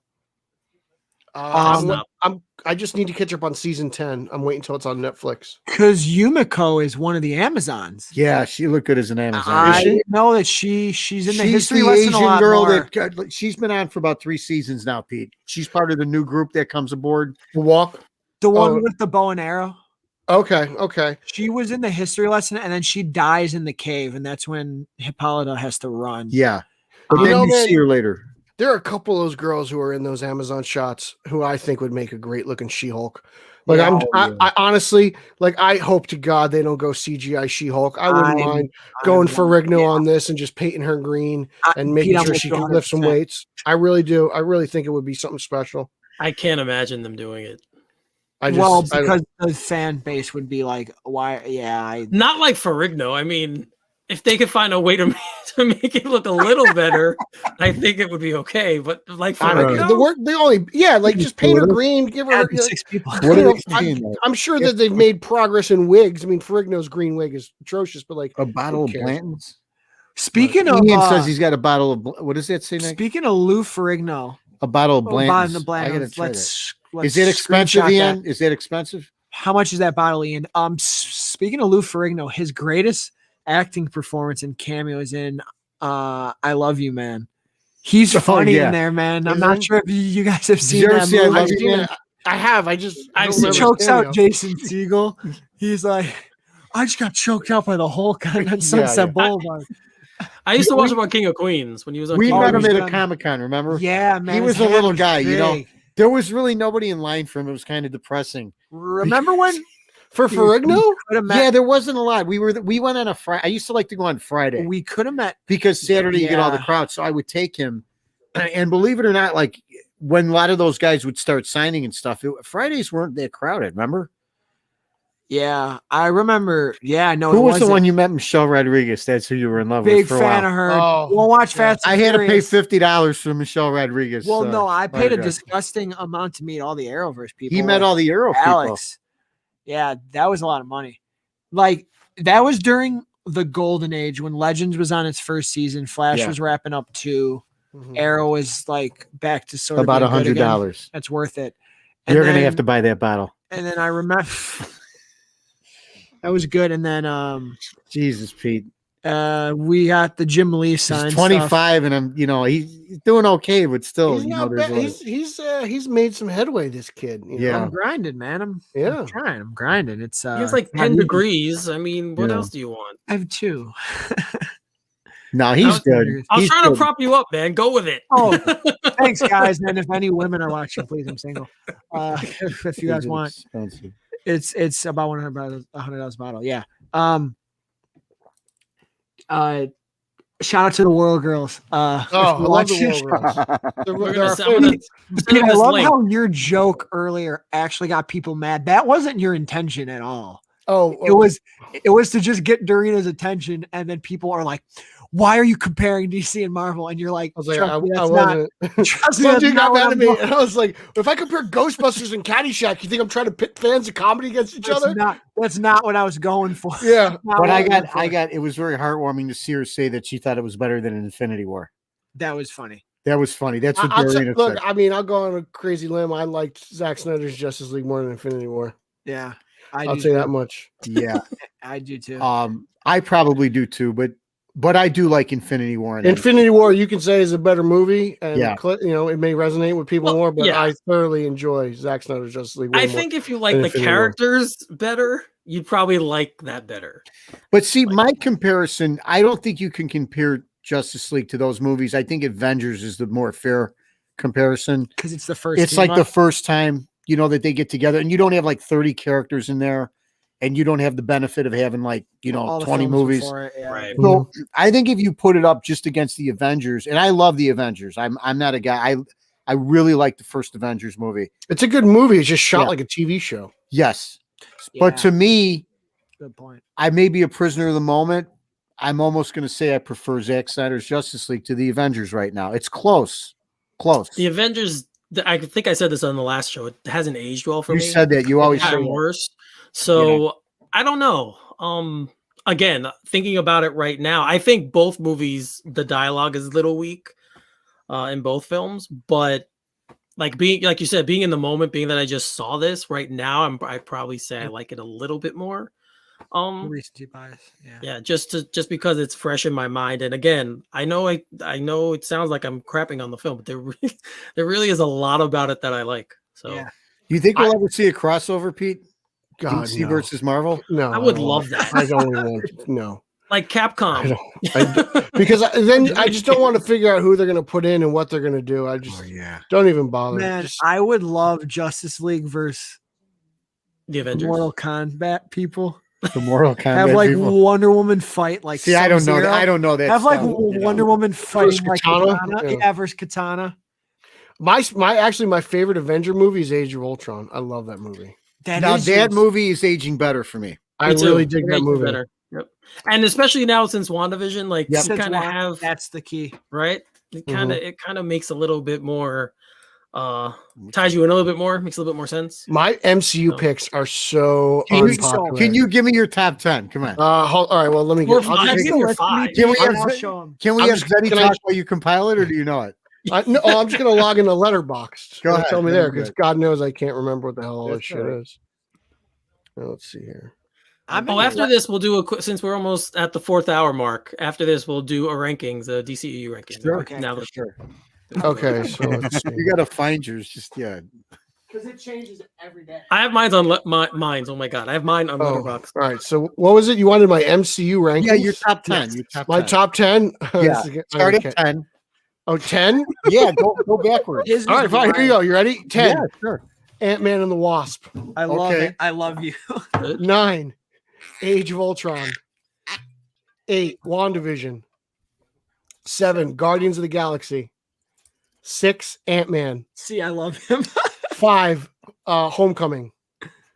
4. First Avenger. 3. Black Panther. 2. Incredible Hulk. And 1 is Winter Soldier.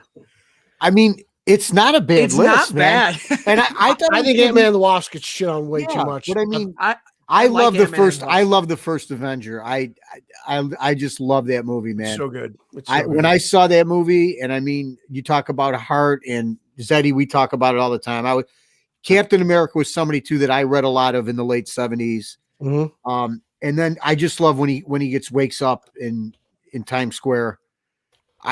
It's so great. I love that movie, man. I really do. It's really, and I love the Red Skull. I love the Red Skull. It's funny because Hugo Weaving hates acting in these movies. He'll never do it again. But he's so good. He's so good as Megatron. He's so good as the Red Skull. I've never heard anyone complain so much about these stupid roles while making so much money doing them. I know. Like, dude, shut your pretentious mouth and just cash your check. Exactly. Exactly. Yeah, so no, Pete, that's not a bad list at all. That's not bad. I thought it was going to be like, because Guardians is great. They're the first ones. I'll tell you what. Those are the best choices where the film kind of stands on its own a little bit more, which I like, as opposed to having the connect to stuff. The Guardians? No, like his whole list. Yeah, no, they're none of those you would say that you almost have to see. Because like Ant-Man and Ant-Man and the Wasp, while they connect, they're not overly reliant. I've never seen those movies. Yeah, I like Ant-Man and the You've Wasp. never seen it? The first Ant-Man's gold. No, I mean, you should watch. They're really good. I gotta watch them. You know, I gotta admit, and I give the MCU a lot of crap because I don't think they do Hank Pym the way he should. It's just not accurate. You know, he's not a loving dad. Let's be honest. And he was my guy growing up. You know, he was one of the great Avengers of all time. He wasn't in the first one. There's friction between him and Hope. But he's a wife beater. You got like, come on, they did. Yeah, they gloss over that part. They do. Is it Michael Douglas who plays him? Yeah. Okay. Yeah. Okay. He's great. He's great. I will say I'm biased towards Ant-Man and the Wasp because Lost is our favorite TV show of all time. Lily is Evangeline so good, Lilly, yeah. And she was my first crush, man. So now that she's Wasp, and she kicks ass in Ant-Man and the Wasp, man. Mm-hmm. She does. She kicks. She's the best part of that Fishburne's movie in it too. Yeah. I dig Fishburne in the movie. Lawrence Fishburne is in there, and I kind of like the villain Ghost. I thought she was pretty tight. Yeah, dude, she was doing some really crazy stuff. I think that movie gets a lot of shit. I dig it. You know what it is with me? I get mad that like Ant-Man and the Wasp is a big movie, and like Green Lantern's not a movie. I take my anger out. I'm an asshole because it's got nothing to do with those movies, Eric. It just offends me that we live in a society. Yep. Oh, there we go. There we go. We live in a society where Ant-Man and the Wasp are marketably bigger to the mainstream audience. Well, how about Thor? Thor's got a trilogy, and we can't even get a Superman sequel. But hold on a minute. They didn't release Ant-Man and the Wasp like right away. They built up the equity to release a movie like that. You're absolutely correct. Absolutely. So that's why I think it resonates. Because let's be honest. I mean, as much as I like the MCU, it's very formulaic, as people say, and they have a formula and they stick to it. So people just like to see that movie again and again and again. It's different. It's changed. But they like watching it. So and Paul Rudd's great. I mean, I love him, but I can't stand the idea that he's a superhero in the Avengers. You know, it's he's great though. He's so good. Me. I know. He's actually his best performance is in Endgame too. Which he's is really very good in my opinion. In my humble opinion. Yeah. All right, let's rank this DCU. I'm ready. Mine just changed. Does Zack Snyder's Justice League count as a DCEU movie? Oh yeah. Yeah. Yes. Okay. Yeah. Yeah. Zeddy, go first. I gotta put these on. I don't have my yet. Go first. Are you starting at? Do you want me to start at 10 or start at 1? Start at. Wait, is there 10 of them? Yeah. There's 10 DCEU movies now. Yeah. 10. Right. Where do I start? At 10 or at 1? Start at the bottom. 10. You started start at the bottom. Now we're here. Yep. So I genuinely enjoy all these films. I do.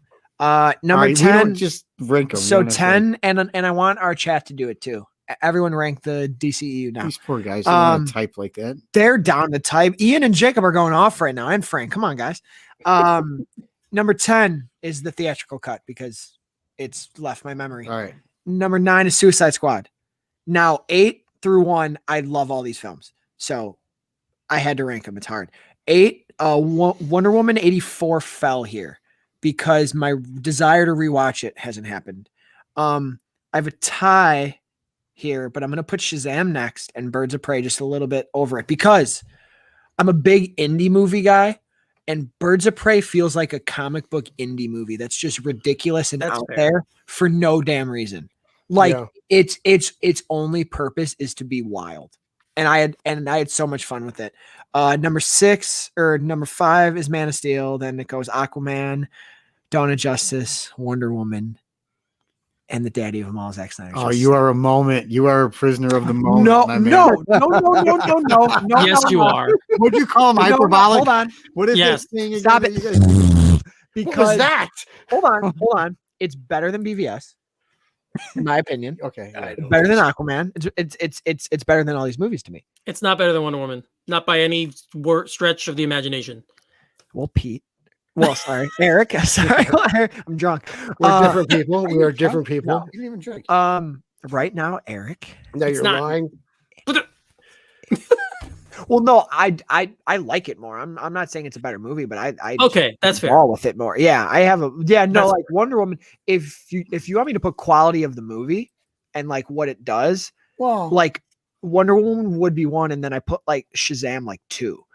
So what is this what you think are the best? It's my favorite. It's my personal like what I look for. Yeah, his likes. 1 to 10. So what I look for is Zack Snyder Justice League. But if you make me like grade the movie like on all its criteria, it's like Wonder Woman's first, Shazam's 2. Okay. Like, yeah. And Snyder's would be at the bottom because he's out there. Like, you know what I mean? No. Come on. Go ahead, Zeddy. You go next because I got to look at this. What's yours? I got to figure it out. Funny. Mine's crazy. Yours is going to be like all Zach's. All in a row. Go ahead, I can Zeddy. guess Zednick's, but I'm not going to do it. All right, go ahead and guess it. No. I want to hear it from the horse's mouth. Zeddy, let's go. Oh my God. All right. Number 10, we're going to go Suicide Squad. Okay. Number 9, we got Theatrical JL. It belongs there. No questions asked. Sorry. Number 8 is Birds of Prey. Number 7 is Aquaman. 6 is Shazam. 5 is Wonder Woman 84. 4 is BVS. 3 is Zack Snyder's Justice League. 2, Man of Steel. And number 1, to no surprise, is Wonder Woman 1. You have Shazam that low? I thought you would have had it higher. Wonder Woman 84 beat it. Thank you, Zeddy, for restoring my faith. You guys got to go because I got to write mine out here. Go ahead, Pete. I have Justice League at 10, Suicide Squad at 9, Wonder Woman 84 at 8, Zack Snyder's Justice League at 7, Birds of Prey at 6, Man of Steel at 5, BVS at 4, Aquaman at 3, Shazam at 2, and Wonder Woman at 1. Love it. Nice. So it's up to me. Yes. Yes, sir. What exactly is up to you? That's the real question. Okay, I will go. I have Justice League, the theatrical cut, obviously 10th. I have then Suicide Squad. Then I have Batman vs Superman. Then I have Wonder Woman 84. Then I have Zack Snyder's Justice League. Then I have Shazam. Then I have Birds of Prey.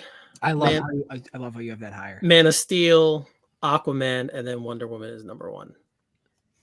I just thought Birds of Prey was fun. I love that movie. I love that movie. Then you're gonna hate my list. My list. All right. You're gonna hate me. You're gonna hate me. All right. I have to go Birds of Prey last. What? Yep. Wow. Okay, that's surprising. Right. What? Then I go Suicide Squad. You do not have Theatrical Justice League. I have Theatrical Justice League 8. Shazam 7. Get out of here. 7. Wow. Take it easy. Shazam 7. Wow. Then we're gonna go Wonder Woman 84, Aquaman, Man of Steel, Wonder Woman, Zack Snyder's Justice League, and BVS number 1. This guy, no. I don't like Birds of Prey. I don't like Birds of Prey. You know that. Why is it drug use? Justice one for you? Yeah, I respect that. Yeah, I don't like Birds of Prey, and I'm not the Shazam. I'm not the Shazam fan. You guys are maybe because I'm older or whatever. It's so touching to me. I thought Shazam was a kids movie that didn't resonate with the in the theater when the family comes. It didn't resonate with the kids though. There are moments in it that are wonderful, but as a whole, I'm not watching Shazam right now. Yeah, you will. Yeah, you will. If I'm awake, you'll be awake. I want to watch the one with Sinbad. What was that one called? Sinbad. What was that movie called? There was no movie. That was the crazy part. No, Kazam's the movie with Shaq. He plays the genie. With Shaq, you're right. And Steel. Shaq was Steel too. He was. He was. You really put Birds of Prey last? I do not like. Nico cannot get over this. I hate the choices, the acting choices, and what they did. That's the most egregious thing I've heard. They destroyed Cassandra Cain. You're absolutely right. Renee Montoya. And the Huntress was I can't know. I love whoa. Huntress was not terrible. Okay. Time out. Oh wow! Everyone got quiet. It's the first time. You're the boss. Wow. You did not like Rosie Perez? Nope. You're never allowed in Brooklyn. I was born to play Montoya. I didn't love her in the role, and I didn't like the Huntress in the role. what they did with her, and Cassandra love Cain Huntress. was horrible. I'm with you. I don't like what they did with Cassandra Yeah, Cain. that's a fair. That Cassandra Cain part's a very fair. Because Pete, I was reading about her right when that was coming out, when they developed Cassandra Cain. Yeah, she's No Man's Land and all those Contagion. Yeah. Absolutely. Well, Yeah. So here's Frank's. I Here's love Frank's. Birds of Prey, top 5. I love that. He's missing a Suicide few. But Squad. I love how you left off the theatrical league. You left off a theatrical. Yeah. And then Ian gave us half. He gave Man of Steel 1. I respect that. Yeah, me too. Or no. Zack Snyder 2, Wonder Woman, Aquaman is 4. left them out. And then you leave some out. That's fine. That's fine. I respect it. Oh, and okay, now here's Jacob Miller. He's starting from the bottom. First 2. I respect that. I love Birds of Prey. You were on. Oh, dude, he's got Shazam low, but I respect all takes. Shazam seems to go one way or another. There's not a lot. I I never have really more see faith people in the middle next ground. one. I think the next one I'm going to like more. I really dug that movie, man. Yeah, it's one of my Christmas movies now. It just is. And then I got mad because it's like it's a kids movie and no kids liked it. Nobody watched it. You know. That kind of bothered me. It bothered me. Said Nick, it bothered you too. We talked about it all the time. I don't know if it was marketed great. Like that's terribly marketed. Horrible. I don't mind the headless Superman cameo either. Like it just makes me laugh because I'm all about like Freddy's reaction, like how happy Freddy that makes Freddy. That's what that's all about for me. There were heartwarming moments in it, like I said, and the mother was just terrible. My God. Yeah, she was. His mother was just horrible. Billy's mother or his foster mother. She's the worst mother ever. And then she's a horrible person. Yeah. They really, mother, do it, Zednik. Do a Steppenwolf with the mother boxes. Mother. We saw it because we saw it like 3 Nico's weeks got like 20 posters. I have posters. 3 of these posters. If you want one, I'll send it to you. Sure. I love the black poster. You got to put it. You got to do. I have that. I'll wrap it. Yeah, we saw it like the 2 weeks earlier. I'll send you one because I have 3. So just don't fold it. That's all I ask. No, we'll put it. We got to find a nice you. backboard. We'll find a. Just go get a mailing tube from Office Depot. Oh, he's right. We could do that. That's right. Do that. Yeah. Were you guys part of the Logan postcard campaign? Were you guys part of that with you signed up online and they sent you a postcard from the movie of Logan with where he was because you know that they travel a lot in the film? Yeah. No, I gotta find. I have it somewhere, but I have one of those. Oh God, I love that movie. I love that movie. And I went to a lot of premieres. So I have a bunch of like movie posters. I have to frame them. I don't. Eric's been to a few red carpets. Can I tell you guys one thing I hate about the MCU? What? Spider-Man. Like this, yes, of course. Dude. This bothers me, right? Like, they misdirect with nobody could see what you have. I'm building it up. All right, okay. There's a natural build to these stories. They misdirect with their promo and merchandise, and that bothers me. So like, well, that's kind of what they should be doing. I know, but like I got these 2 IMAX posters that went together for Endgame. They're the 2 parts, but like he does not wear the Hulkbuster. Thor is supposed to be fat. Captain Marvel has short hair. Rocket looks awesome. I love how these are his complaints. I think that, but aren't those set up from Infinity War? No, man, I got these at the movie, man. Goddamn, pissed me off. I'm just asking because they looked like that in Infinity War, and he did use the Hulkbuster armor in Infinity War. So no, it was you got these Avengers Endgame IMAX at AMC theaters had them, and I'm like, dude, I'm gonna frame these both. I got them both. And you still should. Why wouldn't you? I will. Still framed them. I also got the I Love You 3000 one, which I like a lot. That's awesome. Let's go on. Yeah. You know, sure it is. I don't know what I'm even doing up anymore. I don't even know what I'm doing. Look, where's the calendar? Let's get back to the most important thing, and that's the World Girls. Where's the calendar? Yeah, guys, real quick. I put it down when we do streams because I don't want it to be out of taste, but it's still. Are we live? It's not out of taste. We are live still, so they're fans. We're fans. We do the World Girls. It's still March, which we love the World Girls. Sushi. Here you go. You got you got Steph, Roxy, and Dorina. Wasn't it Steph's birthday recently? Happy birthday, Steph. Birthday on the 10th. It is now the 19th. There's nothing, but Roxy is Jewish, so Passover begins on the 27th. Oh, okay. So shout out to Roxy Stryer. A tease for next month is it's weed smoking month. It's 420, so that's all I'll show you. Everybody's saying show it in the comments right now. Come on. And text whales. I will not go through every picture that is inappropriate. Andy Luca just gave his he is Man of Steel last. Wow, Andy. Wow. He doesn't like Superman, he says. Wow. He's a man of high art, so I respect it. What BBS number high 1? art It's stuff? interesting. Andy Luca is the man of high art. If you know, you know. I just want to know what this high art stuff is. Zeddy, you're It's up to it's you, not man. really for you. It's not up really to for you. Why did How'd you know? It's Zeddy, it's you wouldn't like this stuff. I'm a very artistic person. Can't you tell? No, I you're would not love an that way. Andy Luca high art. You're not artsy fartsy. I would love an Andy Luca high art rating later ranking. Sorry. Oh, Did geez. we break the 402, Eric? Yeah. we at? 411. We're yes. We're officially the longest comic book movie If people podcast ever. comment their birthday month, I will show what World Girls picture you have. I got the best one. The best one's in May. Oh, dude, Pete's got the. Hold on, wait. Pete, Mail that with May, me right? with my Shazam. He's got the Star Wars one, man. Well, the He's May the May. He's May the 4th. Awesome. May the force be He's with May you. the 4th. I speak Spanish. Go ahead. 11/14 is who? Is that you? Eric? That's me. Okay, Eric, because I'm the 23rd, so we got screwed. It's no shave November. Oh no shit! It's no shave November. Which they pull off. Okay, Ian. I can deal with it. It's fine. Ian's lucky because the October one is pretty wild. It's them Wow, it's scary. in Scream masks. Pretty scary. Pretty scary. Halloween. Jacob Miller, January. I got you. Hold on. Where are you? Which Greatest this calendar of one all was time. dope. It's dope. It's them just hanging out.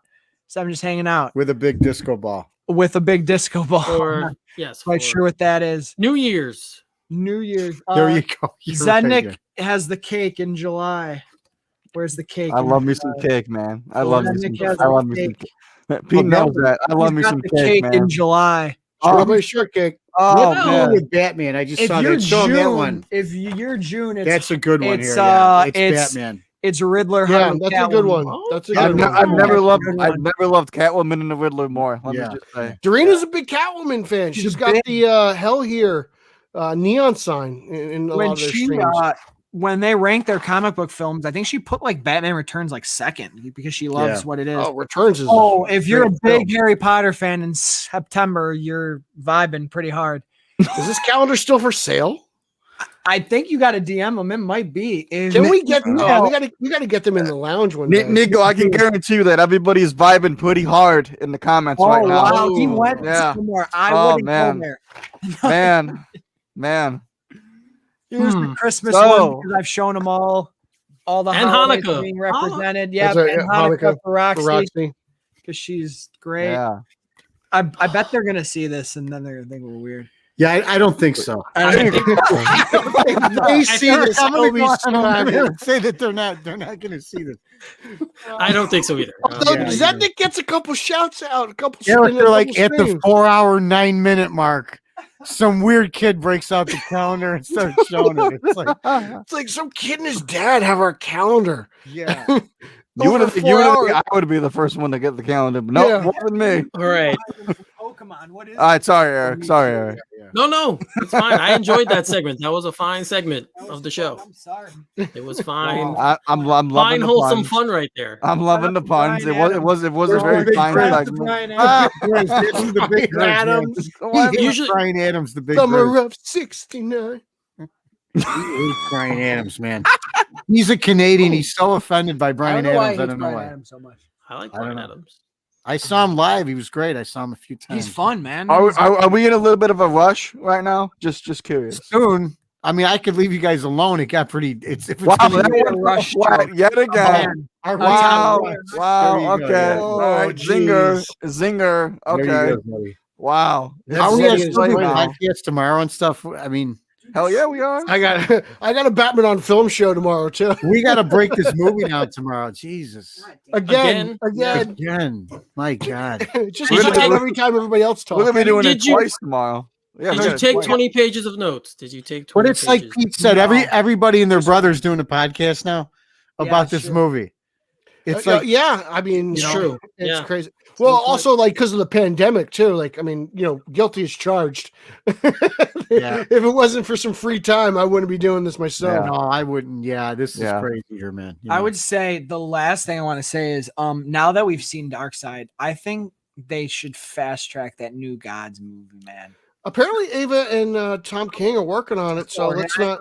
He's got to look like this Darkseid, right? You could do, but you could do a lot of cool things with.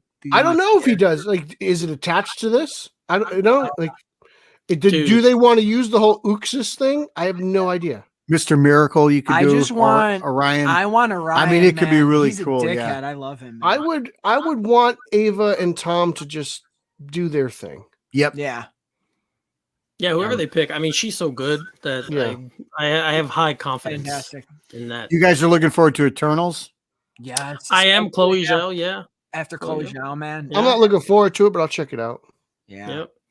And the cast is so dense, man. Yeah. And they gave her, this is the one movie that they said, do what you want to do. Like they had no. Dude, when's this Black Widow movie come out? Is this thing still coming out? It's May 7th right now. May 7th. May 7th, right? And apparently they said they're gonna make a last minute call. So probably on like May 3rd or 4th. Is everybody you'll find out if you're going to see it in theater or you're streaming? Is everybody vaccinated? I'm not. My number hasn't been called yet, but Nico is. I saw you, Pete. You went for one. I got my next one in 2 days. Good for you. How about you, Eric? Anything yet? Not yet. No. Now it's our number. How about you, Zeddy? Just got one. Okay. Yeah. Zeddy is the vaccine. Zeddy life equation. So you're immune. Zeddy's immune. I am the vaccine. He's the carrier. I'm the key. I'm the key. I think vitamin D is the key. I don't know. I think bourbon's the key, Eric. Could you imagine Bruce? I know the next one, Pete. It's Bruce. Zeddy. He's the key. Zeddy is. You've the key. always been right about him. Yes. Fear always him. been right. Always been right about Zeddy since day one. Oh damn, Ian. What happened? What Ian said he had the virus. So. Well, I hope you're okay, buddy. I hope you're doing good, pal. Yeah. He's got a great collection of action figures and statues. Have you ever seen Pete when Ian posts his pictures? No, I don't think so. Man, I'll have to check out his feed. An awesome collection awesome of stuff, collection, man. You know, nice. Did you order the Zack stuff? Did you order the? I know you weren't too keen on them, right? No, well, it depends on what it is. I want to get I do want to get the Flash figure. I want to get Darkseid and Steppenwolf. Steppenwolf really grew on me from this movie. Yeah, I love the theatrical one, but I wouldn't mind army building. I'm dying for some parademons. I hope Todd makes some parademons. Yeah, I do too. You know, I'm looking for some more a new Steppenwolf Funko Pop from these because I got Darkseid coming. I got the Black Suit Soups coming. I want a new Steppenwolf because that theatrical one is blah. And I have all the heroes, so they're all fine. You know? Yeah, I got Target had the red suit Superman, so we got them all from Target. I pre-ordered them. Yeah, I'm surprised that Big Bad and Entertainment. I can't find the unmasked Batman yet, though. That's not out. That's not for solicitation. Is it a different figure or does it just have a different head? It looks like Ben. It looks similar to Ben. Yeah, but like, do they come with? Does it come with a head sculpt or is it? No, it's a different figure. Yeah, it's and I think the costume is different too. I don't think it's the what do you call that? The tech. It's not the tech. Oh, I hate that. Which, speaking of, I love his suit at the beginning here more than the BVS one. Yeah, it was cool. I love his regular suit. I love that BVS suit. It's perfect. I love them both. I think they're going to make a figure of Superman holding Batman's head. I hope. I could just do that myself. I'll just take Batman's head off. Pete, I think they're going to come out with the Joker. I wouldn't be surprised. I think the arm's going to be like this. It comes with reach around action. An arm. That's fully extend. You know, like remember the Bob the Goon figure with like the power kick. Yeah, I do remember that. So this Joker will come with reach around action. Yeah. We are now approaching 420. We could have made a pizza. We could have made pizza tonight. Dude, we could have watched Zack Snyder's Justice. We could have. I did. I watched it while I was streaming with you guys. It's over. It's been over for 20 minutes, actually. I will say what's funny, though. Pete's got that Whedon shirt on as a joke, but man, the whole stream, all you see is Joss. So, like, if people just see the thumbnail, they're going to be like, what is this guy doing? Listen, that's what we want. Whether you we don't think he's a good guy, but the only thing I'll say about it is when they brought him in and they told him to make a whole new movie, that's almost impossible to do. Yeah, it's almost impossible. What he was going to do anyway. Yeah. So I mean, I don't blame him. I particularly don't care for him as a person. Right. But I still blame WB for everything. Yeah. Because who could come in there and then reshoot and fix basically that whole thing? Then you got disgruntled, grumpy actors coming back, right? Yeah. So like we said, Ben was heavier thing. It was just a train and wreck. actors can be divas. Like there's that No. shot of Joaquin Phoenix when he's like, "Come on, man," and we're like, "Stop it," and he's like, "Come on, man. Stop it, shut up, man." They're like, "Come on, man." Yeah. How about Christian Bale? Christian Bale, good for you. I hate working with actors. I just said a Terminator. Remember that? Yeah. Oh man. Yeah. I remember those stories. Yeah. Have you heard Tom Cruise's rant? Yes, I heard. I don't know. I think that rant's pretty damn good. You know, wear It your sounds mask. like I just love how it sounds like he's talking to individual people. He's like, and you're gone, and you'll be gone, and you'll be gone. Will he be Tony Stark in the multitude of madness? Oh, Jacob Miller's got some McDonald's. That sounds heavenly right That'd now. be interesting. McDonald's is good right now, man. We can't get there. Sam though. awake to drive? I want that White Castle, guys.